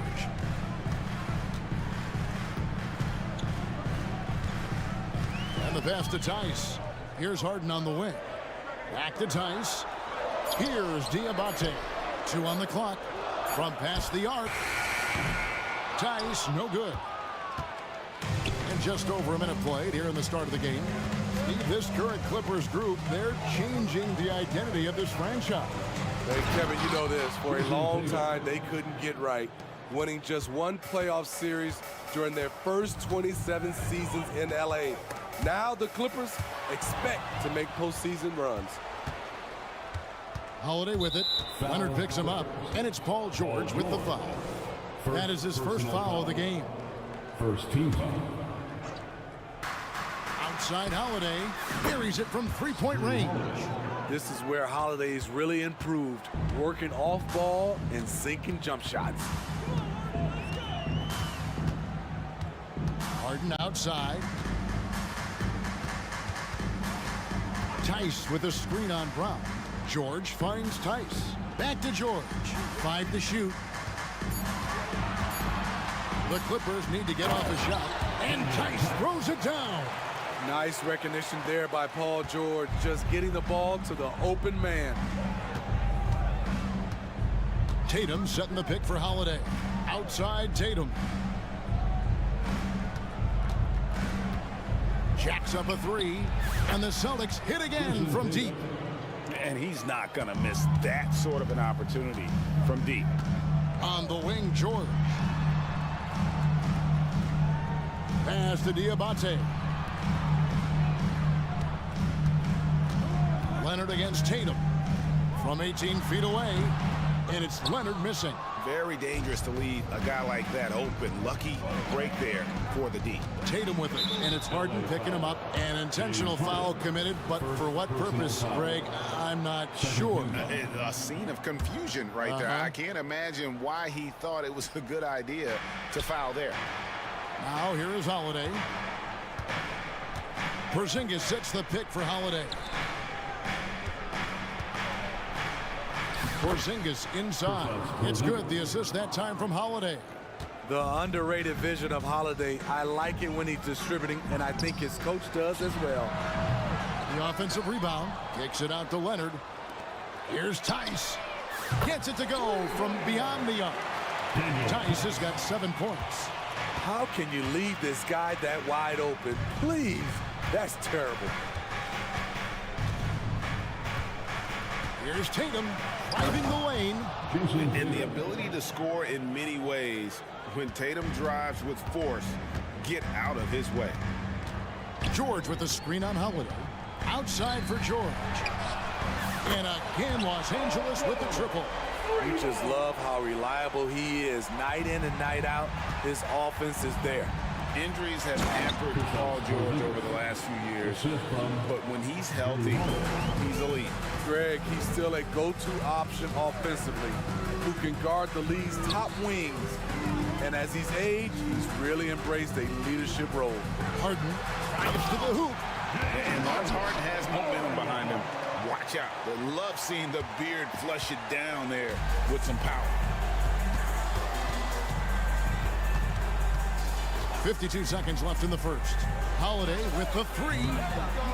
Off the mark. His first miss of the game. 1 for 2. The Clippers trail. George looking over the floor. And he elevates for the slam dunk. Jason Tatum did not like that one. Insane move by Paul George, a high flyer who can create in midair. Passes it to Porzingis. There's 25 seconds left here in the first quarter. He just powered that one down. One of the game's top dunkers. And here's Harden. Outside, George. Tice against Porzingis. And Tice gets it to go. Tice has got 9. And those are the kind of nice inside looks they've gotten here in the first half. I'll tell you what, I'm not sure these guys can keep this up. Yeah, both teams in the zone early. Stops have been almost impossible to come by. What a performance for Jason Tatum. He has been the story so.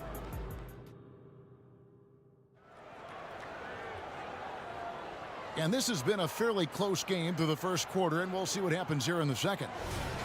And let's take a moment here to get your guys' take on scoring so far for the Celtics. For me, it's all about playing downhill. They've been making it look easy to find penetration in this one, attacking the lanes and forcing the issue with the D.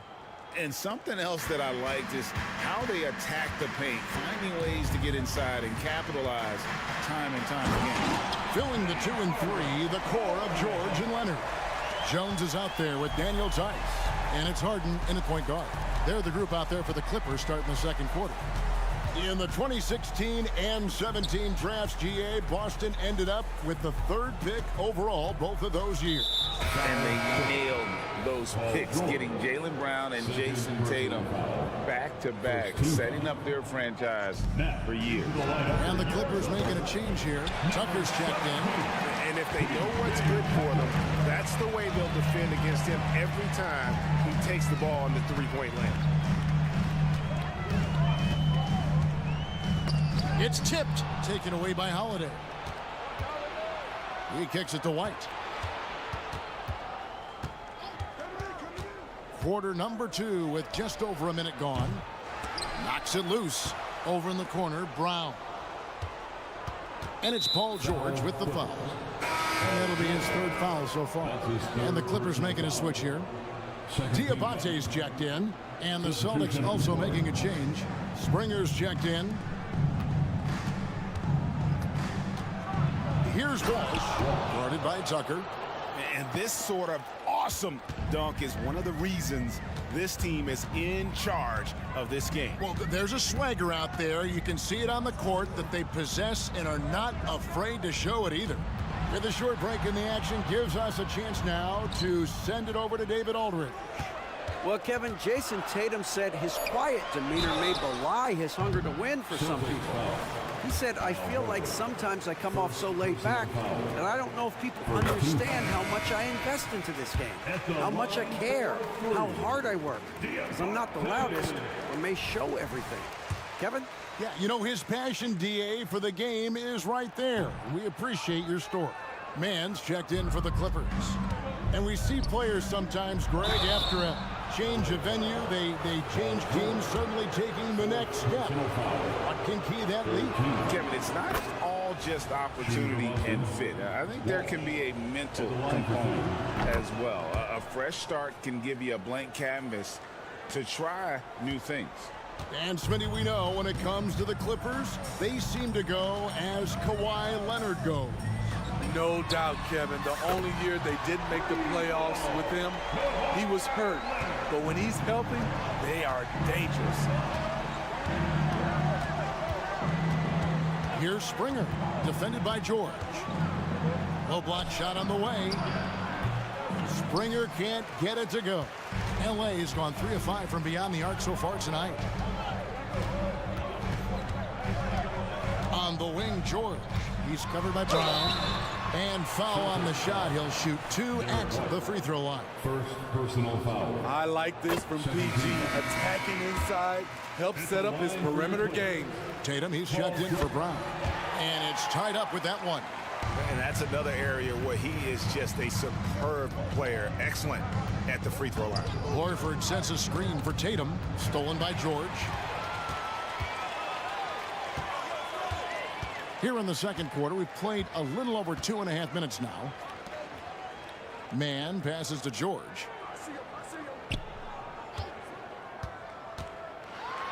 It's George finishing it off.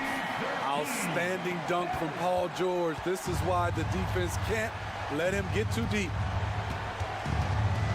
2 minutes remaining. Outside White. And there's the foul. It'll go on Terrence Mann.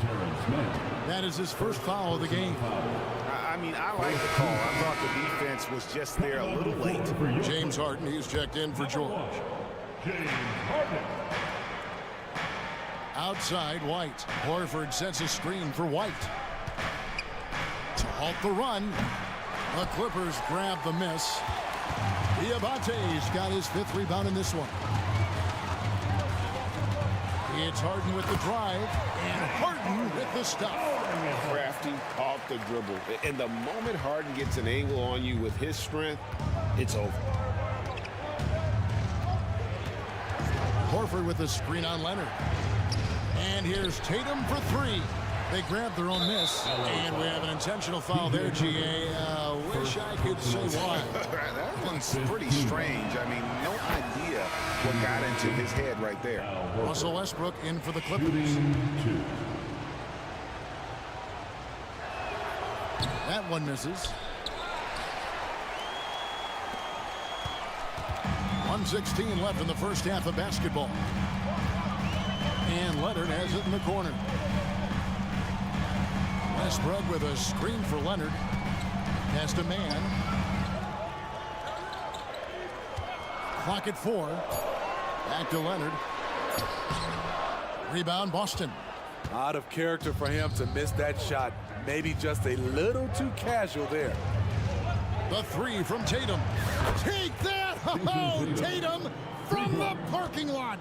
This is why Tatum is a volume three-point shooter, because he knows how accurate he can be. To the middle. Leonard draws the double. Here's Diabate, guarded by Horford.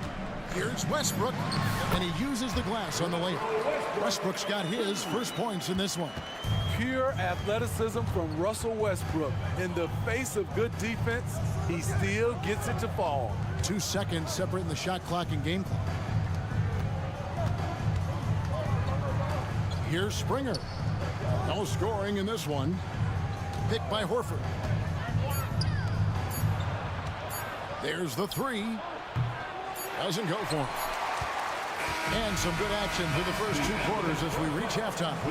The Clippers on top. They're up by 2. Okay, David, much appreciated. And now time for halftime. So we'll be back in just a bit to get the third quarter underway.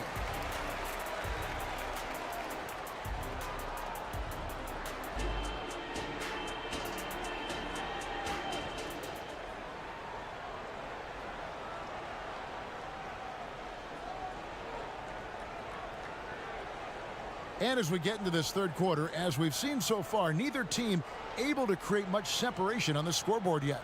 And you know, guys, Jason Tatum has really been making it happen. Yeah, and just look at the numbers from the first half. He has been very efficient. And it's not like everything's been at the rim. There's been a number of jump shots along the way. So timeout called here, the first for Los Angeles.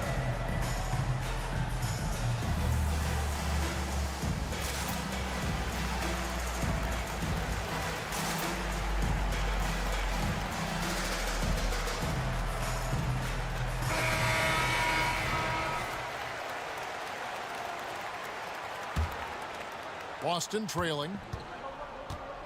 Starting off the second half, here's Joe Mazzulla's 5. They've got Porzingis round out there with Holiday. And it's Brissett into the 4 spot. First team foul. Substitution for your Clippers.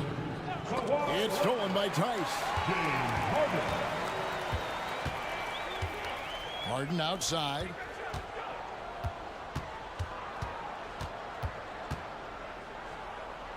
Back to Tice. Holiday against Harden. That one drops for him. Harden's got the lead up to 4 now for Los Angeles. And when Harden's this close, he looks to score. I love his mentality. Porzingis with a screen on Harden. Outside Holiday. It's hauled in by Los Angeles. Diabate's got his 7th rebound here tonight. George with the ball. 9 points in the game so far. In a league full of scores, Paul George still stands out. There's a versatility to his shooting game that just makes him exceptional. Line for your Clippers. And both free throws good for Paul George. Celtics trail by 6. Porzingis with a screen on Leonard. Here's Brown. Laid in with a nice touch off the glass. Great determination by Brown. Wasn't going to let a little bump throw him off. George with the screen on Holiday. Here's Harden. Springer pulls it in. The Celtics shooting has been fun to watch in this game. They're at 57%. Holiday against Harden. On the wing, Holiday. Porzingis with the ball, and it's Harden picking him up. 3 on the clock. Here's Springer. It's good. The assist that time from Holiday. Assisted by. Holiday's got 4 assists in the game. And we always talk about making your teammate better. That assist was right on target. Tice sets a screen for Harden. Out of bounds, Boston takes possession. Celtics basketball.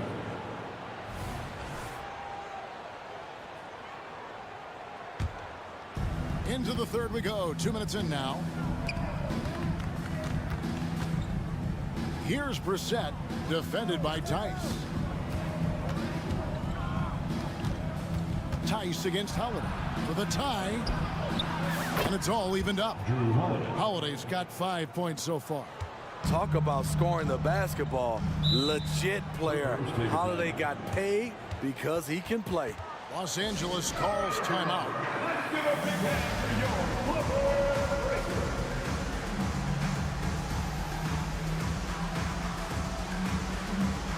For the Clippers, Jay Tucker, he's checked in for Kawhi Leonard. Mann subbed in for George. And then for Boston, Jason Tatum, he's checked in for Jaylen Brown. And Derek White subbed in for Drew Holiday. And stolen by Tatum. And up the court come the Celtics on the break. Tatum finishing off the break.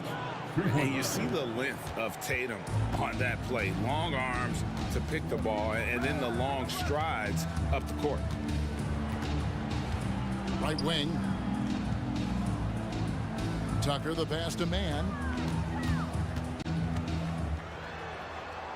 Kicks it out to Harden. 4 on the shot clock. Looking to end the run. Rebounded by the Celtics. 2 minutes remaining. Outside Tatum. Fires from deep. And the Celtics hit again from deep. And you can tell he's looking for his shot. He just believes in it. You know why? Success breeds confidence. And he's certainly been successful from there, time and time again. Harden surveying the D.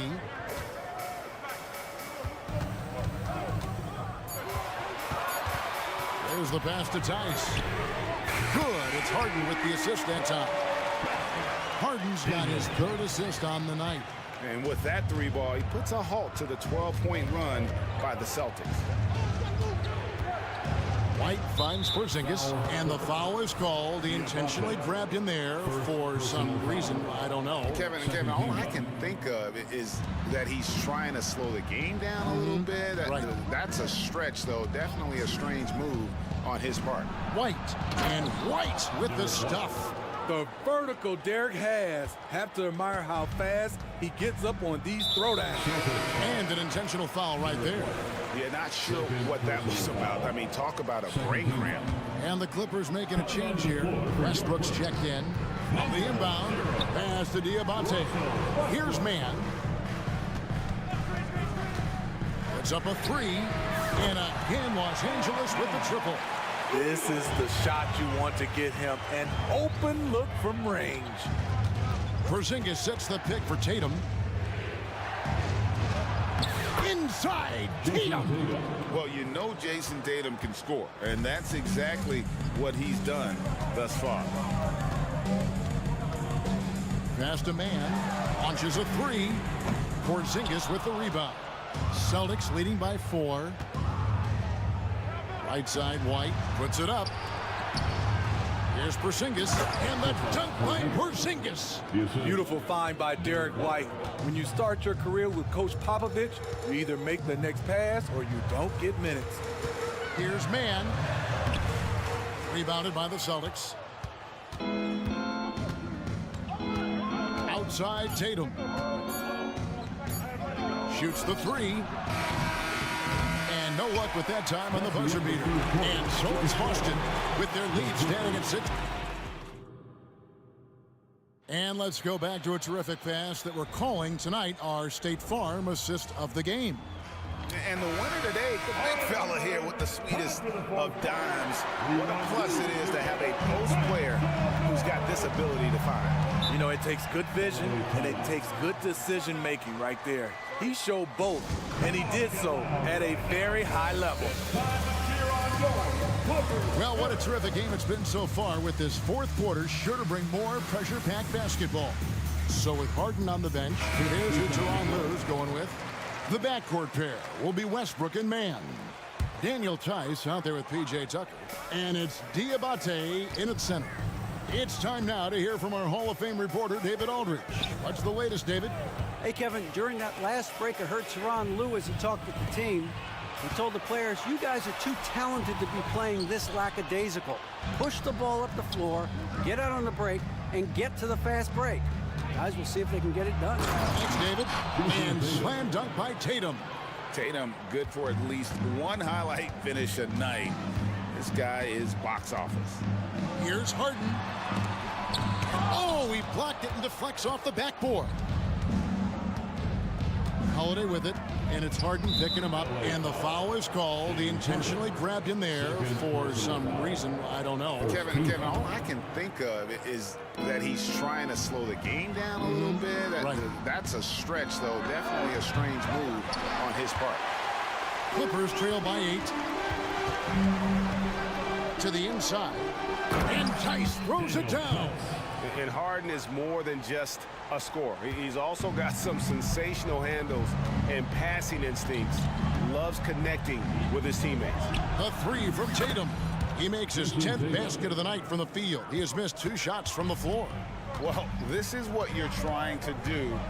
Put the game away. And he's doing it by getting to his spots and making big shots. All the way up.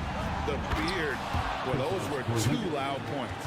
Yeah, I mean, maybe could have tried for a more memorable dunk than that one. And we know he's capable of those memorable ones.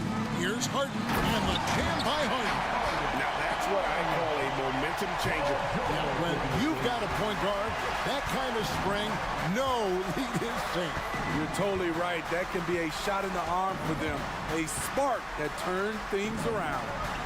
Back to Holiday, takes a 3, and the Celtics another 3. Certainly capable from distance. Defenses no longer dare Holiday to shoot from out there. To the paint. Here's Tucker. Off the mark there with the 3-point shot. Celtics leading by 10. And it's Paul George with the foul. And so he's picked up his final foul. And he will sit for the rest of this game. Mann's checked in for George. And that's an intentional foul. Number 14, Terrence Mann. LA foul. Daniel Tice. First personal foul. Tatum down low. He's against Tucker. Coming onto the floor for your player. On the wing, Holiday. Guarded by Harden. The shot by Holiday, no good.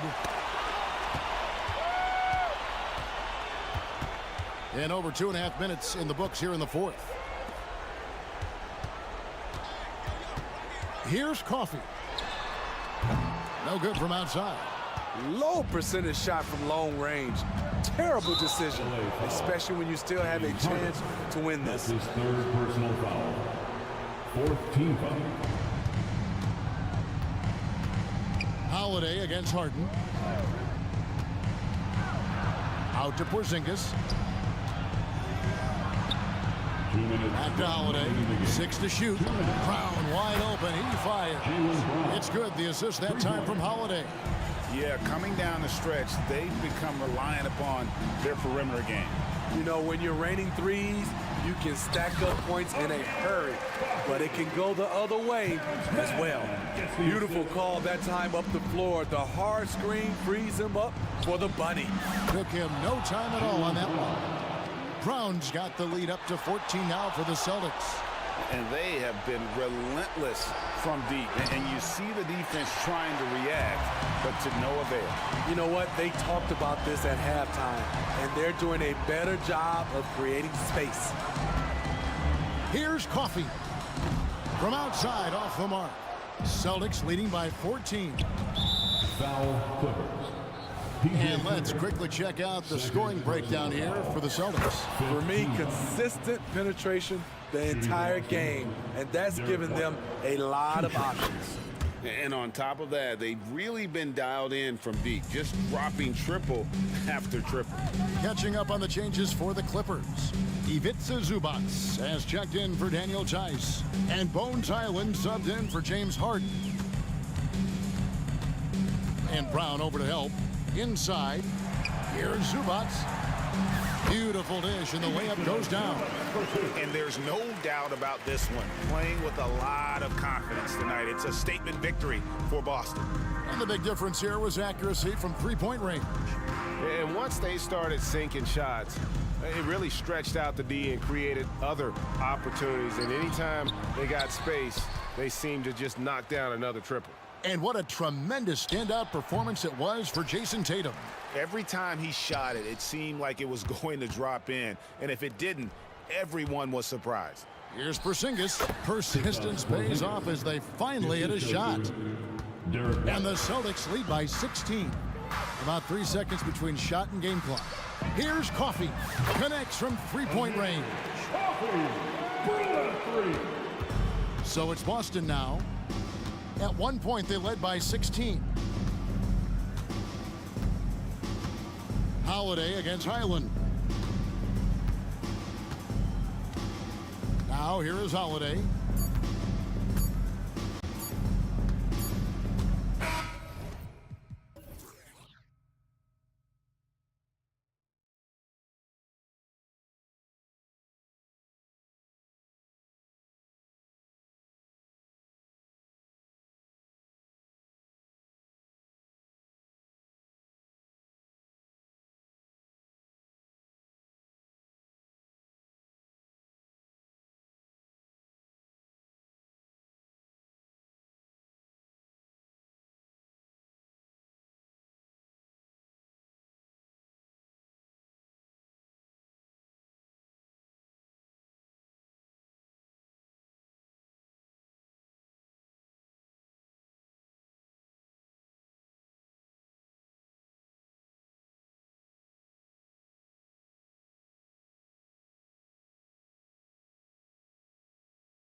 tip-off goes to the Clippers.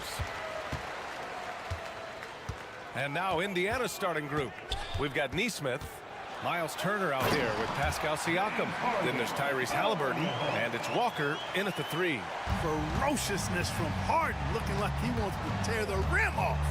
After Harden retires, most fans will realize how truly generational a talent he's been. Yeah, I think he's one of the best shooting guards to ever play. A unique shooting guard. Thick and strong and quick and crafty, deep range, excellent passer. Played a lot of different styles effectively. He'll be much more appreciated after he's done than I think he's appreciated as he's playing. Now here's Halliburton. Makes a fantastic move and nails the shot. Halliburton's got 5. Halliburton has a nice combination of smarts and skill. Makes him a cagey scorer. Harden against Halliburton. Harden, the pass to George. Now here's Harden. Shot clock at 5.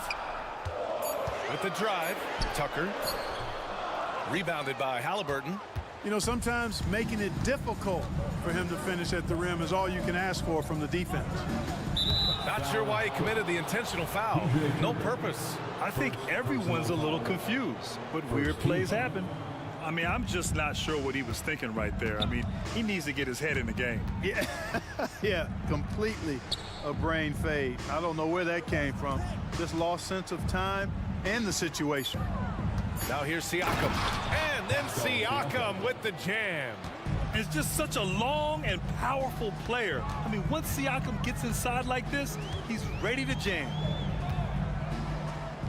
Pass to Diabate. And he says right back at you with a big dunk of his own. This is why you put the ball in his hands. An accurate pass hitting a moving target. Halliburton, the pass to Turner. And here's Siakam. Again, Indiana. Yeah, and Siakam is the total offensive package. A big man with post moves and a reliable jumper. Harden with it, and Walker picks him up defensively. Here's George, and the jam by George. Just such a terrific dunk. Man, born to fly, that's for sure. Nothing surprising about that, guys. We've come to expect plays like that from him, and still, they never get old. And able to impact the game at both ends is Miles Turner Clark. You know, I like the fact that he's dangerous on offense, but more importantly, he's led the league multiple seasons and blocked shots. And he does not take time off at the defensive end of the floor. Now here's Harden. Counted from distance. Harden's got 5 now. Not many guys have a handle like James Harden, exception at slicing up the defense. With the crossover, got a hand on it. They recover it. Here's Turner, laid it in with a nice touch off the window. And the lead just keeps changing hands. 5 times already, and we still haven't gotten out of the first half. Harden against Walker. Harden, the pass to Leonard. George outside. Back to Leonard. The Clippers got to hurry. Late clock here. Yes, and a nice assist from Harden. Harden's got his 4th assist in this one. Nice find right there from Harden. Excellent at getting his teammates involved. Halliburton, the pass to Turner.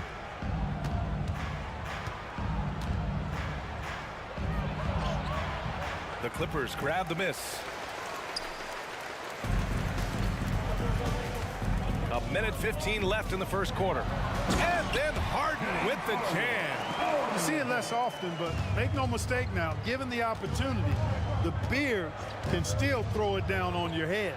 Here's Turner, and then Turner with the dunk. That's serving it up on a platter there. What a nice pass. A high percentage look was the result. Harden, the pass to George. Nice move. And George with the jam. George playing strong down low. Love to see him finish with authority. Halliburton on the attack. Diabate grabs the board. And Harden's got the ball here for Los Angeles. 3-point lead. Here's the pick.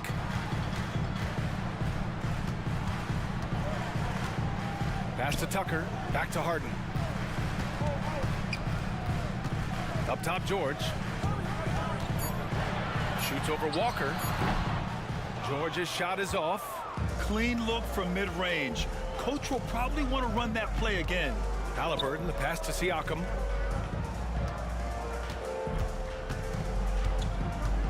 Driving inside. And Siakam with the slam. I like seeing Siakam glide towards the rim, using his athleticism to his advantage. And at the end of one, both teams putting up some points. Clippers ahead.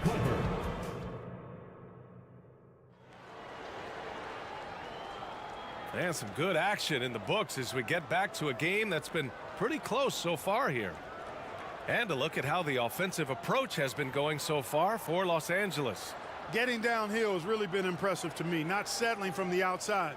They're going right to the rack. And from the jump, they've also clearly been focused on running effective plays here tonight. And there's been a lot of high-quality distribution from them on the floor. And Grant, as someone whose career spanned eras, you feel playing defense is more difficult than it was 2 decades ago? Oh, BA, it's much more difficult, in part because the contact allowed is much more strict. Shooters can create contact and be rewarded with free throws, and the skill level on offense has truly raised. It makes it tough for the defender to really get down and play that tough-nosed defense. On the floor for Indiana, Jackson out there with Pascal Siakam. Then it's Neesmith, then there's Benedict Mathurin, and it's Nembhard in at the point guard position. A moment to hear from Allie LaForce. Listen, Indiana is not a free agent hotspot, but you asked Tyrese Halliburton, it's a great place to play. He said, quote, Midwest nice is a real thing. The genuineness of the people, the way they act. I really value people waving as you walk by or smiling. That matters to me. That small town feel, that Midwest feel. Brian? Yeah, he seems right at home, Allie. Thank you. Zubats, he's checked in for Diabate. Toppin, he's checked in for Indiana. Love to see that kind of activity. He just makes things happen. Pass to man. Just over a minute gone here in the second quarter. Here's Zubats. Lets it fly from 18. And the jumper is good. Zubats has got his first bucket in this one. I'll tell you, when he rises up to shoot, and with his height advantage, oh, he knows he's going to get a clean look. You know, for me, it doesn't get any better than seeing big fellas who can use the mid-range jumper to their advantage. Jones, he's checked in for Los Angeles. Tice comes in for Tucker. And that puts them just one foul from the bonus. Yep, they'll be trying to draw that next foul quickly so they can start getting those easy chances at the stripe. Jackson, the screen. Three-pointer Mathurin. Oh, he drains the three, and he'll go to the line for one more. It's on Daniel Tice. Paul George, he's checked in for Los Angeles. All right, guys, some stats here. The scoring breakdown for the Pacers. You know, so far in this one, these guys have been knocking it down from distance. We've got to like their confidence as this game continues. They're on a nice roll. You have to like the fact that they're not settling at all. I mean, they've really made a point to get the ball down inside and challenge that interior defense. One thing about the Pacers, Clark, year in, year out, they compete. And, you know, it doesn't matter who's on the roster. They can and will outwork most teams. Even the best teams can't afford a letdown against the Pacers. Now here's George. To end the run. Throw it down, Kawhi, off the drive. Some serious intensity from Leonard, driving in with a purpose and slamming it down. Inside, Jackson, and the dunk by Jackson. Their offense is looking like a well-oiled machine, getting any look they want. Boy, this is borderline ridiculous. I mean, every single attempt finding the bottom of the bucket. The Pacers making a switch here. Walker's checked in. Substitution for the Pacers. And here in the second quarter of action, just a hair under 2.5 minutes played. Tice outside from deep. Drops in the three. Tice has got his first bucket of the game, and he's on the board for three. He's the last guy you want to leave alone on the perimeter. Now here's Mathurin. Defense is right there. And he comes up with a bucket. In the pick and roll, Benedict Mathurin poses a bunch of problems. Doing a good job that time reading and reacting to the defense. Here's George. And George with the jam. A dynamic finish finish, then decides to hang out a little for good measure. Yep, that's the exclamation point right there. We've seen those kinds of plays get them going in the past. And a slam dunk by Toppin. They've been the more poised team tonight, and the score reflects that. Well, I like the way they're playing. A very smart first half. Quality shots, not wasting possession. George, good. And sometimes with George, it doesn't really matter where he's squaring up from. If he's in rhythm, even from distance, you've got to get a hand in his face or he'll drain it. Here's Nimhart. Jackson with a screen on George. And the dunk by Jackson. Oh, nice one-handed jam there, B.A. Hey, little exclamation point. Hey, they've got a nice, comfortable lead here, fellas. Might as well keep it simple. Do it a plain, simple one-hander, just like pound cake. Oh, yeah, that'll do it. Wow, an emphatic two-handed slam. I tell you what, if he's got a few more of those in him, this lead will really start shrinking. Here's Nimhart. Jones with the block. And that's out of bounds. Indiana will retain possession. The Clippers making a switch here. Tucker's checked in. Number 17. 55 seconds left to play in the half. Down to 5 on the shot clock. There's a screen by Toppin. It's tipped.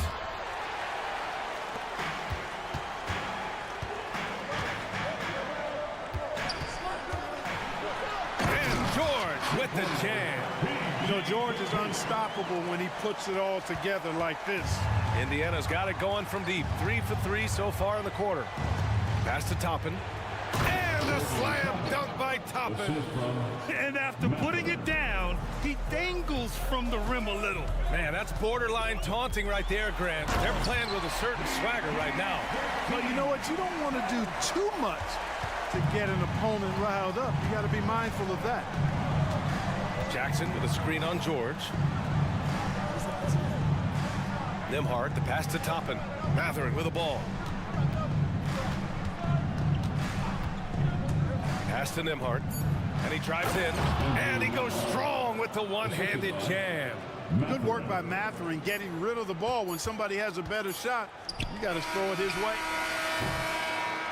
And a pretty tightly contested game here as we end the first half.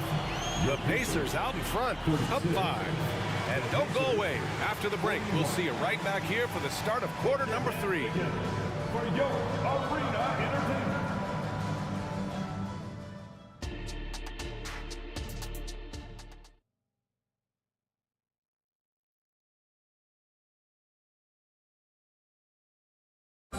One more time, fans. And after a fairly even first couple of quarters, this second half could turn out to be a great one as both teams trying to gain an edge.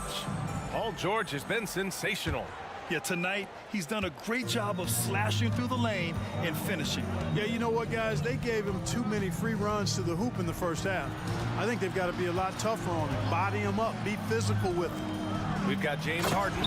P.J. Tucker is out there with Daniel Tice. Then it's Terrence Mann, and it's Jones in at the center position. That's who's out there for the Clippers. Timeout. And the Clippers call time here. Adjustments are a part of every game and every quarter of a game. I think Coach sees something here. And you know what? We'll see what changes he makes coming out of this timeout.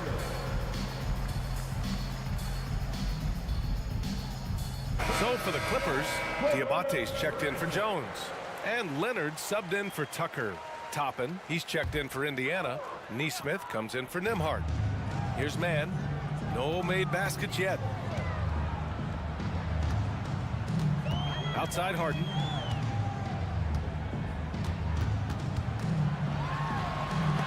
Oh, and Turner with a block. There's the defensive presence they want from Turner. Hustling and using his mobility to send it back. And that's an intentional foul. Paul George, he's checked in for Mann. Now, into the lineup for your Clippers. Turner, a screen on Harden. Number 13. Neesmith passes to Turner. And they pick up 2. And it's a 9-point Indiana lead. A great move. I mean, the defense has no response. Yeah, if that's a harbinger of things to come, he's looking at having a very big second half. Now here's Harden. He's got 7. Leonard on the wing. Shot clock at 6. Oh, sweet move. Throw it down, Kawhi. Explosive move by Kawhi at the rim. The defense had no answer there. Halliburton looking over the floor. Turner, a screen on Tice. Here's Siakam. Again, the Pacers, good for 2 more. Since halftime, they have been efficient and effective, making Coach very happy. Boy, I like the disposition and attitude since halftime. They're patiently looking for good shots. Harden, the pass to George. Back to Harden. It's good. Set up beautifully by George. Harden's got 9. George with a fantastic look. Excellent job creating an easy opportunity for his teammate. George against Halliburton. Pass to Neesmith. Toppin right side. And the slam dunk by Toppin. Oh, I love watching him flush it home, showing how easily he can get off the ground and bang it. And so it's Harden with it. He brings it up for the LA Clippers.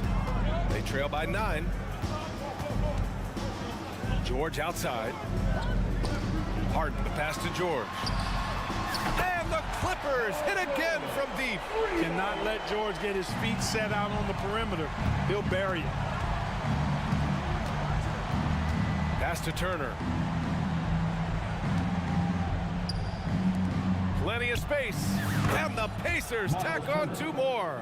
Really nice job moving the ball around that time, picking apart that defense. George outside. And he was fouled while in the act of shooting, so he'll take 2 free throws. It goes on Obi Toppin. Well, you have to be really on your toes when you're defending Paul George. He's excellent when it comes to using the pump fake to draw fouls. Walker, he's checked in for Indiana. McConnell comes in for Neesmith. Making it look effortless. Send this guy to the stripe, he's going to cash in more than not. They grab their own miss. Outside for Halliburton. Got a piece of it. The Clippers have gotten 3 of 4 shots to fall so far in the third. Pass to Diabate. There's Tice with a 3. Drills it from deep. He has 6. Defensively, there was a lack of aggressiveness, and it really made it easy for him to knock that shot down. To the inside. Here's Turner. Hey, in 6 attempts, he's made 5. Talk about efficiency. That's weight room action right there. Excellent strength from Turner. You try to get physical with him, and he can overpower you. And when you watch Halliburton run point, he makes life easy for his team. You know, he's like a Pied Piper. He's a guy that other people gravitate to and enjoy playing with. Always has his head up. He's excellent at reading angles and situations and using the right pass at the right time, and rarely seems to force shots. I mean, that's the quintessential playmaking point guard if ever there was one. If you want to know how clever Harden is as a player, just take a look at his one-on-one game, the way he can pretty much beat any defender. Quite impressive. Jackson, he's checked in for Indiana. Nembhard comes in for Tyrese Halliburton. You have to love the unselfishness on display there. Excellent passing. Harden, the pass to Leonard.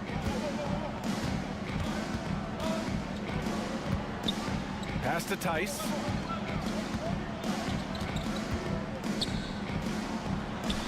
Good on the bucket.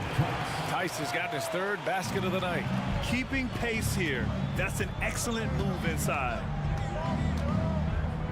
Here's Jackson. George defending. Harden with it. He's got 11. Indiana foul. TJ McConnell. First personal foul. 3rd team foul.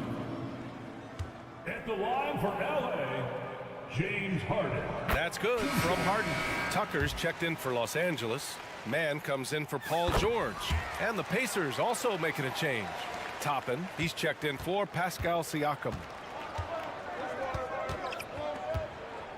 Here's Nembhard, defended by Harden.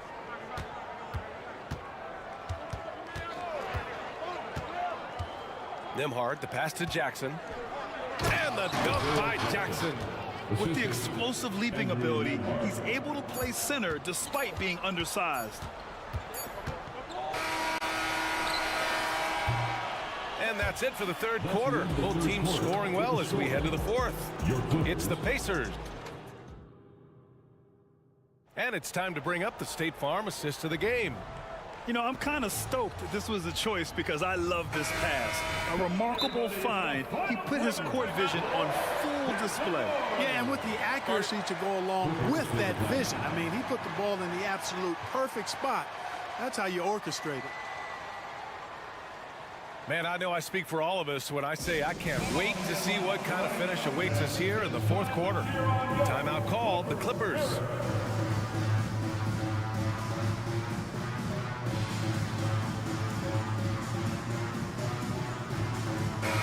Let's go now to the sideline and catch up with Allie LaForce. During that last break, Coach Tyronn Lue had some advice for the team. First and foremost, he wants to see more points on the break. He asked his team, where's the urgency? We know what we can do in transition. Now let's go out and do it. We'll see if they can pick up the tempo, guys.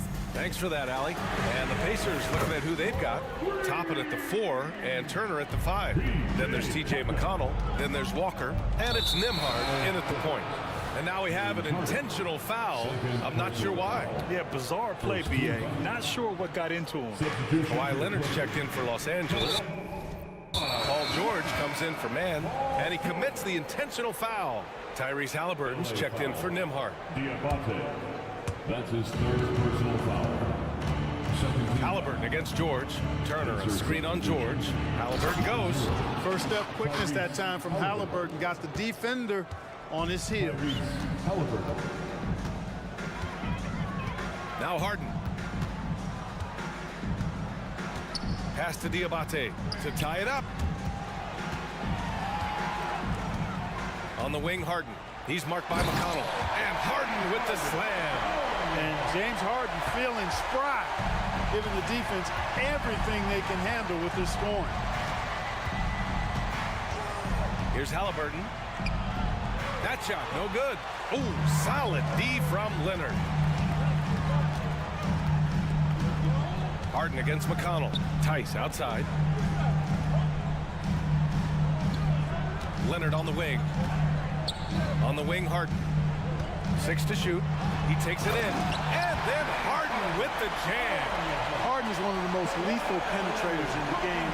Excels at finding lanes to the rim. Walker, a screen on George. To the paint. Got a hand on it.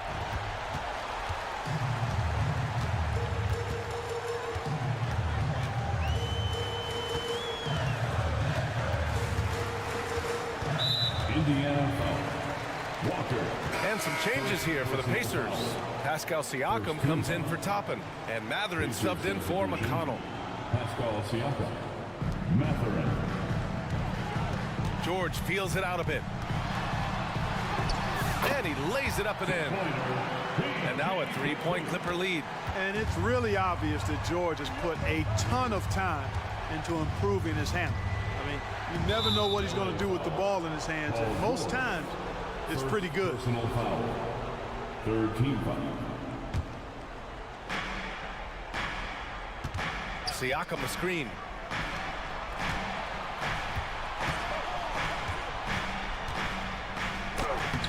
Blocked. That one goes careening off the glass. And so it's Harden with it. He brings it up for the Clippers. A great fourth quarter. Just giving up 2 points. So it'll be 2 free throws. He was fouled in the act of shooting.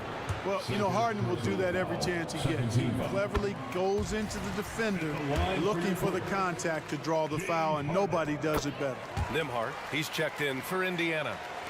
Fourth quarter of play. We're about 2.5 minutes through it now. Turner, a screen on Harden. Here's Nembhard. Here's Turner. Will it go? And then Turner with the dunk. Evolving as a leader right before our eyes. It's important that Turner continue to prove he can score in big moments. Time called here. Los Angeles decides to talk it over.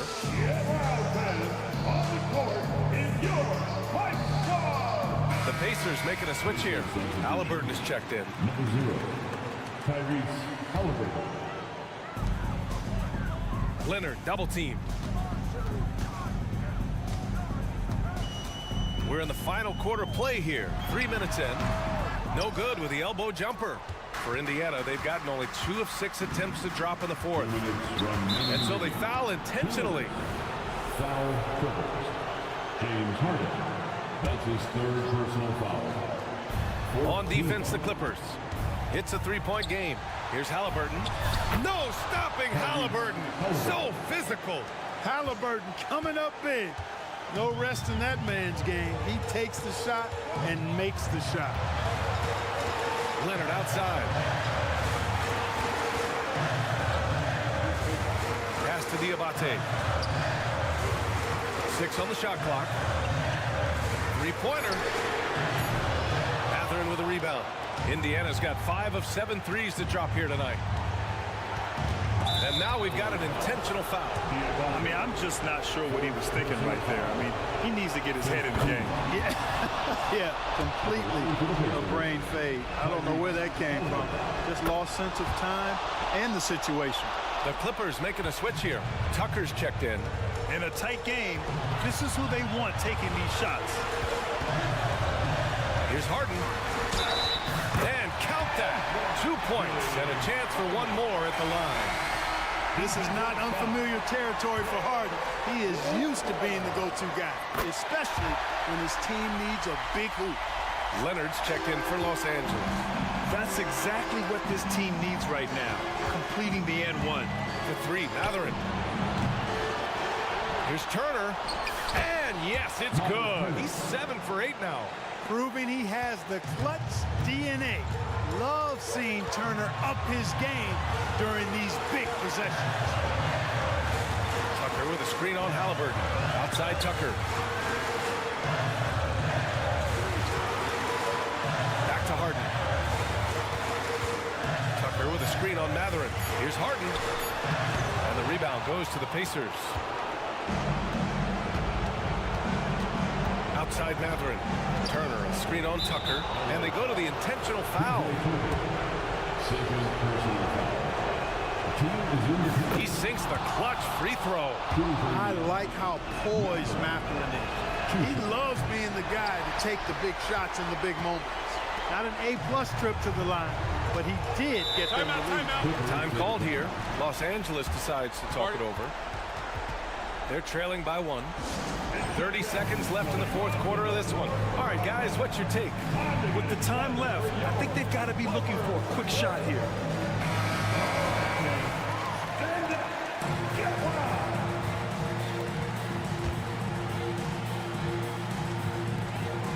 Seconds left to play in the fourth. George finds Tucker. And Harden gets the double team. 5 on the clock. Back to Tucker. Lets it go from deep. Misses the tray. And the shooter had very little space on that attempt. And guys, that's exactly the kind of high-impact defense they want to see out of him. Yeah, and there's no question they have to foul. Now, I'm sure they would have preferred to avoid it. They didn't really have another option. I mean, I thought they did a nice job getting it in his hands and making sure he was the guy who'd go to the line. That last free throw was critical. Their only choice now is to go for the 3 to tie. Tucker with a screen. Ooh, that's a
two teams that are among the most athletic in the NBA.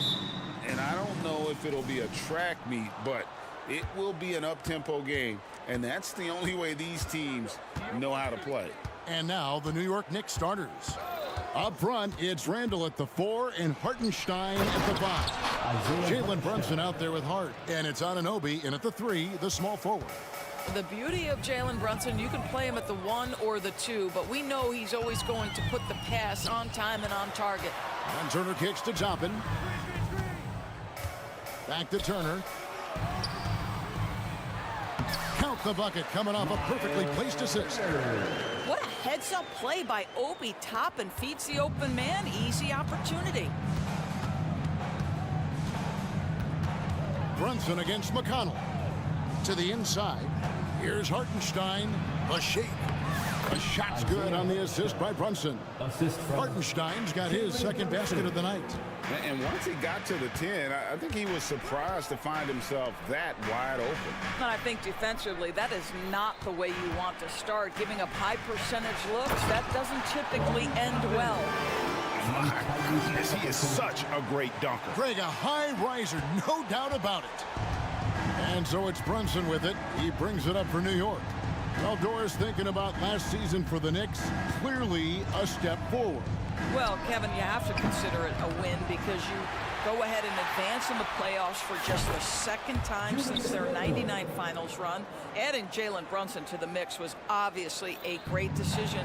This looks like an organization moving in exactly the direction you hope. This is why coaches love Tyrese Halliburton. Just plays the right way. Brunson against McConnell. Brunson kicks to Anunoby. Good for the basket. Starting off 1 for 1 with that shot. You have to have the vision to find the open man. Beautiful pass. There's the drive, and he gets it to go. Well, everyone's taking those high percentage looks in the restricted area. Nicely done there. Brunson scanning the floor. Down low, here's Hartenstein, and he takes the fantastic lead pass up strong for the slam.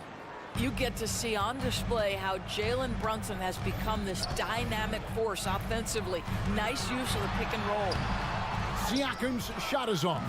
That is some tough defense there against one of the better finishers in our game. From deep, Brunson kept alive. Well, you love to see Julius Randle attack the offensive glass, get to his second chance opportunities. That's really well done. 2 minutes remaining in the first. There's a screen by Toppin. Siakam for 3. And the rebound goes to the Knicks. Brunson draws the double. Hartenstein passes to Randall. New York moving the ball around. Back to Brunson. 6 on the shot clock. Randall with the ball. Now guarded by Siakam. Okay, Julius Randle. He excels using his athleticism to get to the rim off the drive. Here's Halliburton. And the layup's good off the glass. Really well done there. Just confident and composed. Never in a hurry. McConnell against Brunson.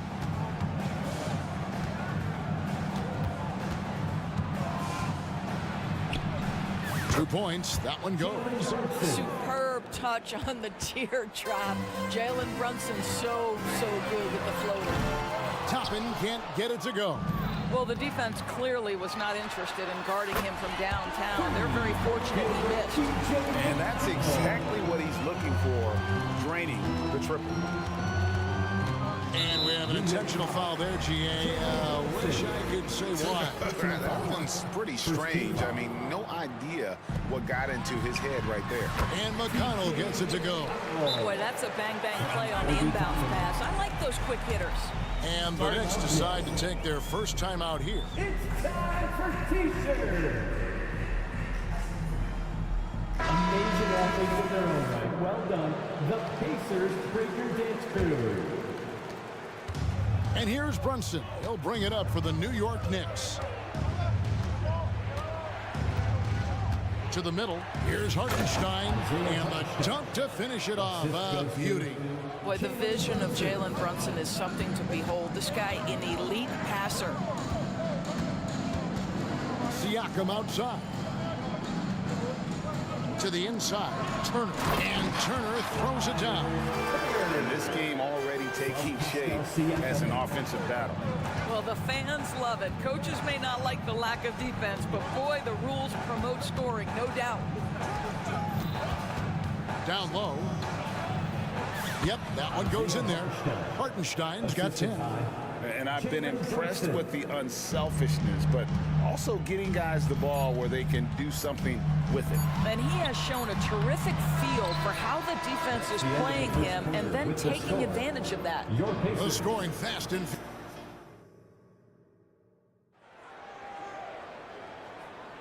And thanks again for tuning in. If you're just joining us, we've played through 1 quarter of action so far. And guys, let's get your take on the scoring breakdown so far for the Knicks. These guys have been so quick off the dribble, finding great lanes to attack and getting themselves to the basket. And they've also shown dominance in the paint so far tonight, really putting the work in down low. Siakam is out there with Walker. And it's T.J. McConnell. Then it's Halliburton. And it's Turner in at the center position. So that's the group out there for Indiana. Mitchell Robinson understands how to position himself and turn the lights out. Makes that easy. It wasn't the best of seasons, Doris, for the Indiana Pacers last year, but there are reasons for optimism. Kevin, they've got a talented young core that appeared to really enjoy playing with one another. It was a selfless group that looked fun to coach, and I believe the franchise headed in the right direction. Siakam, that's good. That's showing you that Siakam understands in pick and roll, if I can get myself to open space, I'll get an open shot. Brunson against McConnell. The pass to Robinson. And then Robinson slams it in. Oh, boy, 7 foot and athletic. That is spectacular by Mitchell Robinson. Turner with the screen. Here's Halliburton. And foul on the shot, so he'll get a chance at the line. First personal foul. It's on Mitchell Robinson. And I like the fact that the defense is looking to protect the rim at all costs. The first free throw is good. And with the big collisions we see in the paint, and Greg, there are some have argued for changing the charge rule. Did you see that? And, you know, there's talk of extending the restricted area. I've even heard some say ban charges by help defenders. I like the former idea. That seems less extreme. Toppin with the steal. Inside, here's Walker, and Walker throws it down. When Jarris Walker stuffs it, we feel those pucks over here. And let's head over to the sideline and catch up with David Aldridge. Thank you, Kevin. Well, of course, the Pacers have a great history, and star point guard Tyrese Halliburton is eager to embrace it. He said, I want to know all the stories of Pacers players of the past. I want to know more about Ron Artest and everybody who played for this organization. I'm being where my feet are. I love being here in Indy. Kevin? Oh, I love to hear that. He could be that next Pacers great player.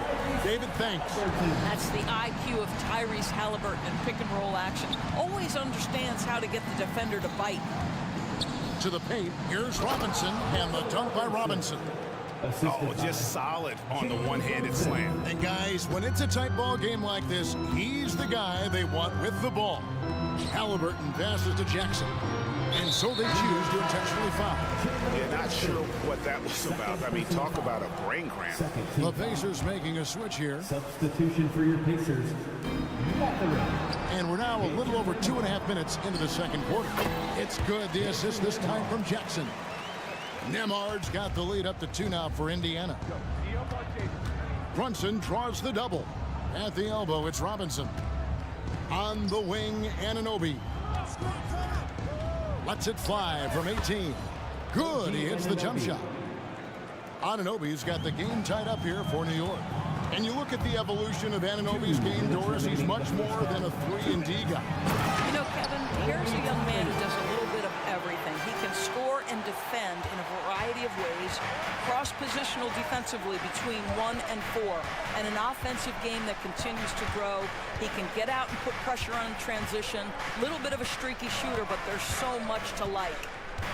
Pass to Anunoby. Shot clock at 6. Spins with the drive. Oh, give it to him at the rim, OG Anunoby. That's power, athleticism, beautifully done. Toppin, no one around him. And again, it's Indiana. And the lack of effort to fight over the screen there makes that an easy shot. You know, we see this all the time. You're basically, as a defender, hoping the man misses rather than putting in the work to get over screens. New York calls timeout. The Pacers making a switch here. Siakam's checked in. And New York with a change here, too. McBride's checked in. 1:16 left to play here in the second quarter. On the wing, Anunoby. And the rejection by Jackson. And it's out of bounds. They say it was last touched by Jackson. 1:07 left in the first half. DiVincenzo can't hit it. For Indiana, they've gone a superb 7 of 7 from the field here in the second. Outside Mathurin, and he commits the intentional foul. That's for DiVincenzo. First personal foul. Third team foul. Jackson, a screen on Anunoby. Nembhard's shot is good. Well, if you offer no resistance defensively, he's going to knock down the three. It's really that simple, guys. Robinson left side. Good for the 5th time in 5 shots. He remains perfect. Mitchell Robinson's field goal percentage is high, and the reason is these are the kinds of looks he creates. Jackson setting the pick here for Mathurin. He takes it in. Mathurin sure can get off the floor. He one of the best in the business, absolutely. 7-second difference, shot and game clock. McBride passes to Robinson.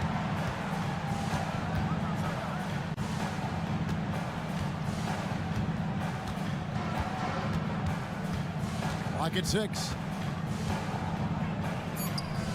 And finished off by Robinson. Now, this team doesn't necessarily rely on consistent scoring from Mitchell Robinson, so this is a bonus right now. Nembhard, the pass to Siakam. And a close game so far for the first 2 quarters as we reach halftime.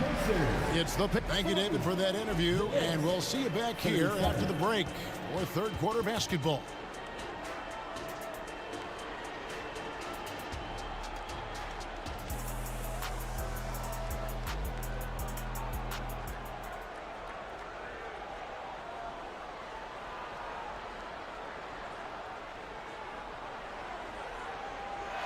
And after a fairly even first couple of quarters, the second half could turn out to be a great one as both teams try to gain an edge. Well, you have to like what you're seeing, guys, from Mitchell Robinson. And he's been a monster in this game, throwing down some huge dunks. And I wasn't sure the rim would even survive in that first half. His power is unbelievable, an intimidating force when he's at his best. On the court for the Knicks. Up front, it's Randall at the 4 and Hartenstein at the 5. Josh Hart out there with Jalen Brunson. And it's Anunoby in at the 3 spot. McConnell against Brunson. Passes it to Hartenstein. Back to Brunson. Randall, a screen on McConnell. And Brunson, here we go. Count that bucket. Brunson's got his second bucket of the night. If Brunson sees any daylight, he's going to attack. Did just that on the drive. You know, Doris, something to admire about Julius Randle is the joy, the pure joy. And here we go with the coach's challenge. Not surprised in a competitive game like this. And he's disputing the personal foul call. And this is the time now. The original personal foul. Getting a different angle can sometimes make it a lot easier to determine. Indeed, and the one thing with replay review is that after the review, the ruling on the floor is overturned. And speed at which these players are moving, and how fast the action really is, and how hard it can be sometimes, you know, Greg, to make the right call. And the announcement on the review is that the foul was called in error. So they have determined to overrule the original call. And guys, this is what it's all about, getting the call right. And I think in this case, the video review showed that while it was a tough call to make on the floor, they got it right with the review. And the call on the shot sends him to the line. There's a savvy, a cleverness to what Jalen Brunson does to the defender. That pump fake, too good. That one drops. He ties it up. That will sting a little bit. Failing to get the lead when the opportunity was there, but he does tie it up. Halliburton against Anunoby. Good on the bucket. Halliburton's got his third basket of the night right there. Well, you love when guards are unafraid to get to the painted area and finish. Go ahead, Tyrese. Here's Brunson down low.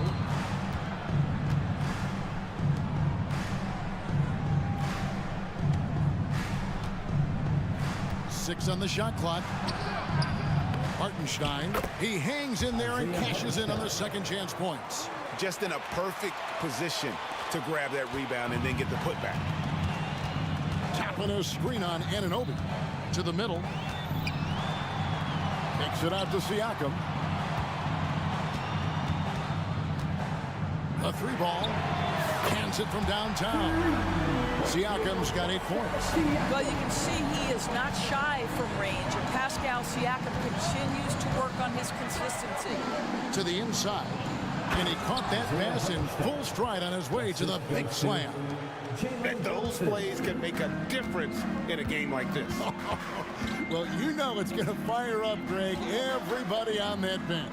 Well, credit him for going for it, not settling, saying, I'm going to attack. Brunson against McConnell. Back to Siakam. Over Randall. Siakam misses. Listen, he knows he should have made that shot. We'll see if they can work it back to him in that same area. An intentional foul committed, but for what purpose, Greg? I'm not sure. A scene of confusion right there. I can't imagine why he thought it was a good idea to foul there. 2 minutes. Here's Nembhard. Yes, that goes in. 7 points in the game. 1:51 left in the third quarter of the game. Here's McBride. Still without a basket. DiVincenzo passes to Achua. In the corner, it's Robinson. Robinson sets a screen for Anunoby. Robinson misses. Well, defensively, if you allow him to get this close, you're playing with fire. He just happened to miss that one. Pacers leading by 3. Here's Nembhard. 7 points in the game. Inside, Turner. And it's Turner finishing it off. Well, that's called positioning, and Turner has the verticality to make it easy. There's 57 seconds left in the third. On the wing, Anunoby. There's a good screen. Pass to Achua. And they call the foul, so he's got the and one chance here to make it a three-point play. What you see is continued improvement in his ability to create for others. Great to see OG Anunoby make the open read. You know, Doris, looking at Precious Achua, he brings value as a multi-positional defender. Exactly right, Kevin, because he's able to switch comfortably out onto guards. He can rebound against bigs who are bigger than he is.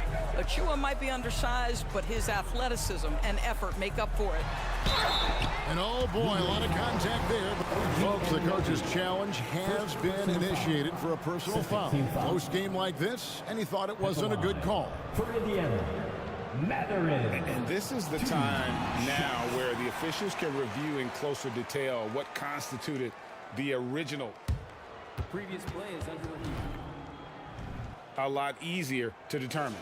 Indeed, and the one thing with replay review is that when you see the slow motion replays, you... The ruling on the floor is confirmed. the action really is and how hard it can be sometimes, you know, Greg, to make the right call.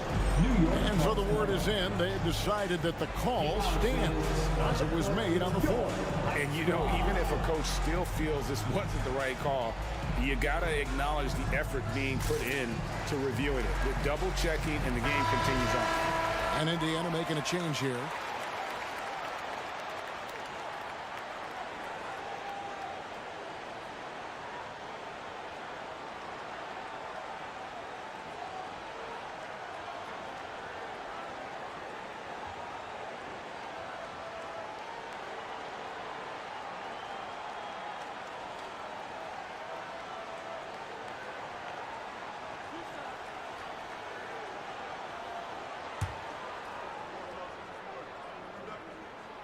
Free throw good, Mathurin. Well, you think about Benedict Mathurin and all he offers offensively. Has a polished shooting motion and plenty of confidence. You can tell when he steps to the line the kind of confidence he has in himself. It's written all over his body language. Here's McBride. Still scoreless. And here is DiVincenzo. And the basket is good.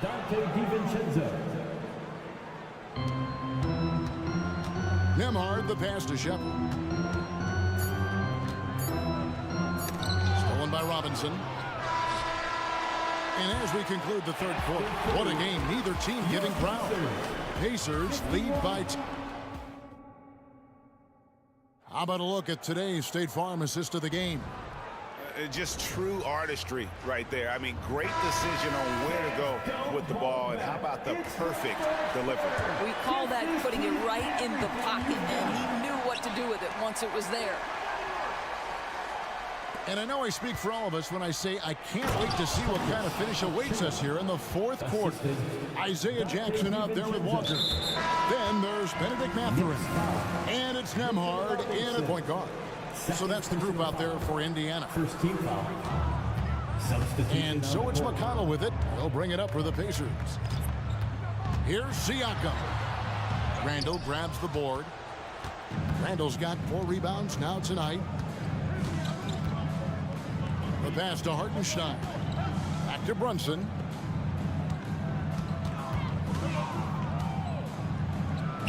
And the Knicks getting another bucket right there. Well, the beauty of Jalen Brunson's game is his ability to create for himself. He can find looks. And now we've got the intentional foul. Isaiah Hartenstein. First personal foul.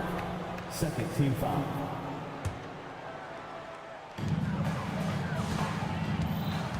Halliburton against Anunoby. Turner for 3. That falls. Nice feed that time from Halliburton. Halliburton's got 4 assists now tonight. And here's Brunson outside. It's rebounded by Indiana. Just over a minute played here in the fourth. Siakam kicks to Halliburton. And they go to the intentional foul. Benedict Mathurin, he's checked in for T.J. McConnell. Third team foul. Checking in for the Pacers. Stolen by Brunson. Number 00. Benedict Mathurin. Anunoby in the corner. Lets the 3 fly.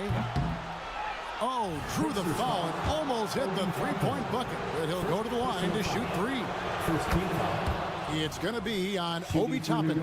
Boy, the athleticism of OG Anunoby can be eye-popping sometimes, guys. And what's happening now is he's developing on the offensive end.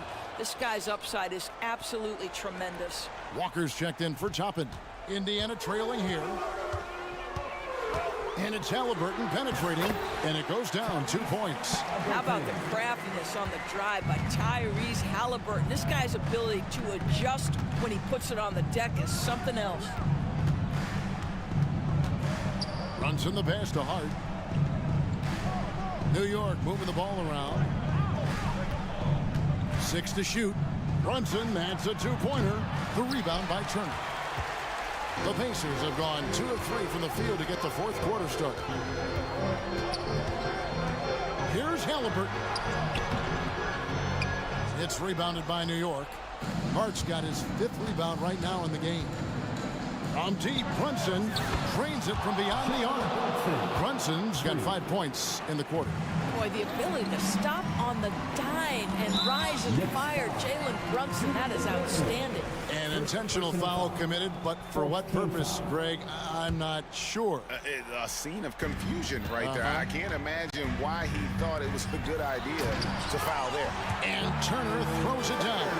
Don't you love how many different ways Miles Turner can score the basketball? Spot up, in transition, operating in the post. He's got the entire arsenal. And here's Brunson outside.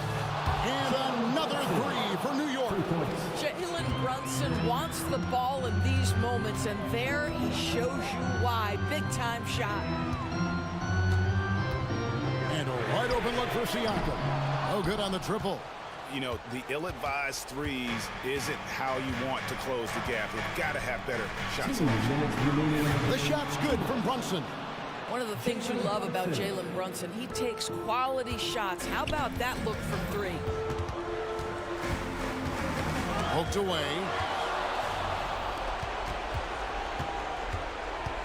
1:49 left in the fourth quarter. Beyond the arc. That's in. He's 7 for 12 now in the game. And a moment here to take a look at some of the hustle stats for New York. I like their defense today, and we don't talk about that side of the ball enough. You can really change a game when you get a bunch of steals and get out in transition. Second chance points have also been a big part of what's happened in this game. Crashing the boards with authority, turning those opportunities into second chance points. Boy, big time on the offensive glass. Pass to Hartenstein. That one falls. And it's a 12-point Knicks lead. Well, this is what you're trying to do. Put the game away. And he hasn't forced much tonight. I love the efficiency he's giving to them. And when you are as good a shooter as he is, you have to have the confidence to take that shot. It might not always fall. And for most guys, I think you only want to take that shot if you've hit a few in a row. That is absolutely a heat check. 54 seconds left in the fourth quarter. Hartenstein. Shot clock at 6. Rejected by Walker. An impactful defender. The young forward Walker is good at reading shooters and just stifling their offense. 46 seconds left in the game. And he'll shoot free throws here. Clearly fouled on that shot that time. The whistle blowing.